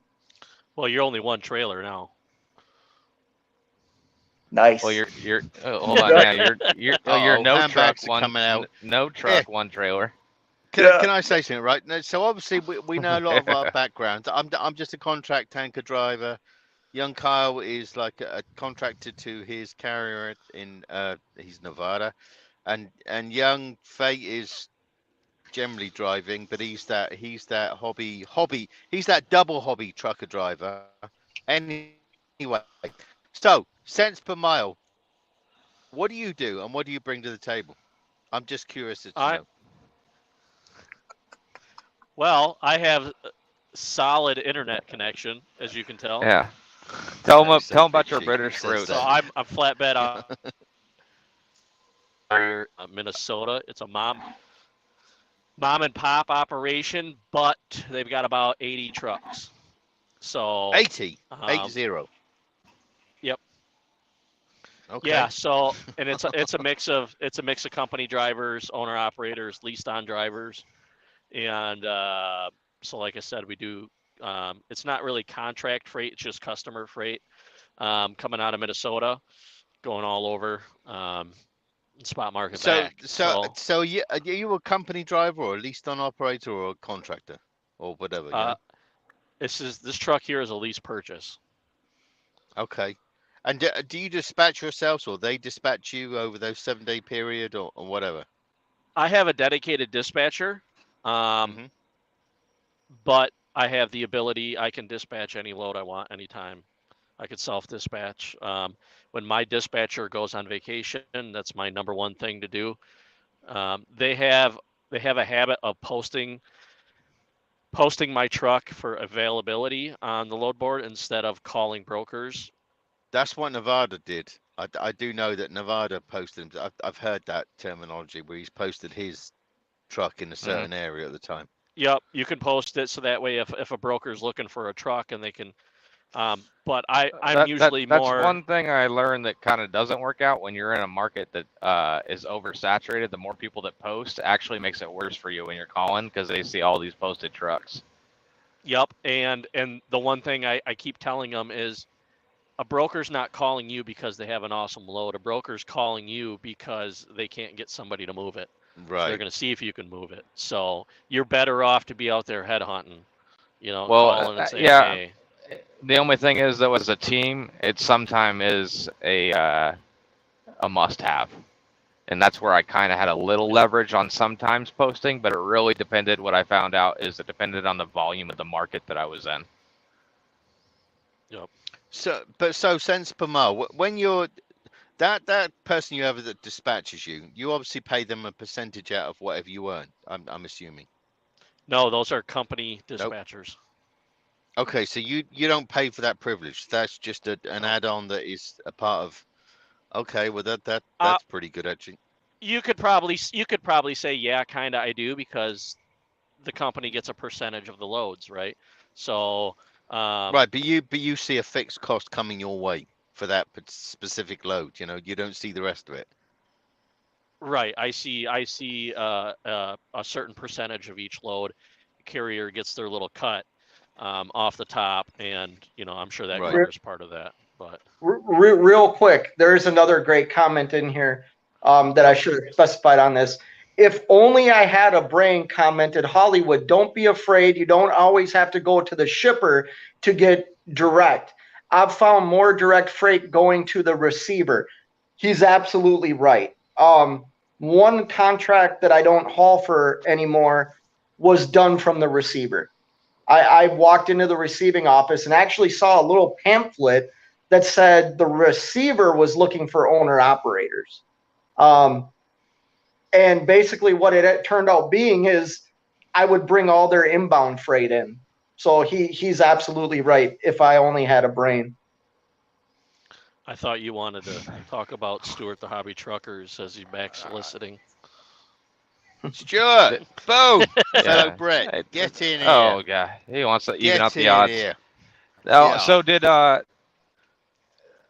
so with the receiver was looking for you to find loads. Oh yeah, that lane ended. So the receiver was finding. Look, the receiver was wanting you to haul their freight inbound. Yeah. So what it was this receiver bought product that they then. I got to be careful because I don't want to give away. Well, I don't haul for them anymore. But what they did is they brought in like bulk and then cut it down, packaged it, and then they sold it, right? So what they were doing is they were looking for contract freight haulers to haul their products in and haul their products out. You know what I mean? They must have had trouble finding company drivers or something to do it. Mhm. And I didn't want at the time the lane they ran for outbound shipments from that receiver is an area I didn't want to go. But all their inbound freight came from the lane that I run. So I said, I can bring your inbound freight in. And that's what I did for a while. I didn't like it. So what do? You just walk up to them and be like, "Okay, yeah. So what do you pay?" No. Like I said, I saw a little flyer. When you walk in, I've seen it too. I've actually had a few customers or shippers or receivers, and when this is back in 21 when shit was crazy, and they were looking for people left and right. Like they were putting little signs in the window, like take a picture and call us, and I would get that all the time and send it to my company. This is back when they were dispatching me full time, and I never dispatched myself. And yeah, you don't see that anymore. No, I haven't seen it in a while. But yeah, that's what I did. It was actually a what do you call those, QR code? And I hit the QR code with my phone and then sent that to my carrier. The carrier talked to him, and then it came to like negotiating price. So the carrier asked me, what did I want to haul it for? Oh no, where did cents per mile go? Oh, there he is. Should be back. Yeah, it must have just. Okay, so they basically said, "Hey, let me get a quote." Yep. And said how much freight, how many times a week they wanted a load out of the market I was in to be brought to them. I'll say the state, it was going from the Midwest to New Jersey. No, Pennsylvania. Southern part of Pennsylvania, like almost to New Jersey. Scott, you'll never make it as a taxi driver. I'll tell you that now. I'm glad I can't hear you anymore, Britt. So what's your best pay? What's your best paying load from 2021? Or who's got what's the best paying load anybody's ever been on? Let's hear that. I'll tell you mine. Mine was Eastern Idaho to the Bronx, Hunts Point for 14 and some change. I think my highest load my highest paying load was from Minnesota to Syracuse, New York, I think, and it was like 10.5. Good where? lord. Had 2 stops 10 on it. You said Damn, Hunts Point? No, Syracuse. It had a stop in what's right by Niagara Falls? Rochester. Had a stop Buffalo. in Rochester and then a stop in Syracuse. 10 grand. What was that, like cocaine or something or whatever? Wait, where'd you You pick know it up what it from? was? Minnesota? No. You know what it was? No. What was Lobster. it? It was cheese. Oh, you Damn. went from Wisconsin to Rochester and Syracuse. I went to Minnesota from Minnesota. The most I think the most load I've ever picked up was coming out of Louisiana, coming up into Kentucky. It was like $8.50 a mile or something like that. Maybe $9.50. Can I just say, Scott? Yeah, that's a lot, dude. That's good money. Yeah. Scott's button in. Anyway, Anyway, we brought this load from like Louisiana to oh my God, what are they called? Palm Olive, up in Kentucky. It was about an 800-mile run. They paid us like $4,200. That's the most I've ever done. We didn't touch it. We just had to pick up these tanks, take it up there, and they take it off. So you just sit there with the windows down and listen to the radio. But that's the most we done on contract. But you guys, Scott's talking about the spot market. 10 grand. That's crazy. That was Damn. one time, and I remember it. It was over Memorial Weekend, I think. Bring Yeah, Stuart in. holidays. Stuart was bringing Mine crazy was over loads Christmas, down. so Young Stuart was bringing crazy loads down from Washington State down to Pennsylvania. You need to get him to come in here, and he'll tell you that rate. It was like crazy. God damn. What about you, cents per mile? What was your best load ever paid? I wasn't even in the game then. I'm so new at this. When all that was hitting, I was pulling campers with my pickup truck. I was doing RV transport, the hot shot transport, and that was that went to hell in a handbasket real quick. I was gonna say you go through Ohio and stuff, and those RVs are like in every single field as far as the eye can see. Something's wrong there now. Nobody's buying RVs. What's the cheese? What'd you get paid? What's the number? For what, campers? Yeah, the best load you ever hauled, as far as like gross in one load, like the most you ever saw. They had set rates for that stuff. The most you ever saw was like $3.29 a mile. You get like $6 grand to go out to like Oregon and stuff. So I've shared this. Oh, go ahead, Nevada.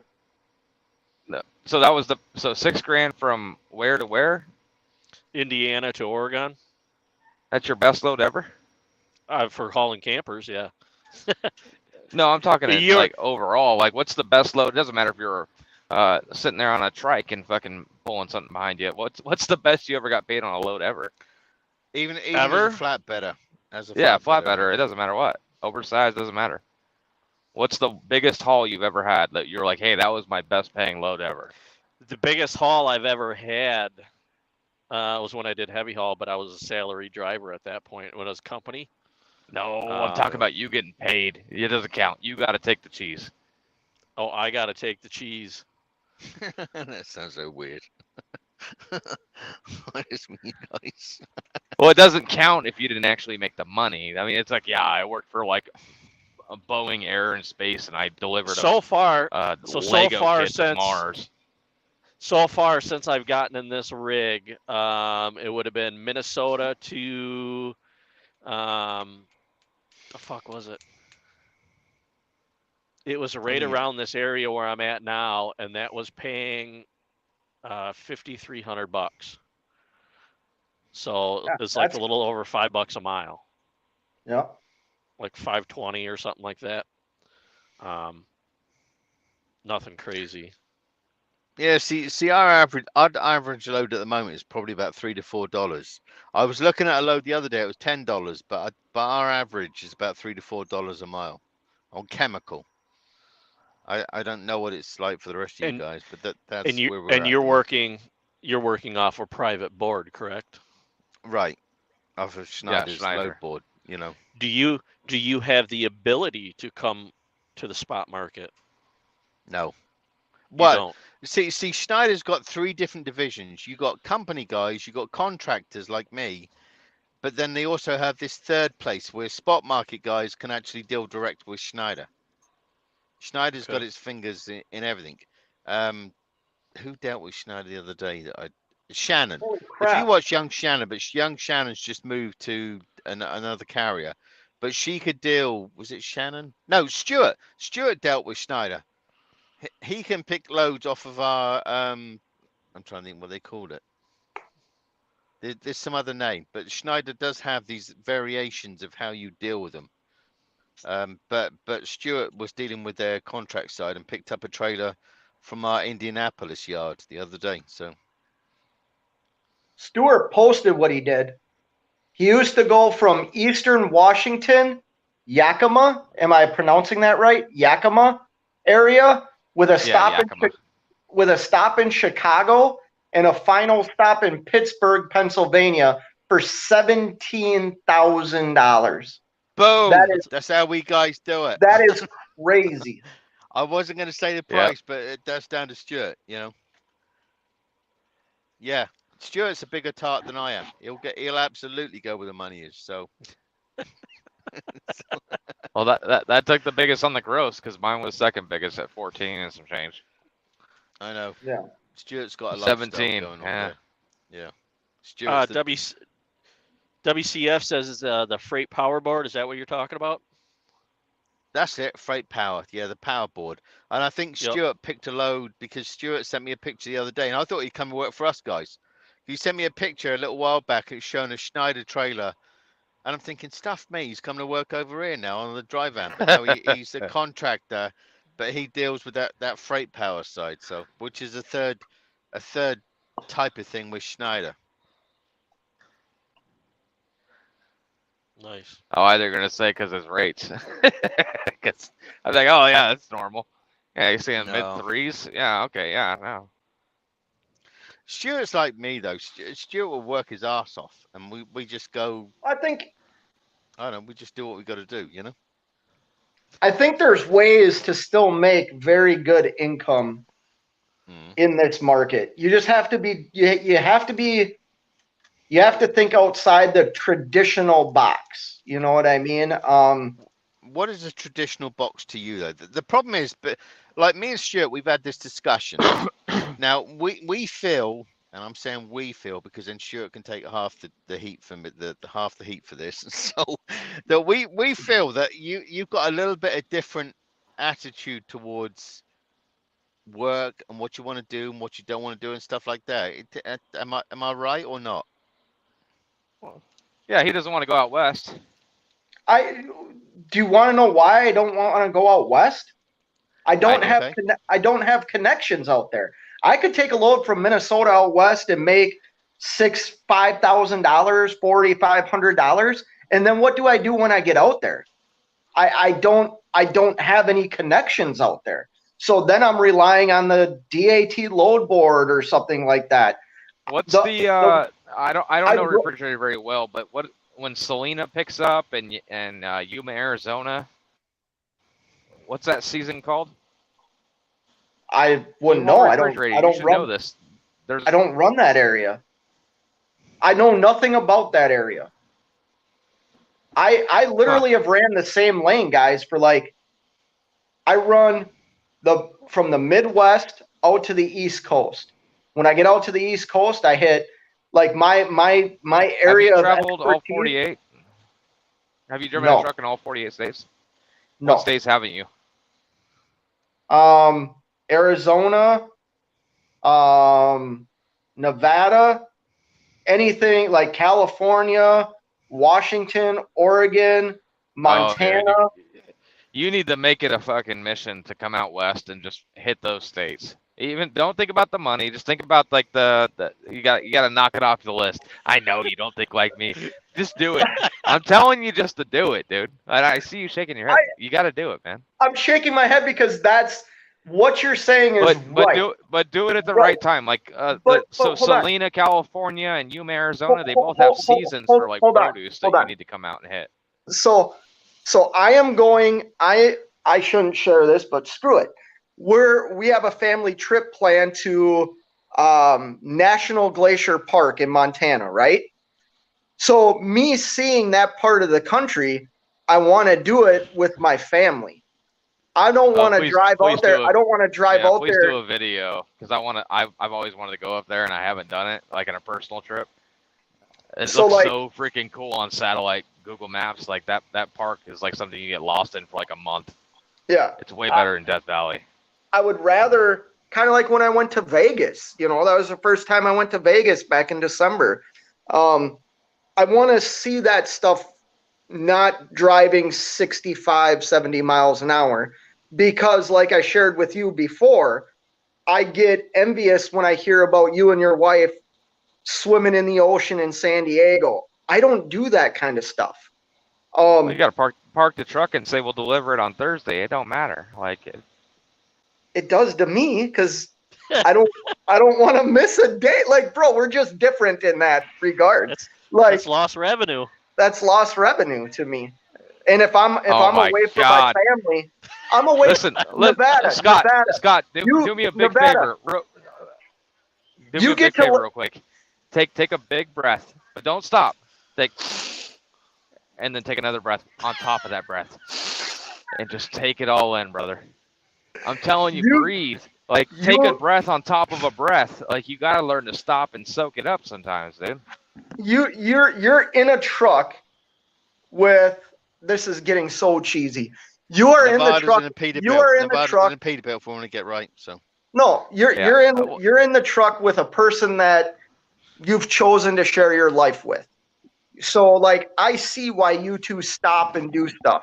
I'm away from everybody I love when I'm on the road.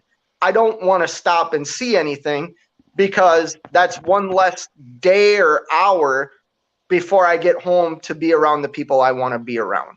Okay, next time you're in Miami or something and you go down that south, hop on a plane and just go to I never would go down there. Caribbean or something. I don't like just jump on a plane and go somewhere. Like be sporadic. Like hey, you know what?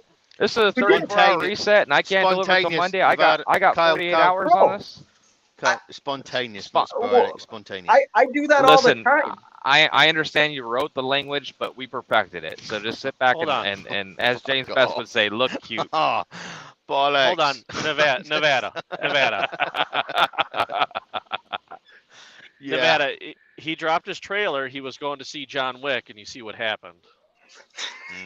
Nice. Yeah, and he had a tattoo with 1778 on there. Yeah, that was the options. Yeah, John Wick was the options. We just hit the movies not too long ago. That was on there. I was like, John Wick 4. I don't know. I liked it. But like I was saying, I think there's still a lot of money to be made if you want to do something different than your normal, like outside of the box. People don't want to, I mean, the reality is a lot of people don't want to do a lot of LTL and hand unloading and stuff like that. What is it LTL? I'll do it. What is LTL? Less than load, it's like multiple stops. Like you drop off one pallet at one spot, and then you go to another place, you pick up 2 more, and you drop off 3, then you go to the last place, you drop it all off. Less than load. That sounds like a pain in the ass, but anyway. LTL stands for less than load. Less than truckload. Okay. It's multiple it's multiple POs and multiple customer POs in one trailer. See, I'm my on an life LTL is right now. So when I listen to you lot, my life is so easy. When I listen to you guys, that you got your lives is tough. Mine isn't. My life's not tough, dude. Like, I don't know where you get that. Oh. Maybe he's struggling. He's sitting there contemplating all those waking moments he sits in the truck by himself when he could be at the beach in the Caribbean. Yeah, see, stuff like that. That's true. You could be traveling the world, Scott. You don't even know it. I already have, bro. Dude, No, I've lived on another continent. Like where? Germany and Italy.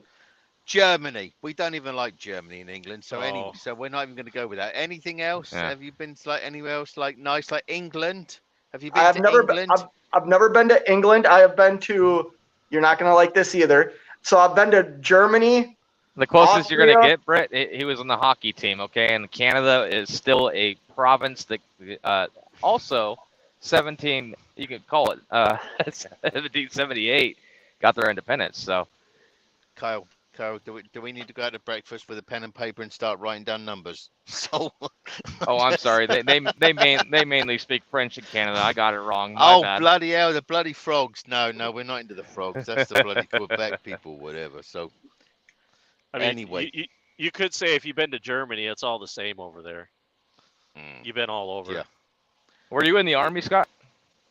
No, I He was was. a figure skater. He was a figure skater. I was a hockey player. Damn. See? See, I'm just putting you're you close. late. Holy Oh wait, heck. no, I'm sorry, that was the French. I know, but I knew he was that, so I've just taken the mic. So I'm always on his. I'm like DIY and everybody else. We always just like to rib on young Scott because he takes it well. He takes it like a man. So Well, you just made the list, so. damn. Okay. Anyway. You know. No, Hey, it's chaps, what? No, go ahead. I was going to say, anyway, chaps, I need to jump out because this old fart needs to go to bed. Unlike you youngsters, I need to get my beauty sleep because, yep, life is tough, but I'll carry that weight on my shoulders. That's how I deal with it. So, Yeah, that's all right. We're getting ready to shut her down. We've been going for over 4 hours now. good Awesome. Lord. Get a bed, you bunch of Yeah. tarts. Anyway, so I'll catch you guys another day. Good night, Brett. Later. Yeah, Scott's got a $200 Uber to catch in the morning. Yep. Yeah, and a freaking Mercedes. The fucking Email filth. the dude that works around the corner. I'm telling you. Like, hey man, can I give you $100 to take me to the airport? Maybe swing by the truck, snap a couple photos. I'll see you at 0500. I tried to go fishing. I tried to get a charter boat, but it's off season where I am, so nobody would take me out. I've never fished in the ocean, so I wanted to fish in the ocean. See, you're making strides. There you go. That's what you need to do. Yeah. But your wife wouldn't be there. But good thing she doesn't like to fish, right? She not as much as I do. She would tolerate it for a little bit, but other than that, you know, I don't know. All right, gentlemen. All right, bro. Have a good night, cents per mile, Nevada. Take it easy, man. Drive safe. As always, dude. You guys have a good one. Later, dude. Yep. Thanks for having us on. Yep, not a problem. Thanks for coming in. That'll be it for us, guys. Thanks everybody for all the comments. We didn't get to all of them. There's just a lot going on with that many people in the room at once.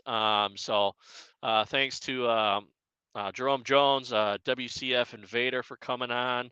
Come on with it. You never let us down, you know. Stuart the Hobby Trucker,